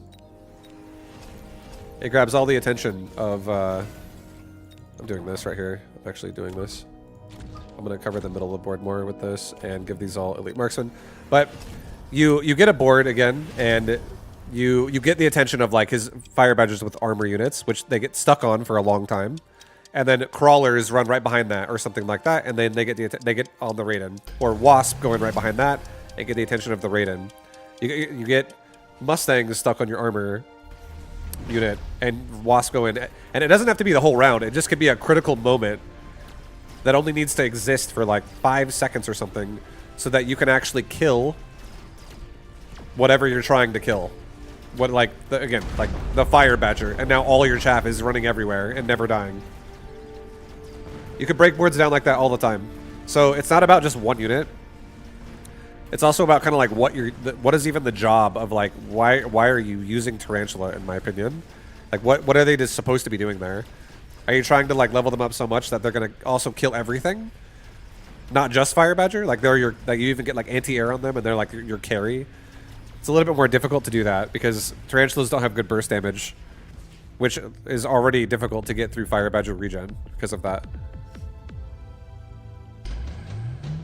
Tarantulas also have armor themselves. You could put armor on your Tarantula and it would be very hard to kill it with Fire Badger. That's another one. I don't know if any of these are helping you, but I hope so. Or if they sound good to you. Fire Badgers are overtuned right now, that's for sure. They're beatable, but they're definitely strong. They're really good value for what they cost. Not really afraid of any of this. That paw? I know, dude. He's like, hi. He's so cute. I love him, dude. He's my little companion in life now. He follows me everywhere.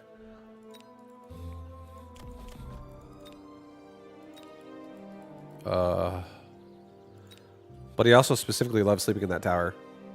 I do think if I got up and moved, he might still stay here and keep sleeping. But if I open the doors up and shit, he definitely always follows me out. Are you his emotional support human? Yeah. Yeah, we made a deal. We support each other.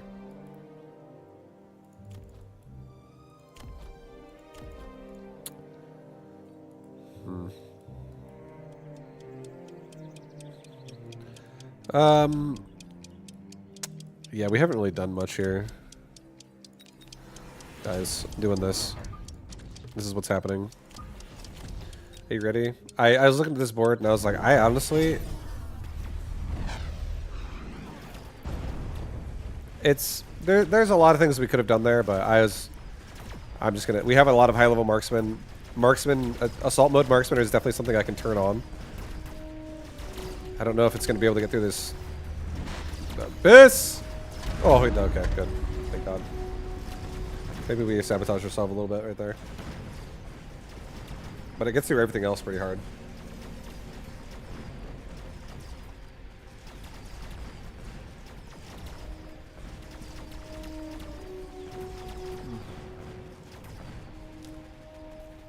Guys, are we dead? I'm dead. GG. The perfect crime. Yep. I just want to eat my curry, man. Oh. I'm almost done. It's delicious. Getting our strength back. What do you say about Mech Rage Tarantula? Really good if your strategy is about rushing. Otherwise, I don't like it. I don't think it makes any sense. And a rushing strategy means you're going to be playing forward Tarantula. So I think it's fine. I think Mech Rage, when you play really aggressive like that, I would say if you're going to play a Tarantula that way, this is probably the upgrades I would run personally. If I was going to play a Tarantula, this is what I would think. If I want a Tarantula that pushes really fast, and if I want a Tarantula that's going to be invested into, I don't think you even need to worry about getting range if you are going Mech Rage. I think what you should really focus on is the fact that you move at him faster, and I think you should get something else that tanks for your Tarantula. So you should just have a Tarantula that moves forward with something, like crawlers or steel balls or whatever. A mixture of a lot of things. I think if you're going to just go Mech Rage to stand in a standard formation with range and Mech Rage and just have the Tarantulas do DPS, I think there's things that you're going to find it very difficult because the unit's not very good when you play it that way. It's going to be like kind of rough. I don't think it's the worst, but I personally don't like it. So like if I was playing a Tarantula that was going to be a tank, or like be someone who's like going to push forward, I probably would get a Tarantula that has like, if I was going to get Mech Rage, I probably would get Mech Rage. You could argue if you got armor piercing bullets as well, that could be a form of DPS. But again, if you're going to do that, it's like that unit is not necessarily going to be a great tank because there's a lot of things that can kill a Tarantula pretty fast. So maybe, again, not even worrying about getting range there, just having the ability for it to walk forward and attack things. Or you could just go like Mech Rage and armor. Just have armor on it. And armor could be nice because armor could be like you could have a Mech Rage Tarantula walk at a faster pace to like still cover crawlers, for instance.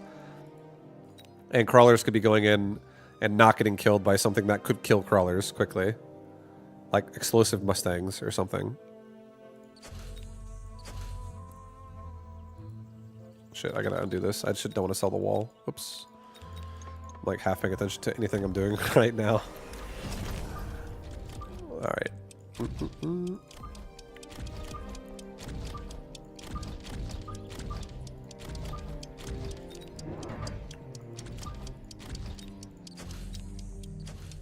Oh! Okay. Done. Oof, Jesus. Got it.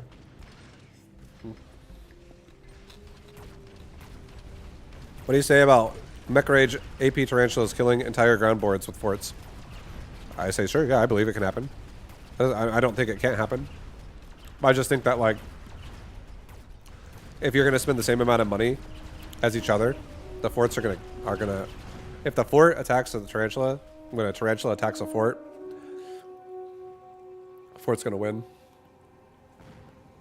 So I would say if you're going to play that way, you just need to make sure you have enough chaff. That'll work.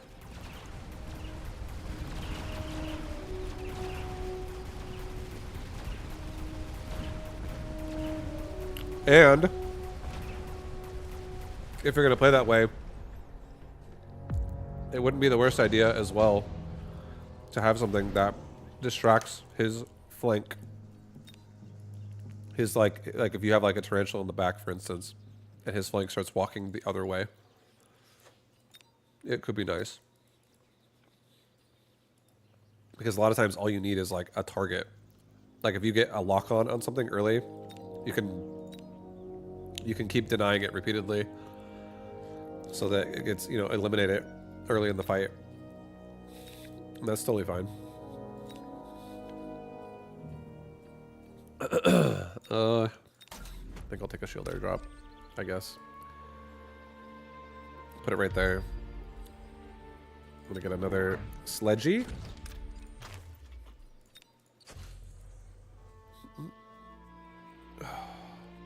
My favorite thing to do is having waves and waves of spider mines. Spider mines are pretty sick. Yeah, I agree. They can be. I've tried making spider mines work a lot. I think it's honestly an underwhelming upgrade right now, personally. But it definitely can be good.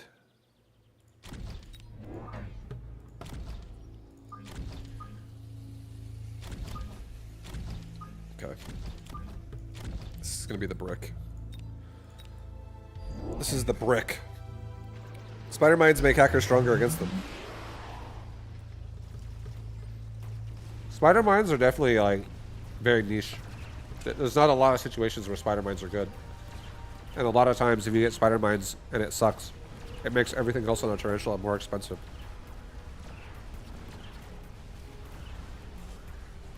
So sometimes it's like, feels bad to hit that button.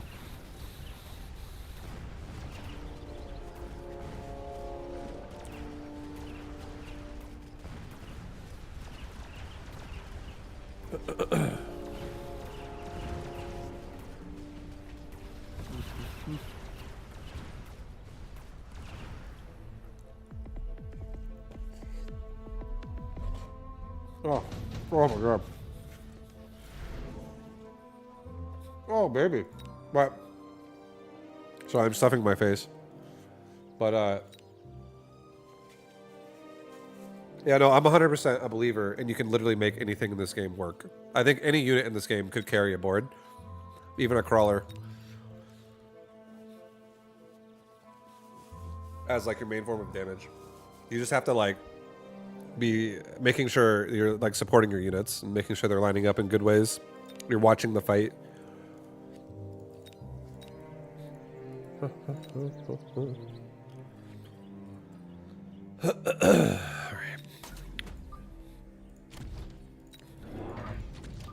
Alright guys, this is it. It's all come to this.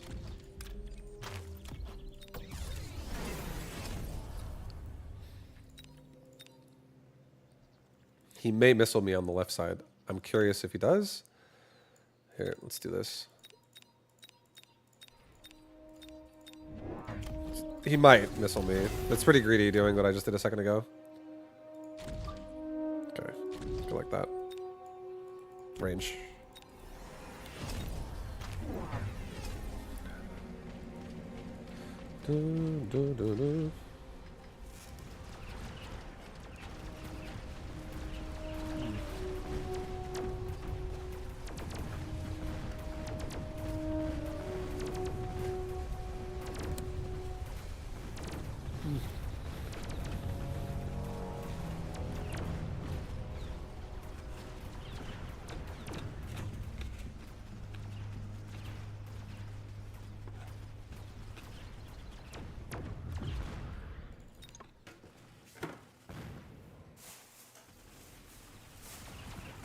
Okay, well, I'm done.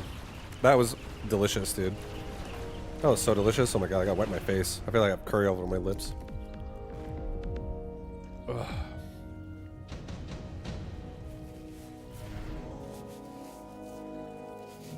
Oh, another mobile beacon, huh? Oh, what a day.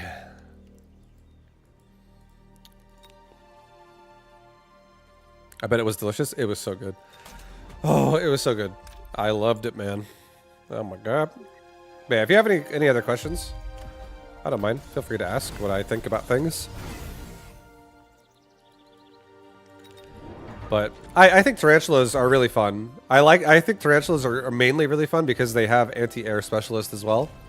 I have an appreciation for any unit that has the ability to also hit air units on the like with whatever tech they have. So you could ultimately rely on that unit. And I have played games before where like I have like tarantulas like taking out Abyss and shit like that. Just because we're talking like it's like a level 6 tarantula, and it's just mods are happening, and having games like that are pretty satisfying. Do you think Tarantula versus Saber opener is cooked for Tarantula? Yes, if you let them shoot you. But no, if you can make it to where you can just, again, win the chaff fight. At least early on. But it's kind of hard to do that sometimes. Because you're both going to have something that chaff clears. And then if you know, the second the Saber looks at the Tarantula, it's too late. 2-shot, you're dead. But I'll say it like this. I'm not really afraid of Sabertooth when I have Tarantula. Because I feel like there are plenty of ways that you can still make that Tarantula useful. And if you want to carry with it, then you just got to really make sure you don't really let it get shot.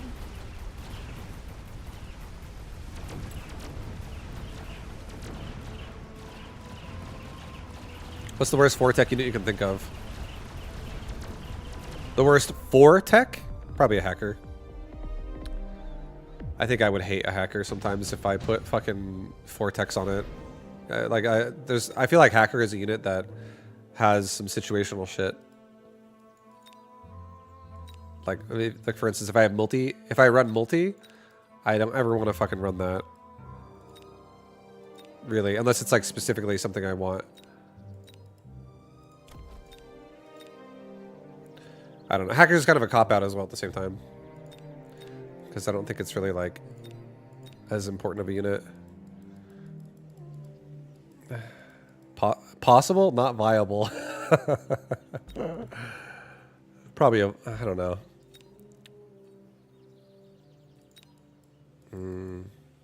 Something, it's going to be something expensive. I don't think it's, like, when I think of Wasp, I actually think Wasp is an amazing quad tech unit when you want to build it. Like, when it's, like, the time. Like, having aerial spec and they're going for air in their board, that's, like, even if, especially a focus. I love Wasp so much and teching the shit out of it. A level 3 Stormcaller. I'm going to sell. I'm going to get a Wraith over here. I'm going to mobile beacon this. Wraith over here. Mobile beacon this.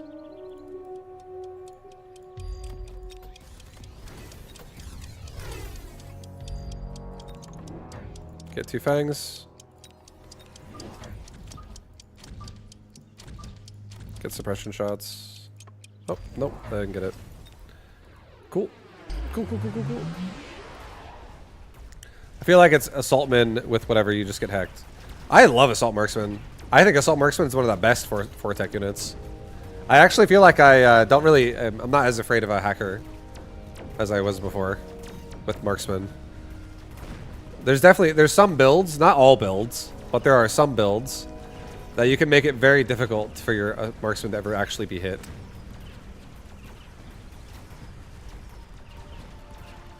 Like, I actually do believe that ever since I put Subterranean Blitz crawlers on my crawler,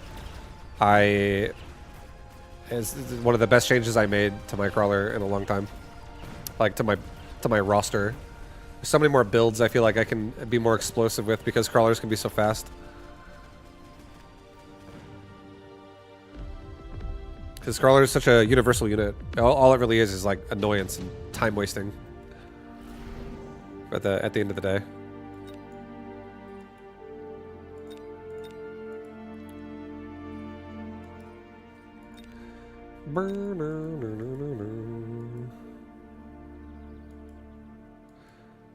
Acid Boom Rhino? Acid plus Boom Rhino. That sounds fucking sick, actually. That's definitely a nice... That sounds like a very cool combo. It's a little bit more technical. But that's a shitload of damage. That's sick. I like that.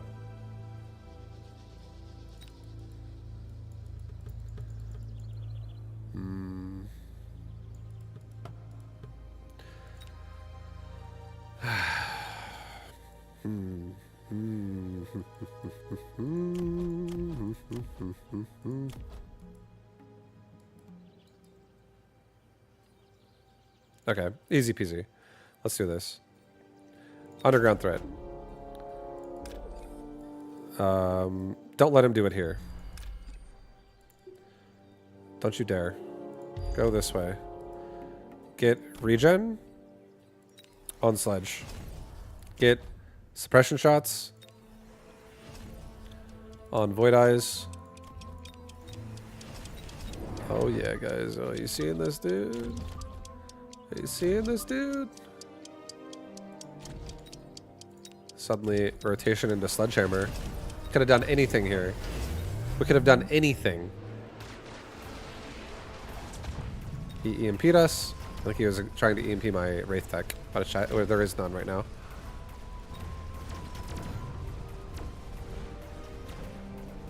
Really level our left tower in a second here. It's pretty dicey being level 1 tower. Yeah, we're gonna get fucked. Kill the berry at least, please. Thank you. That's okay. You think carry Rhino Blender is a good strat? Yes. Yep. Whirlwind on a Rhino is amazing. I think it's the one upgrade it has that it makes it cover itself, and it doesn't get stuck and just overrun by things. Whirlwind allows it to get out of problems, and it also combines really well with wreckage recycling. You blend all that HP into all that killing into an HP bar. It's beautiful. I think photon coating on a Rhino is a trap. I think it's only good if you like to play flanking Rhinos. Otherwise, you may as well just make a Farseer or a boat and just give everyone else a mission and let the Rhinos have other upgrades. I also think that. Let's get a HP. Right there. Get an HP right there. Let's...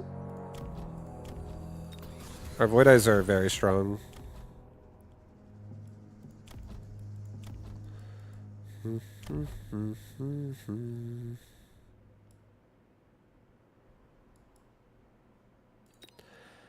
All right, dude. I'm gonna do this. I'm gonna be lame. No, I'm not. I'm not lame. I'm not lame. I'm gonna get Mech Rage on my sledge. Where are you? I'm willing to possibly lose a round. If it so happens to be that way. We didn't level the tower still.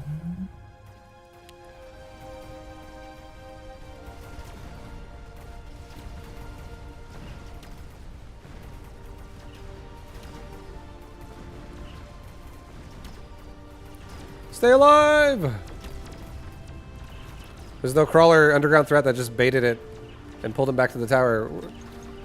We're holding up for a little longer. Yeah, we really need to level the tower.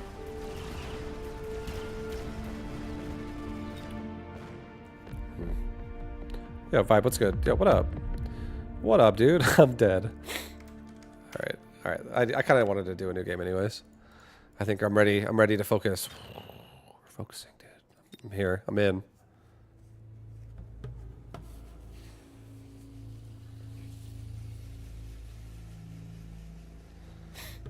Now you play Tarantula Carry. Okay, watch. You'll see my Tarantula Carry. This is what I would do. If I was going to play Tarantula Carry, this is how I would do it. Let's see. Where are you?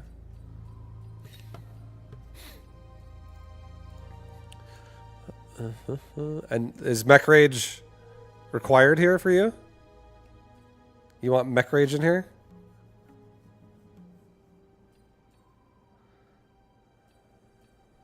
Here, we're doing this.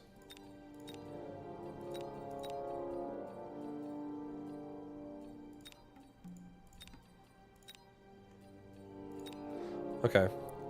Mech Rage, Armor Piercing, Anti-Aircraft, and Spider Mines, okay? That's our Tarantula right now. You don't need range with this. I don't think you need range. Don't even need it.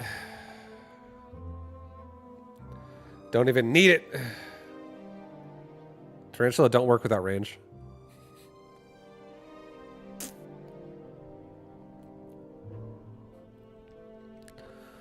Yes, they do. It's the first tech. It's not. Negative.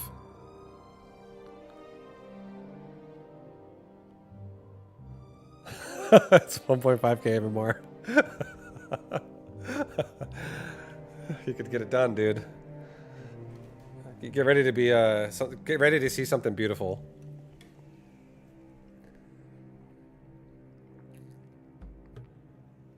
Ooh.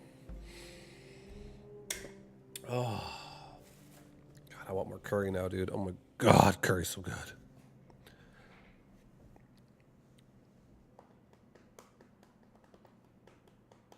This might just be the worst spider bar ever. We're playing Mumbo Jumbo.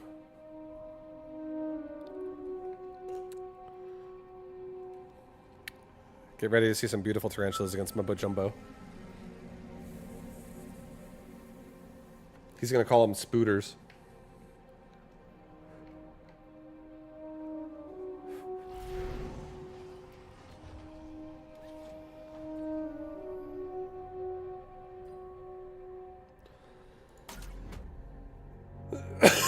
All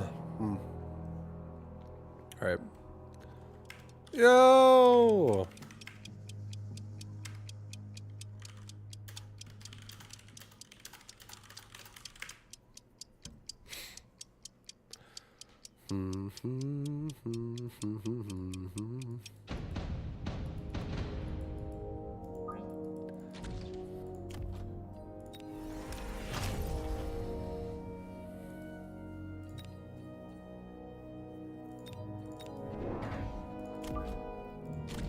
Okay.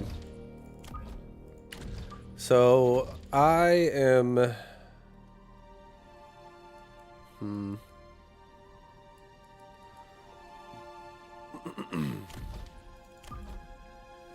debating how I want to open this.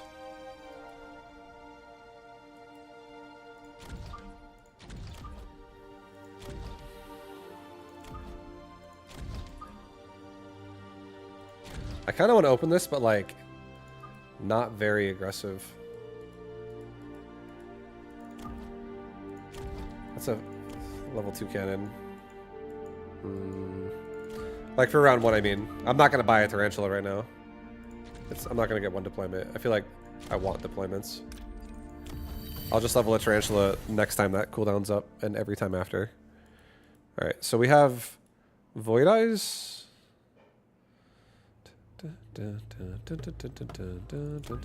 Get tighter.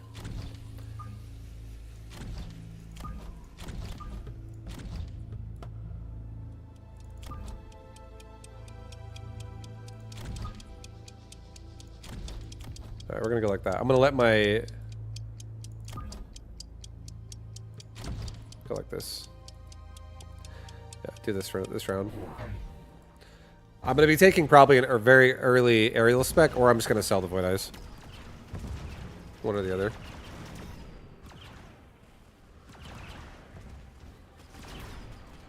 Really depends how this game goes. Or how this starts going. You think getting Spider Pack might be important? What's Spider Pack? Oh, you mean like an opening? Yeah, like it would definitely help. But no, you don't have to do that. No, you definitely don't need to do that. This game is very, honestly, free. Like, you have the freedom to literally do any build you want. The fact that you can recruit any unit in the roster and half of them are free, and then also you can sell, and you can really pay for a transition to something else, it's not that hard.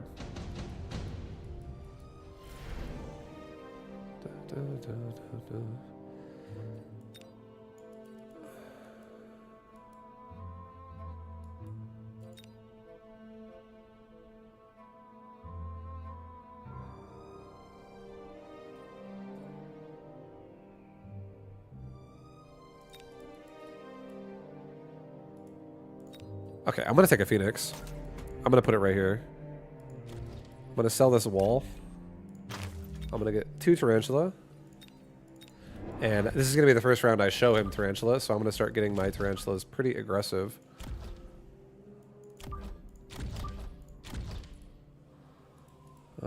Right off the bat.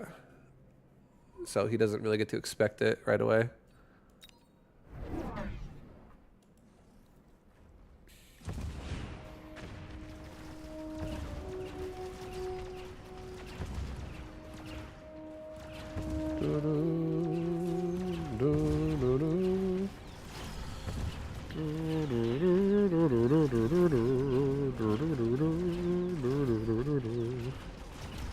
So he missiled us too that round.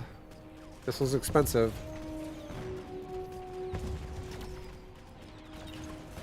It's 50 bucks, guys. 50 bucks. That's $50.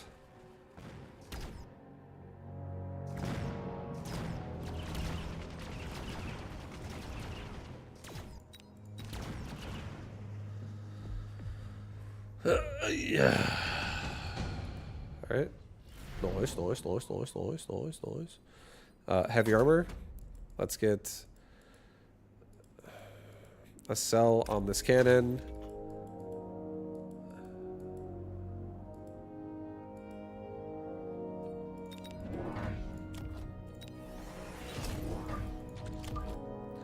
Level up that Void Eye. Let's get a crawler pack that goes like this. Protects the Phoenix and the spider. And let's get another one that's like right here again.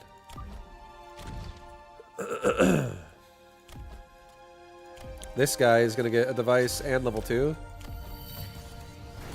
And he's going right here.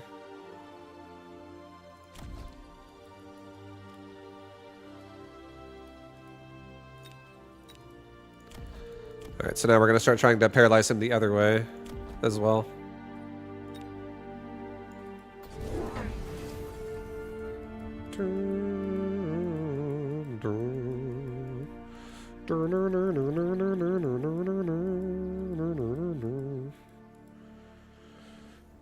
He's got Mustangs. The Mustangs are getting blasted right now by my Tarantula. This is good.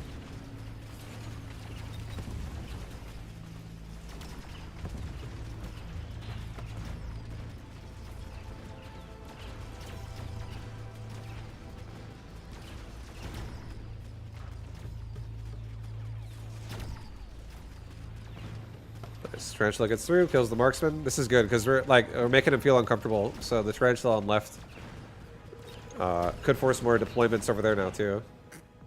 And I can do anything I want with that tarantula. I could run it away with a mobile beacon if I want to, which I like. I think this is honestly all about speed and being annoying. So I'm gonna actually get, as much as I love efficient light, I feel like I should go for speed out of these two choices, because this is going to be probably a lot of crawlers. So it's cheap anyways. Speed is so nice. It's a, God. Oh, God, efficient light is so good though. Oh, God. I think it's too good. I'm going to take efficient light actually. I'll be able to afford so many upgrades with that. Alright, I think we sell off the Mustang in the middle.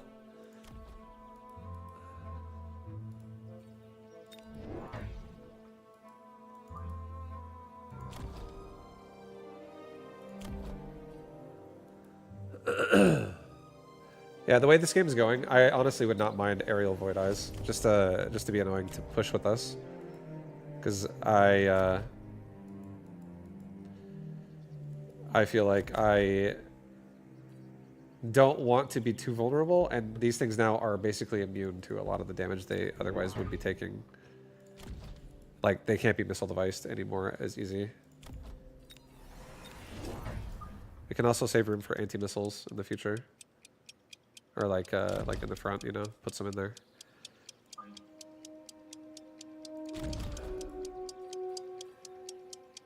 Level the Mustang this round. Don't actually do an upgrade yet on the Tarantula. I also want to see what he adds here. Okay, a boat right there too. Whoa, jeez.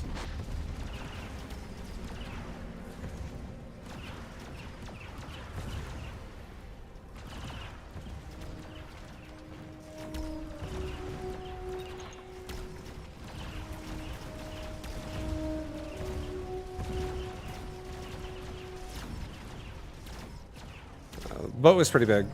The boat was huge.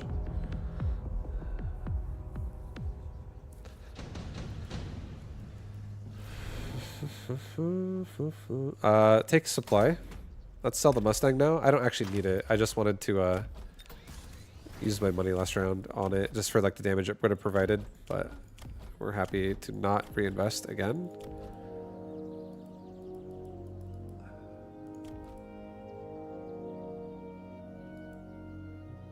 There is a decent amount. There's a decent amount of units here. Like I'm not loving spider mines this fast, but there is a world where like spider mines could actually fuck them up pretty hard. If I get more crawlers and I get spider mines, this could be kind of strong. A lot of me wants to just mobile beacon this away though, and just take this out of the fight and just overwhelm this. I feel like that's such a nice play. I think we just go like this. I guess we get mines. Get one tower level. Get another tarantula.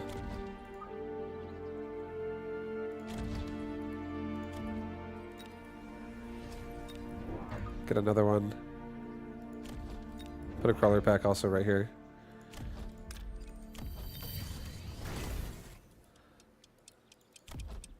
Get 1/1.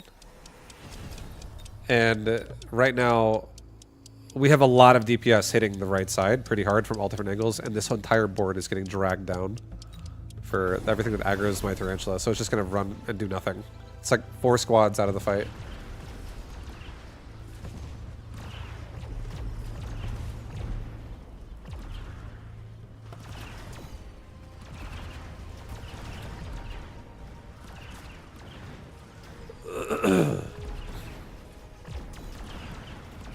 Temp speed?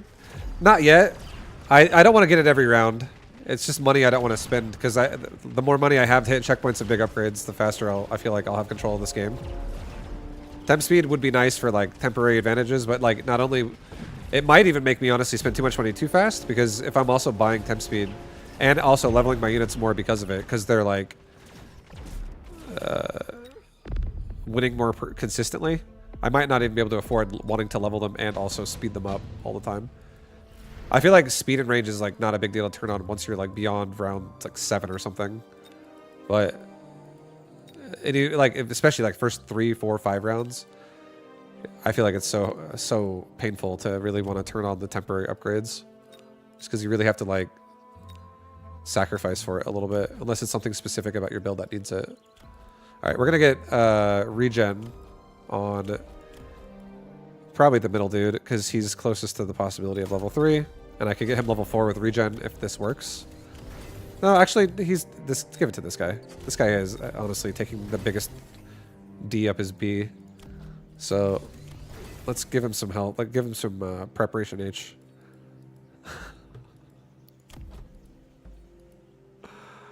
I think this round too.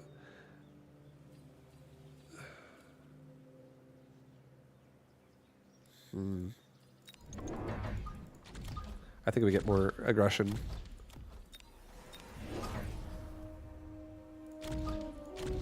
We get an anti-missile device right here. And we get mech rage. And we turn it on as well.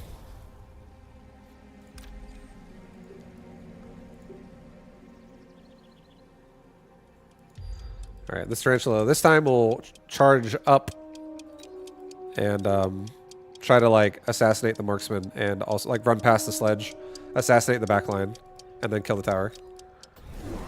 So he's got Wasp there now with the EMP.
I think we take the Overlord, and I think we sell it.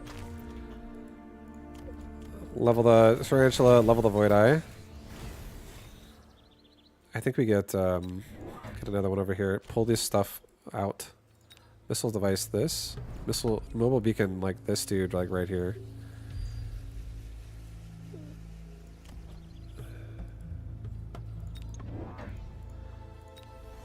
Get another Tarantula like right here, so it aggroes these for sure and pulls these guys to the right.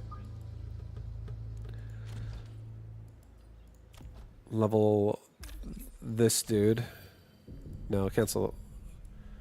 Yeah, level this dude. I think we get speed on crawlers now.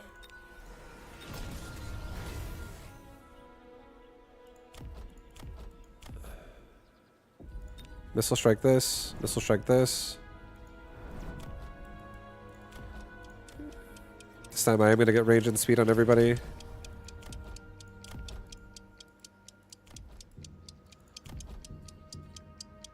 Get HP. Do damage as well. We'll just do 2/2 upgrades.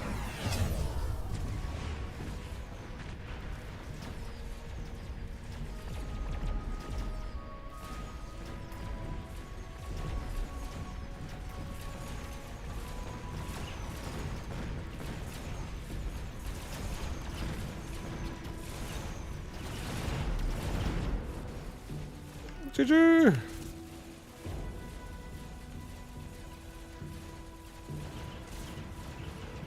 Oh my god, the mines were like over my entire army.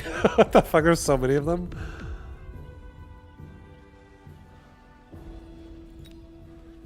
Alright.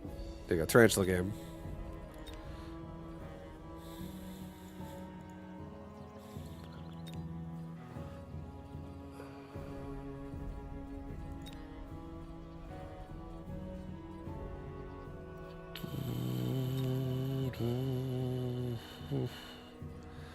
I still want to play the tarantulas I was using because I've been enjoying them.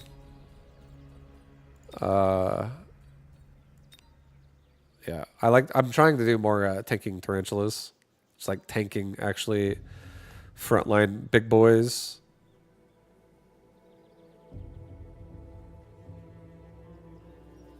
This might be the most chopped Void Eye tarantula variation I've ever seen. Did you like it?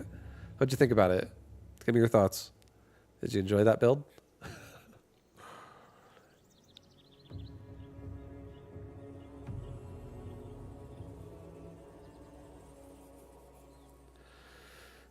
Replace range with mech rage. Yeah. Again, I think range is not necessary on a tarantula as long as something is going in front of it. As long as your tarantula is going to have something else leading the fight most of the time, that's not a big deal. Or if you're flanking, if it's like on the line, and you don't even need range necessarily because you already reach it because it's in your face. Then you already kill it because it's in your face. But obviously, range on a tarantula is nice because it can shoot targets from further away safer. But I feel like that mindset is better when you're defensively absorbing your opponent as opposed to rushing into them. So if you have something in front of your tarantula, I don't actually think range is necessary. Like if I don't need range on a tarantula if it goes behind a rhino, it doesn't even need it because it's gonna just run up to where it needs to be in half a second anyways. If it has fast movement like mech rage.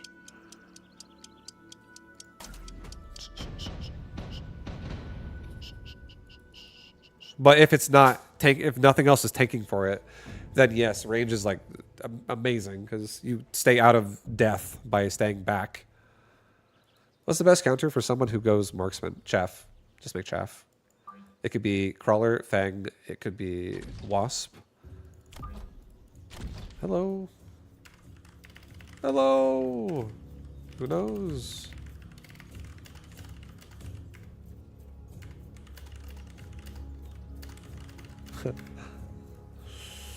Yeah.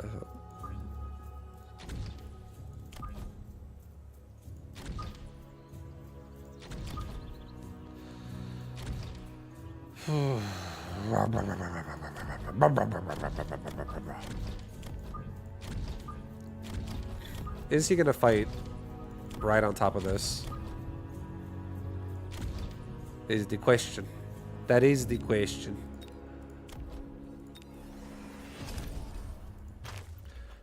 Tell him he's not gonna learn anything from his tarantula carry. I'm not actually gonna do tarantula carry this time. I changed my upgrades. I might do defensive tarantula, but it's hard to want to justify that currently versus sabers. I don't necessarily want regen on tarantula with a saber tooth there.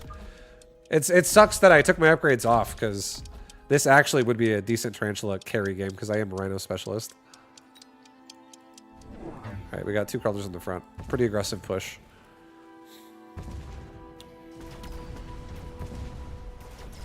Definitely dense on the front.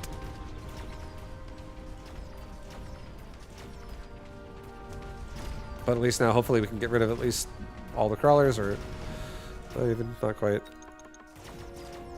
We're dead! No! Why?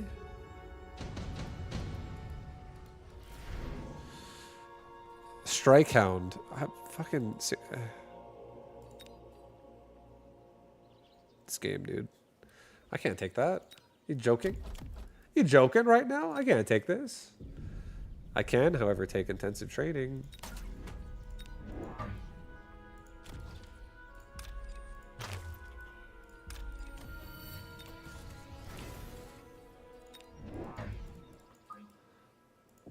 Alright, let's get the saber to look down, and let's get the crawlers to look up. I want these guys going here, and I want these guys going here. Because if we can get the saber to go this way, he'll look this way after this dies. Units in this game definitely like get stuck looking in a direction. What's the best counter to tower carry? A steel ball.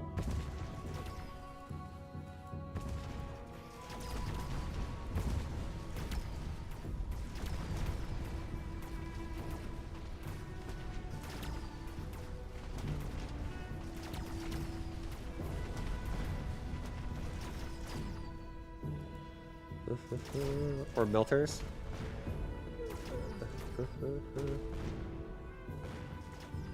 Yeah, a melter could kill it pretty fast too.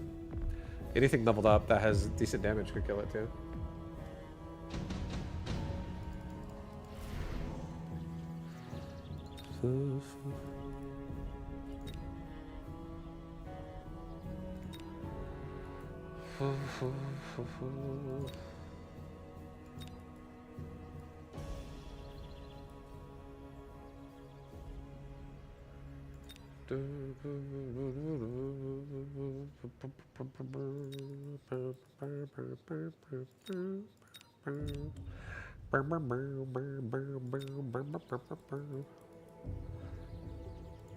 All right, the question is he gonna go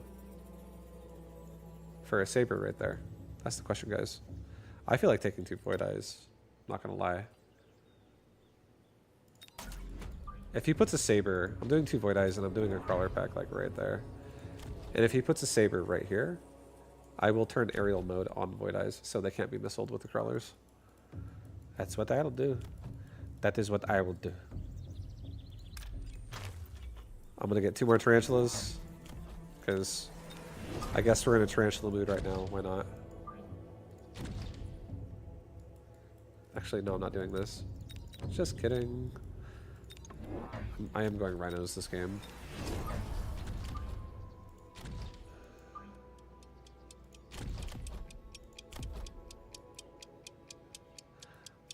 I'll get regen tarantula just because though, right now. I'll actually send it right now. Give me more HP and also make this flank extra hard to kill. And he went for a farce here.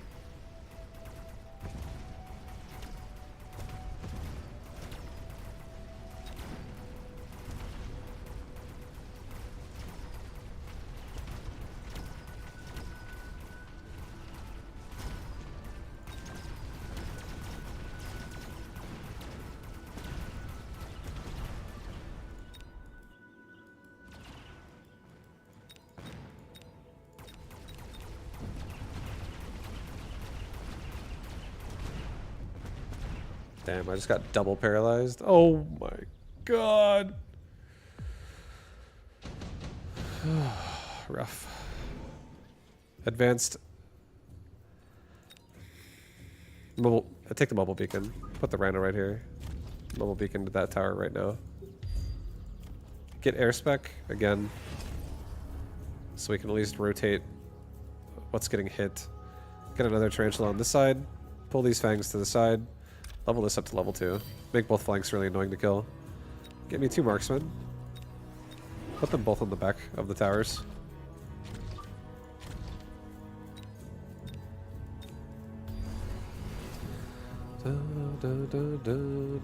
Alright, so the wasp is going to get us.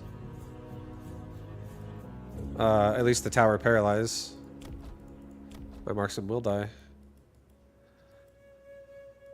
But hopefully we get the paralyze also at around the same amount of time, and we can really get out of the problematic areas we're stuck in right now. He has burst on Farseer. Oh, Jesus. Jeez, dude. Jeez Louise. It's gonna hurt.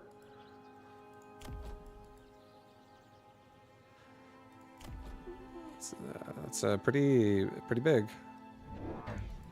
That's pretty big. Are we going to be able to hold that? I don't know. I like the crawler. Thank God there's a crawler in front.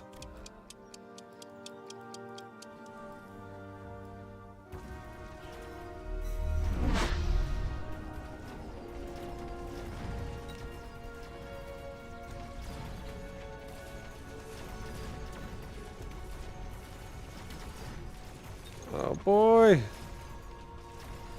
Stay alive. Oh.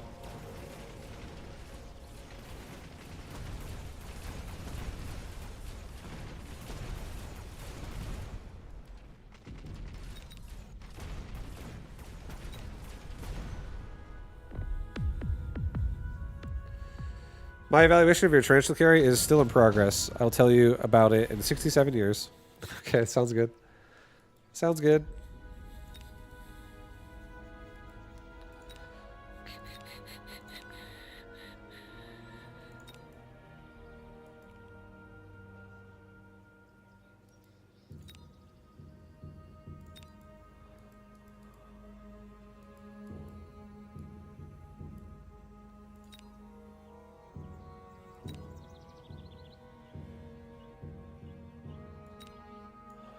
Let's get some DPS that just goes with these marksmen. It just helps them not suck.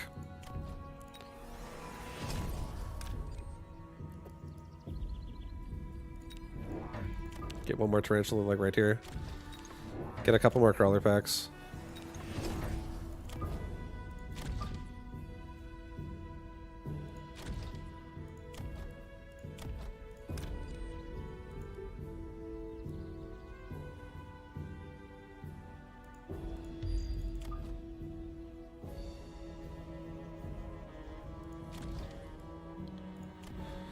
Okay, yeah, that's good enough. I'm happy with that. I'm happy with that. We're gonna rush. I do think he's gonna add more stuff here. He might even missile device me, to be fair. He might missile device me. Maybe we don't go that way. Don't go that way. Just still have this here, though. We'll get 1-1. He's got double shot. He leveled the tower, okay.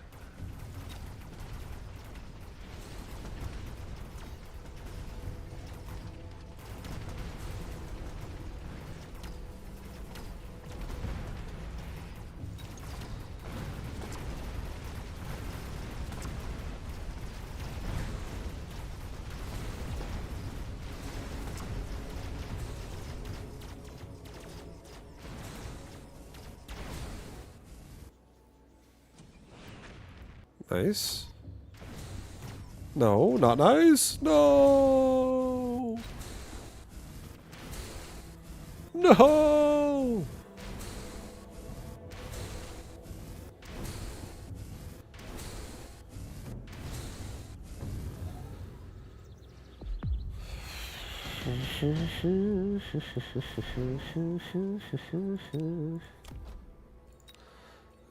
Deployment module.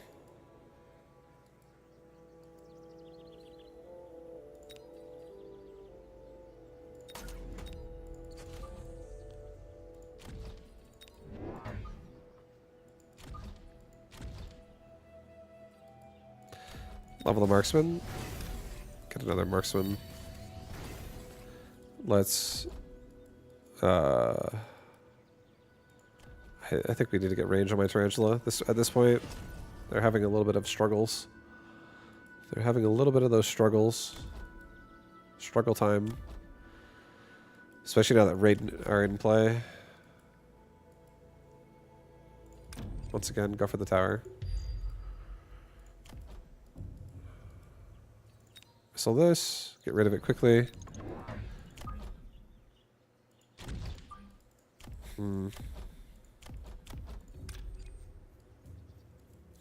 We have a level 3 marksman now. He does have regen on Saber. I don't think I'm ready to get rid of my Scorpion just yet. I don't think it's time just yet. Let's get another color pack that goes behind this. I need to just like try to get into his base. Paralyzing that thing. Right, he's evacuating on his Saber. He's leveling the tower to level 3. He's trying to kill my Rhino off the tower. That's pretty sick play.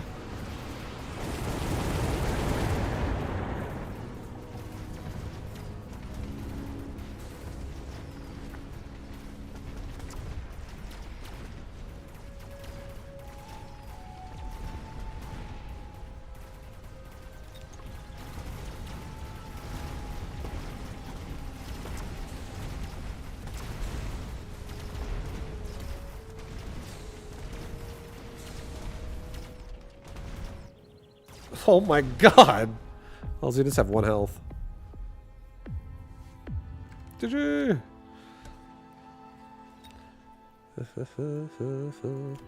Guys, all those units have 1 health. Oh shit, dude. Nothing was killing anything! Damn it.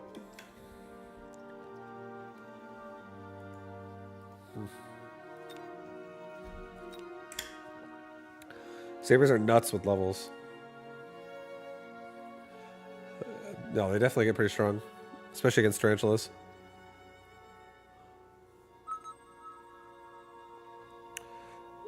How do you counter multi-melter vibe? I feel like that was asked a while ago. EMP, siege damage. Just good damage, period.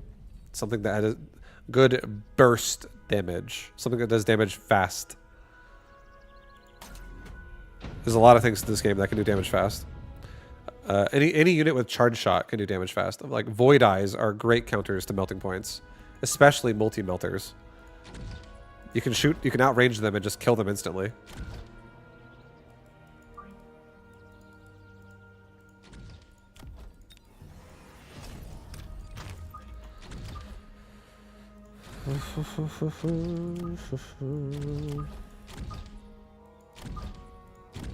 But yeah, stuff like that. Like Phoenix, charge shot Phoenix, armor piercing bullet, Fang, or not Fangs. Fangs could kill it too, though. Honestly, if they had enough upgrades like range and stuff, and mechanical rage, maybe some ignite if they really needed to. Turn off the energy absorb of a melter. You could ignite it down. The second ignites on a target, it can't heal anymore. A mountain could kill it. Your own melter could kill it without turning on multi-melter. You just outrange it with just simple range. Because multi-melter decreases range. Get something that's in like the 150 range plus category that hits hard. And that can kill it easily.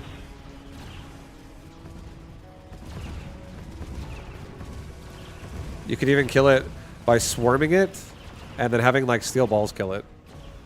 You could have like crawlers swarm it and steel balls kill it. Really just depends on what weaknesses you see on his board. Like, does he have like really bad chaff clear? Is his few chaff clear units he has getting killed by your army already? Stuff like that.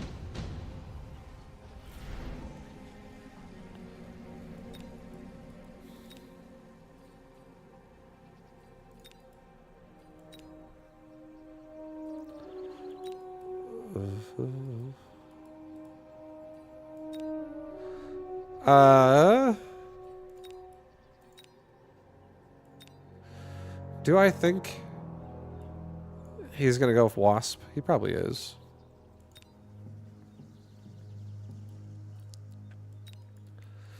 Alright, that's fine. He probably is. I'll just do this. I'll play it safe. I'll sell the wall instead. I'll sell the wall instead.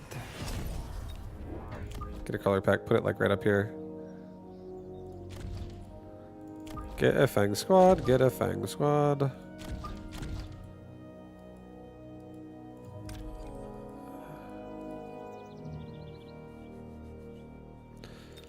No, cancel 2 Fangs. Get 2 Crawlers. Put a Wasp here. Fang there.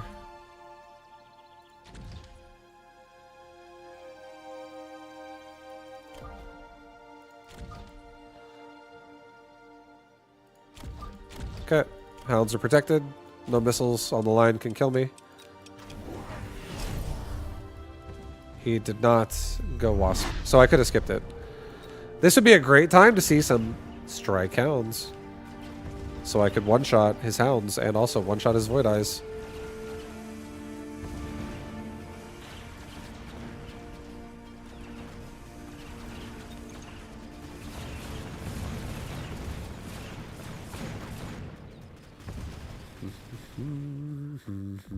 Yeah, we just need range on hounds, and the fight looks a lot better for us.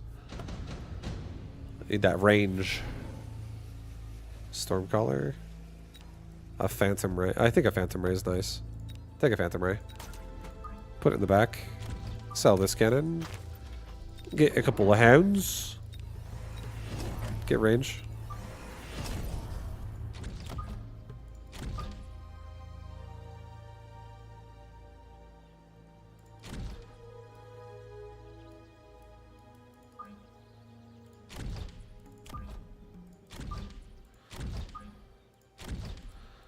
Go like this instead.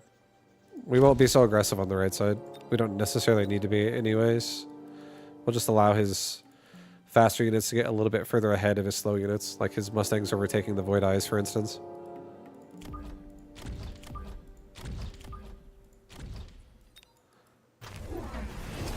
Okay, he's got Phoenix over there too. So he's got 4 Phoenix now. And just a nice, decent, split, like spread out split of chaff.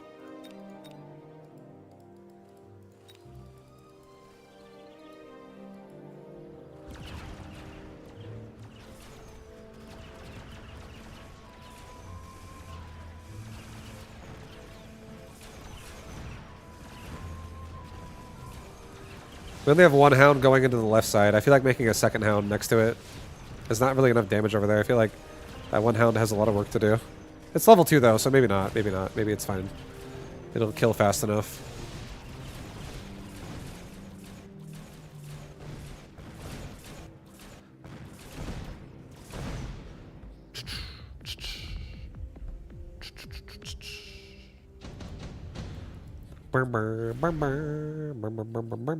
Super heavy armor. Okay, I'm gonna do a super heavy armor, and for now I'm gonna put it on my Phantom Ray. I'm going to have a very hard to kill Phantom Ray. I might also end up going Cloak this game. I do think I'm gonna do what I said by putting another hound on this spot. I want it to like really help this exact spot a little bit more aggressively. Put another hound over here. Get a, I guess we'll get a Fang Squad for this side, just in case the Wasp come back. Or no, he didn't even take Wasp, but just in case anything comes over here. Have this Fang Squad just, yeah, come out the back. Okay, there's a War Factory. Well, the Phantom Ray might, if I just go burst on Phantom Ray, I might be able to one-shot the War Factory once I level this thing up a couple times.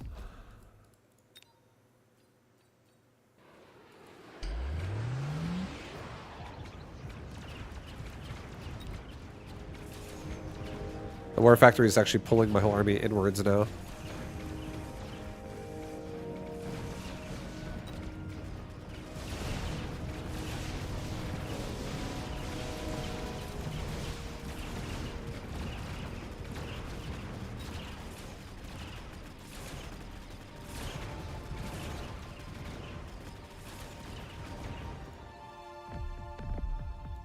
A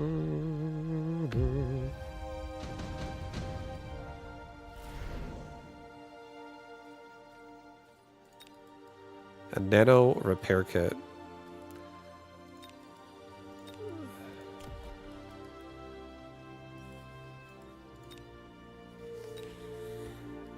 Huh.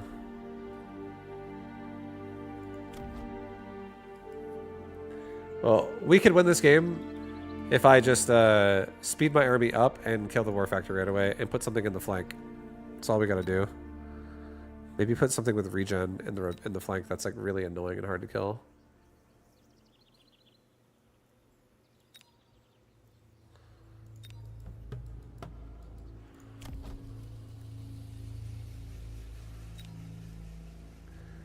Here, I'll do a shield airdrop. I'm gonna put a crawler, or a hound and a crawler.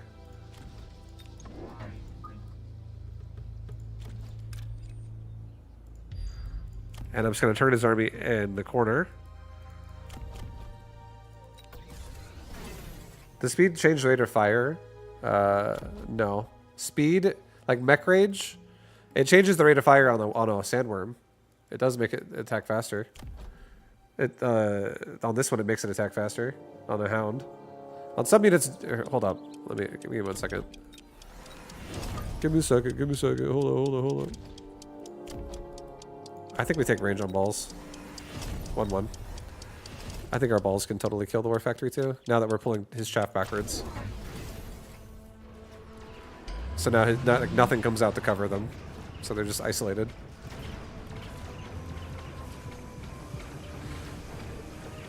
But yeah, I don't know. Like, if you're talking about like speed, like right here, where the stat just says increases move speed of all units, that does not do attack speed. Mech rage is, I guess, yeah, the only thing that affects your attack speed.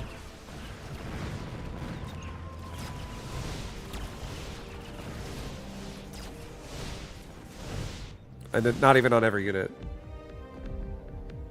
On a Typhoon, it only affects your attack damage and your move speed.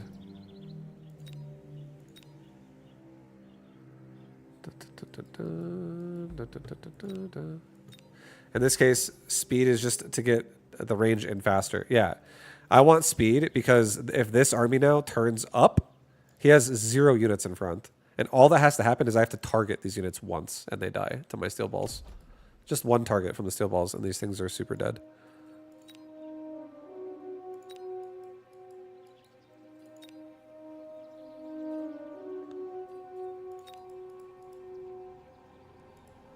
I'll get a melter. I'll put a melter right there. And then I'm going to sell it next round.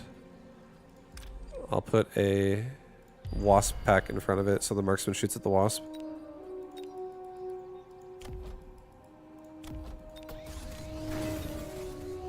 And we might get a really fast paralyze because of that. Let's get 2 more crawlers. Get another crawler pack like behind this. Maybe like actually here. Get another one like right here. Flood these big war factories. Flood them. I think we get range for everybody too. So we stay further behind the crawlers. He's got explosive ammo now. Right? Alright. Alright. Well, I might get a really fast paralyze, as we were saying. This right side melter might do it.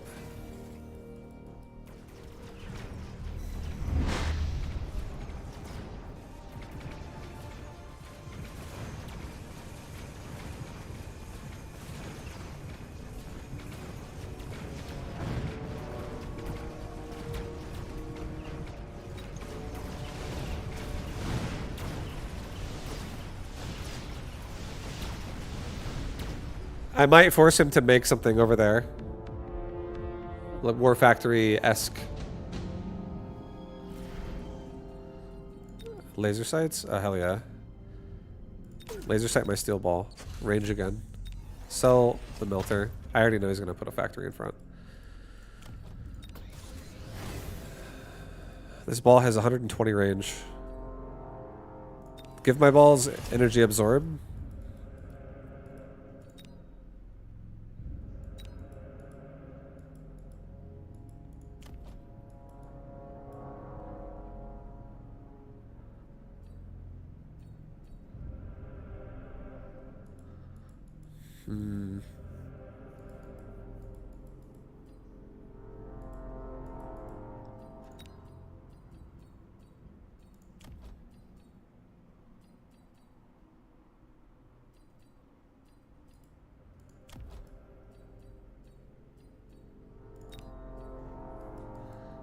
What if I did a nice mountain on the right side now?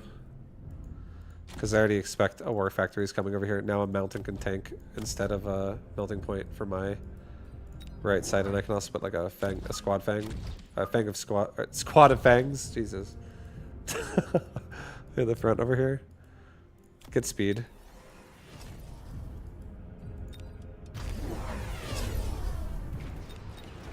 Now he's got range and ball production.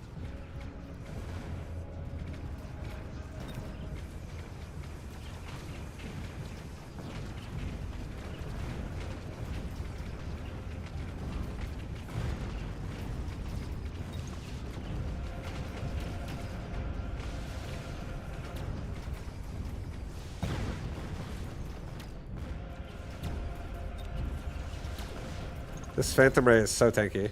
It's going to level again, too, this round, because it's going to get so many other kills here. Maybe not. Hounds are actually killing so much. Just kidding.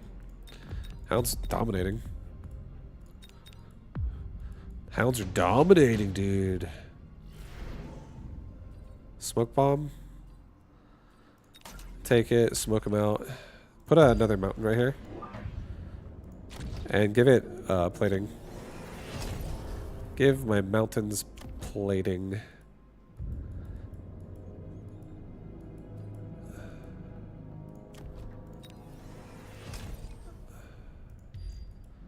Dun, dun, dun, dun, dun, dun,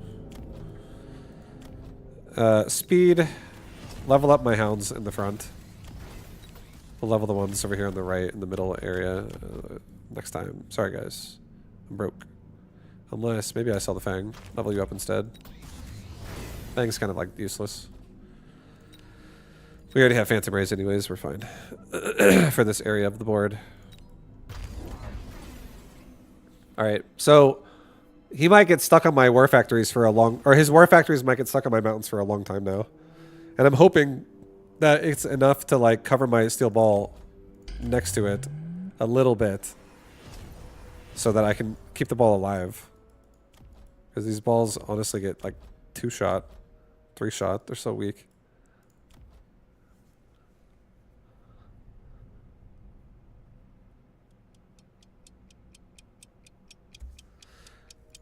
The sound has mech range, so it should be able to kill a group of crawlers before it dies.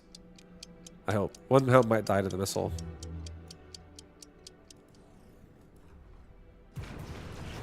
But nope, we should be okay.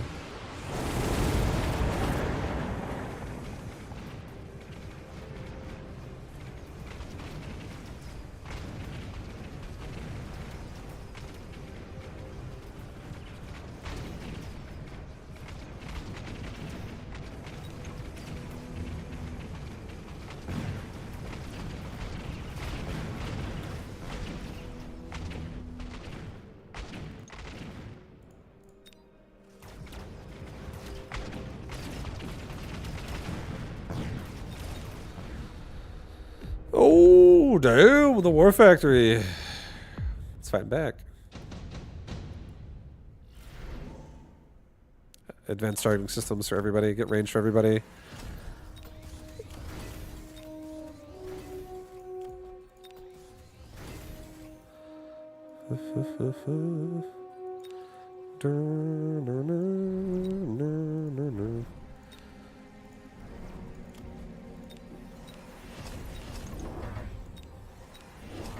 Alright. We're gonna get another crawler pack in the back. Maybe like right here actually. Another crawler pack. Probably over here too. And another one like right here. I want this War Factory to be like busy for a second. Just a little busy.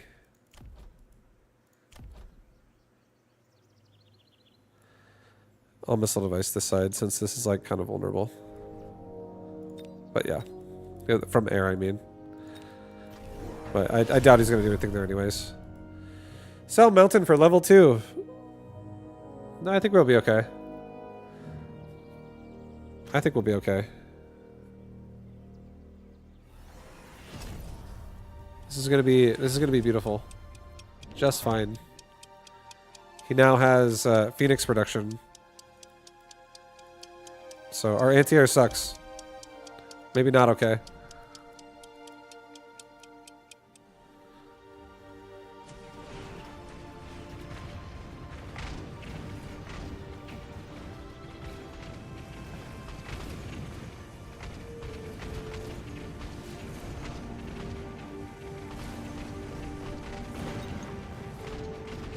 Yeah, we're okay.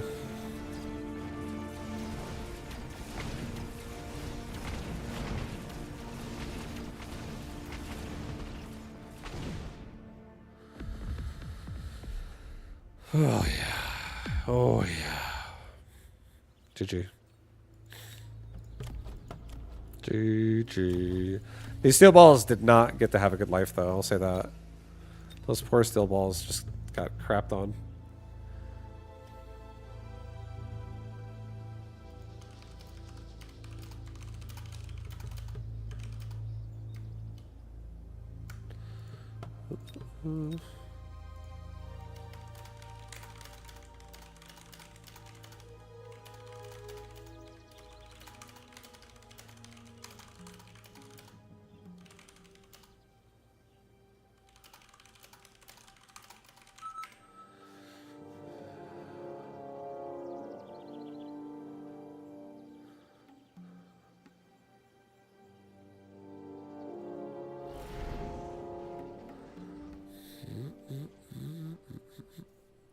How dare I doubt you? Yeah. Believe. It's okay. I actually am happy that you doubt me because it gives me something to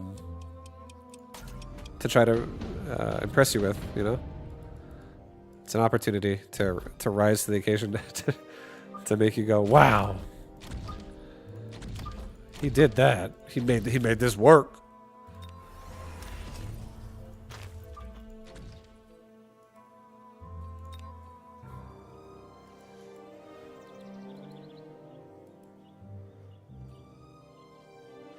Alright, he's elite spec. Tarantula, elite spec. He'll probably end up making like crawlers round one. Is my guess. Our damage is kinda lacking.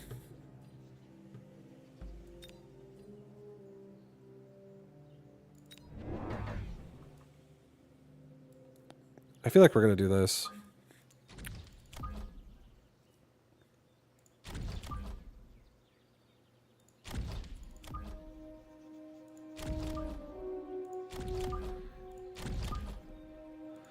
We're going to play a very defensive board, and I think he's going to be right here. And I'm okay for him to paralyze me and then push towards me.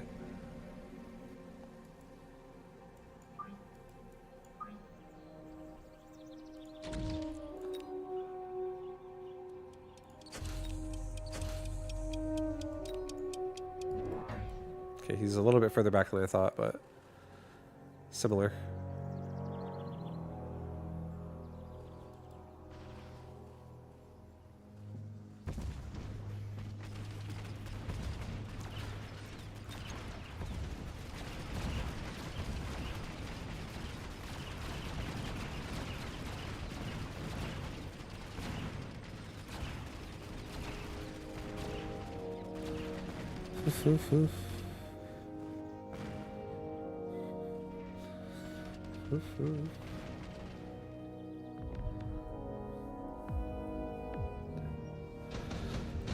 All right, guys. All right, you ready for the next round? Here we go. We got a assault, big fat assault Raiden. I can also do assault Scorpion. Pretty sick. Pretty sick indeed.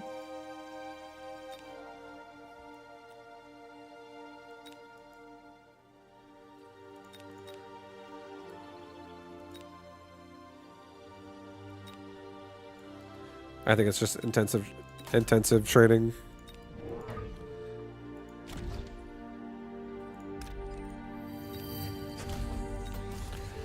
Get ourselves another eye. Sell off this wall.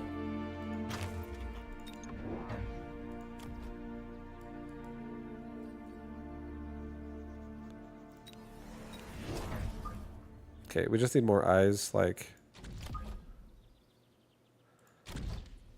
lining up the right side a little bit. Because we are going to get... He's coming from left and going to the right, so we have a lot of time. He's got a wasp up there. Okay.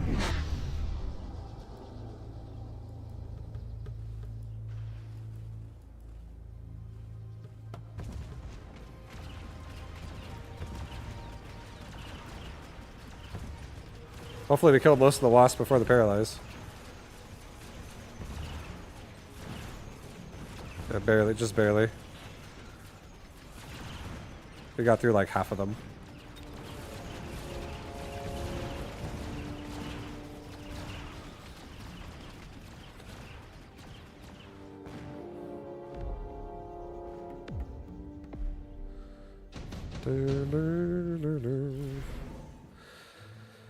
Okay, a wraith.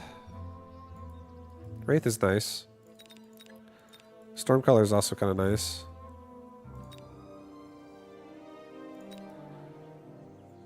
Yeah, I think we take a wraith. I think we put the wraith like right here. I think we sell off this cannon. I think we build ourselves a Mustang. A Mustang.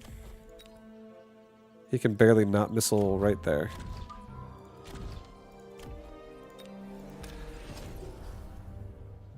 We're going to make him not shoot the tower. Because we're going to make him turn to the right and chase us. We'll get another crawler pack that leads a safe distance off of these void eyes. And get void eye range right now so we can reach the cannon faster and help the crawler. Actually, get that as a fang, not a crawler. Wait, what? There. Okay, there we go. I like that better. Get range. Okay, now we're good. Alright, go with that. Okay, here we go. There's tarantulas with range this round. And marksmen. These marksmen have anti-air. They do. This whole army is ignoring my tower. They're all coming towards my Mustangs.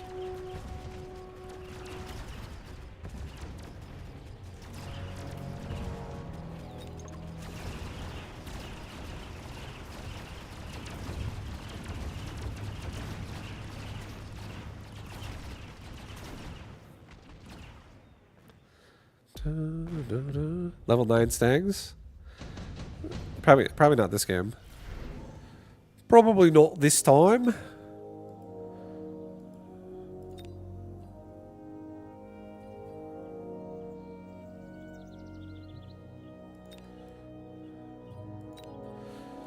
Shit. I'm definitely gonna level my... I'm gonna double level a Void Eye. I'm gonna take the range. I love the range.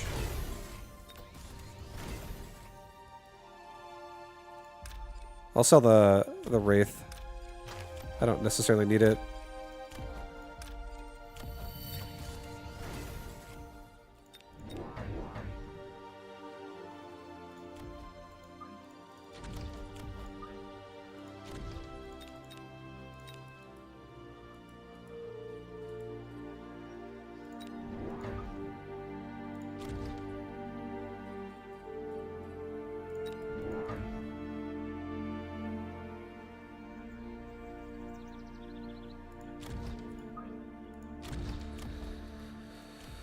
Okay, run again. Same way. Stop there. Get explosive on Mustangs first. Okay. Yeah, that's pretty nice.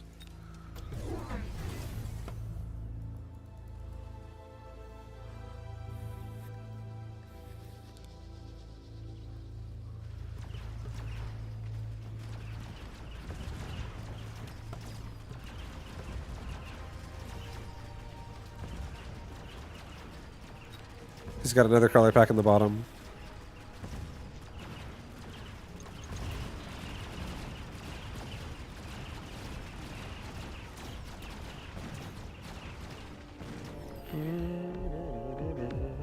Damn, dude, that crawler pack at the bottom just crushed me. He just got into that. He just got into me. Alright, subsidized crawlers. Yeah, I'll take subsidized crawlers.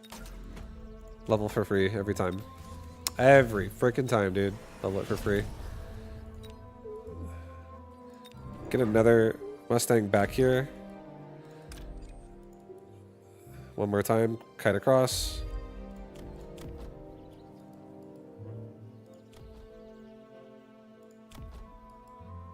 Alright, Mustang, I believe in you. You can get it done. You can do it, Mustangs. You can do it. You can do it, dude. I'll get another Fang Squad in the back. That just comes out late. Gives my Void Eyes some chaff. I think this will be fine. Alright, he's got Underground Threat. Or Subterranean Blitz, whatever. Not Underground Threat. And he has a level 3 crawler in the front. This guy's crawler heavy.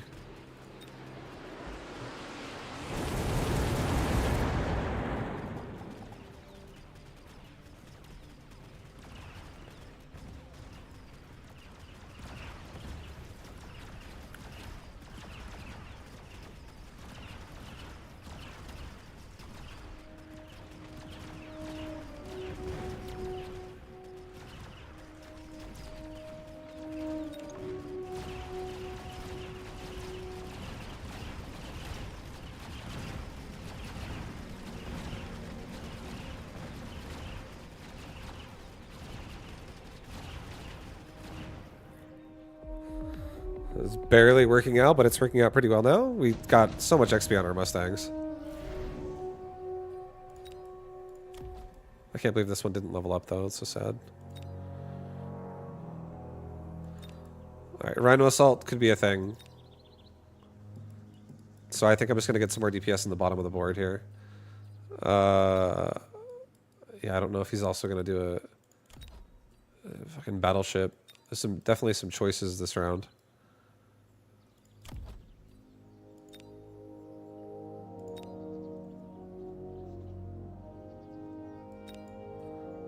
I'll do a battleship myself. I'll put it right here. Try to get his tower quickly.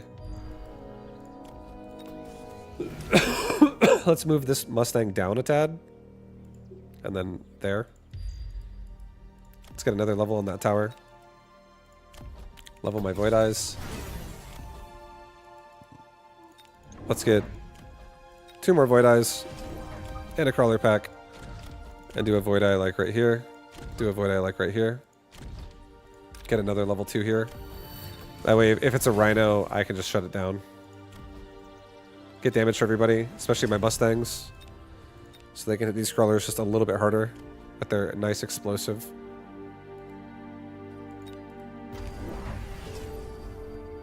Yeah, we're just out of range of a missile, so we're good.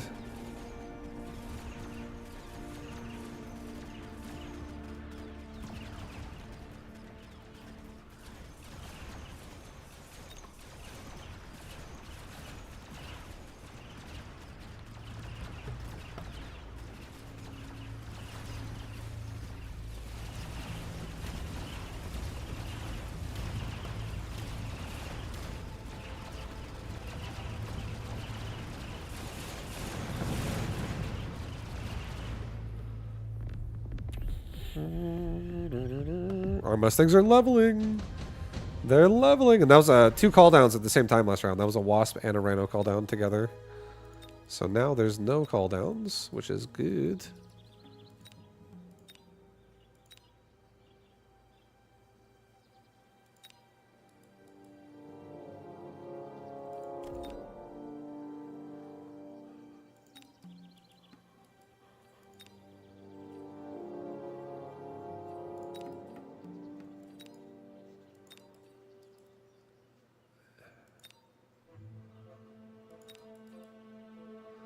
I think a Typhoon would be kind of nice.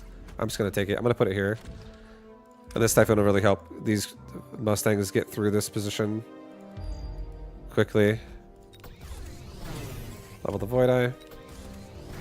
Let's get suppression shots on Void Eye. Let's get another Fang. Put it like right here.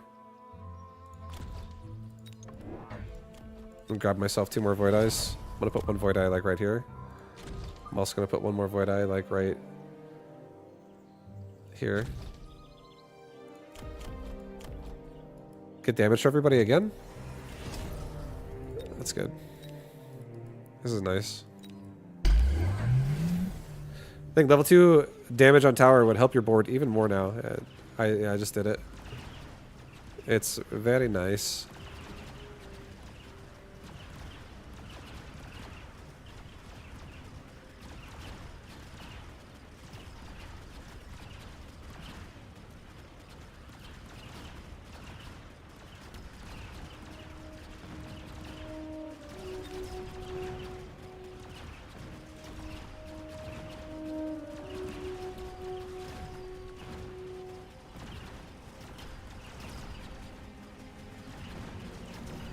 Vibe, you can upgrade your crawlers for free.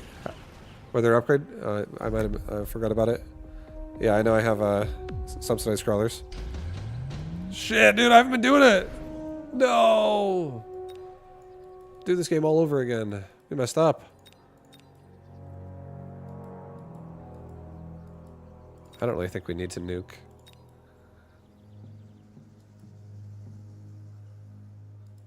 Yeah, I think it's okay. He probably nukes me though, let's be real. I feel like he does.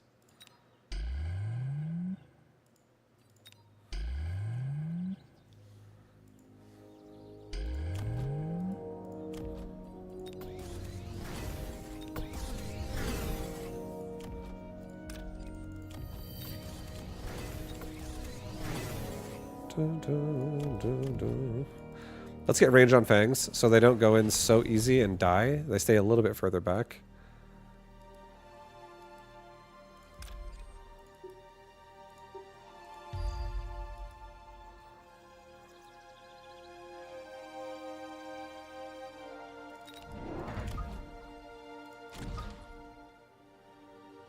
And honestly, I think we just get a couple more Void Eyes just to add damage to this push. And I'll slow him down right here. Why not? There we go. Get temporary... Get another barrier like right here. Just be extra safe about this potential of a nuke.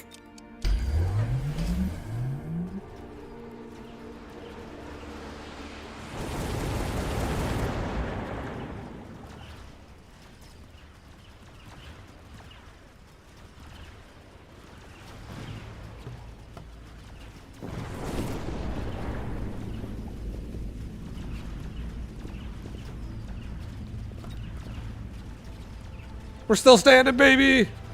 Nuke can't take us out!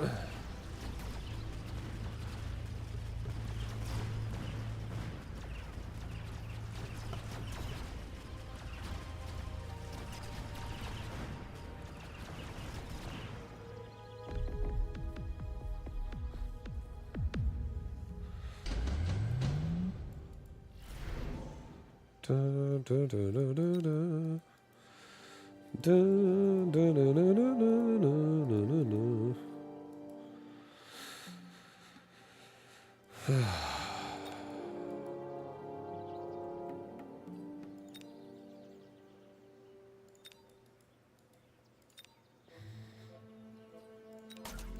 Sandworm, sell it, level the Void Eyes, level the Mustangs.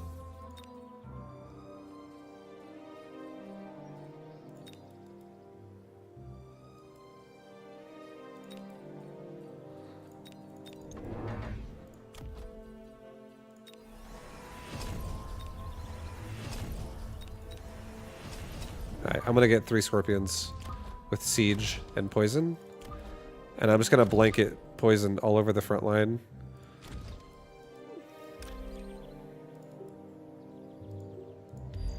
And he'll just be walking his units into Poison.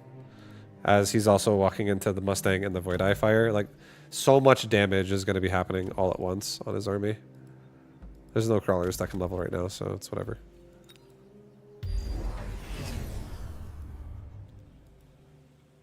I don't think he's lighting this on fire. So this is not too bad for us.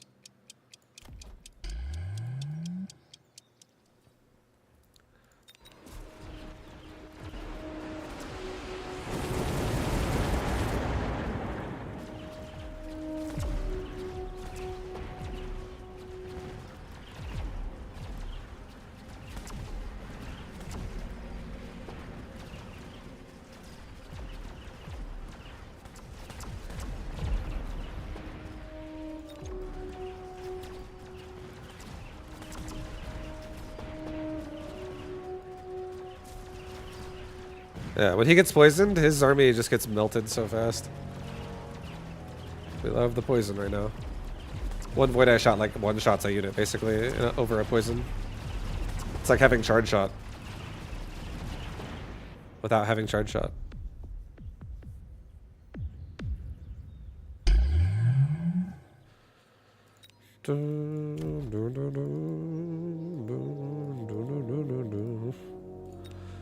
Nice. Nice. Got through it, guys. We got through that one. Got through it.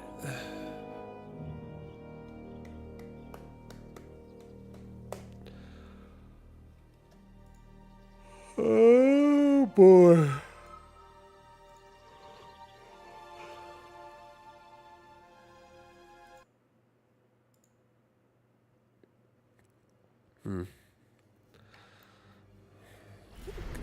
Here we go, another game. Saber spec?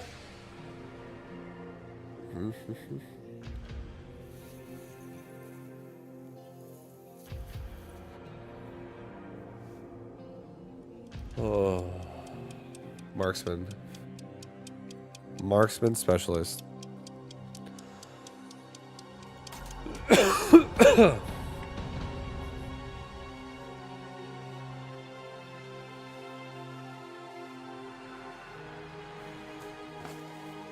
Okay.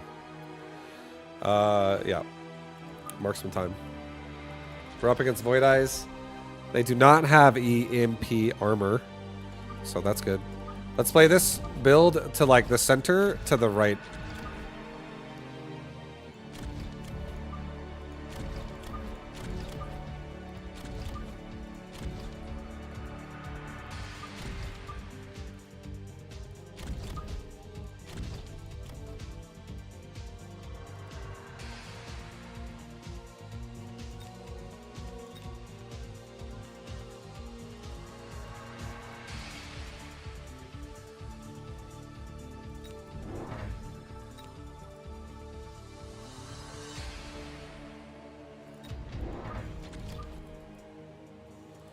He's a fire badger specialist. Maybe don't do. Just do fangs.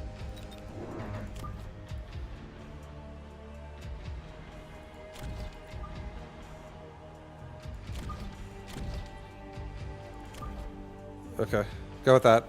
We'll go with this round one.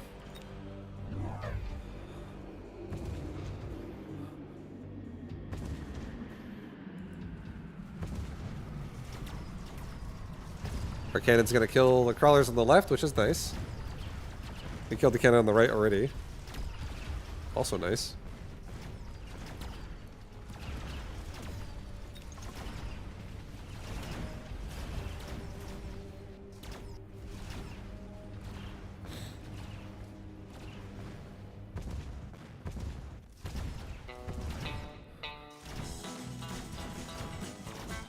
Hey-haw! Get him, round him up! Round him up! Got all that XP. Hi, Gojo, yeah. Gojo's like, what are you doing?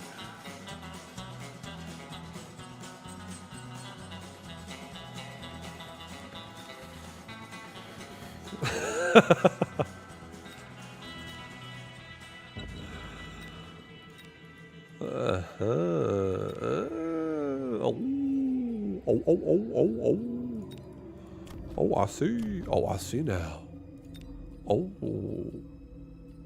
Oh, hello. Hello.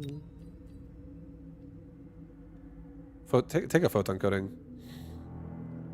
I'm looking at all this and I'm like, extended range Vulcans. Ugh, God. Vulcans are such like bullshit OP units, man. I'll take it. It's too good.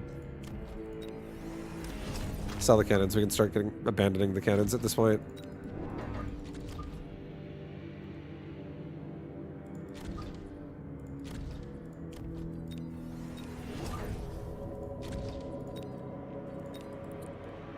All right, go with that for this round.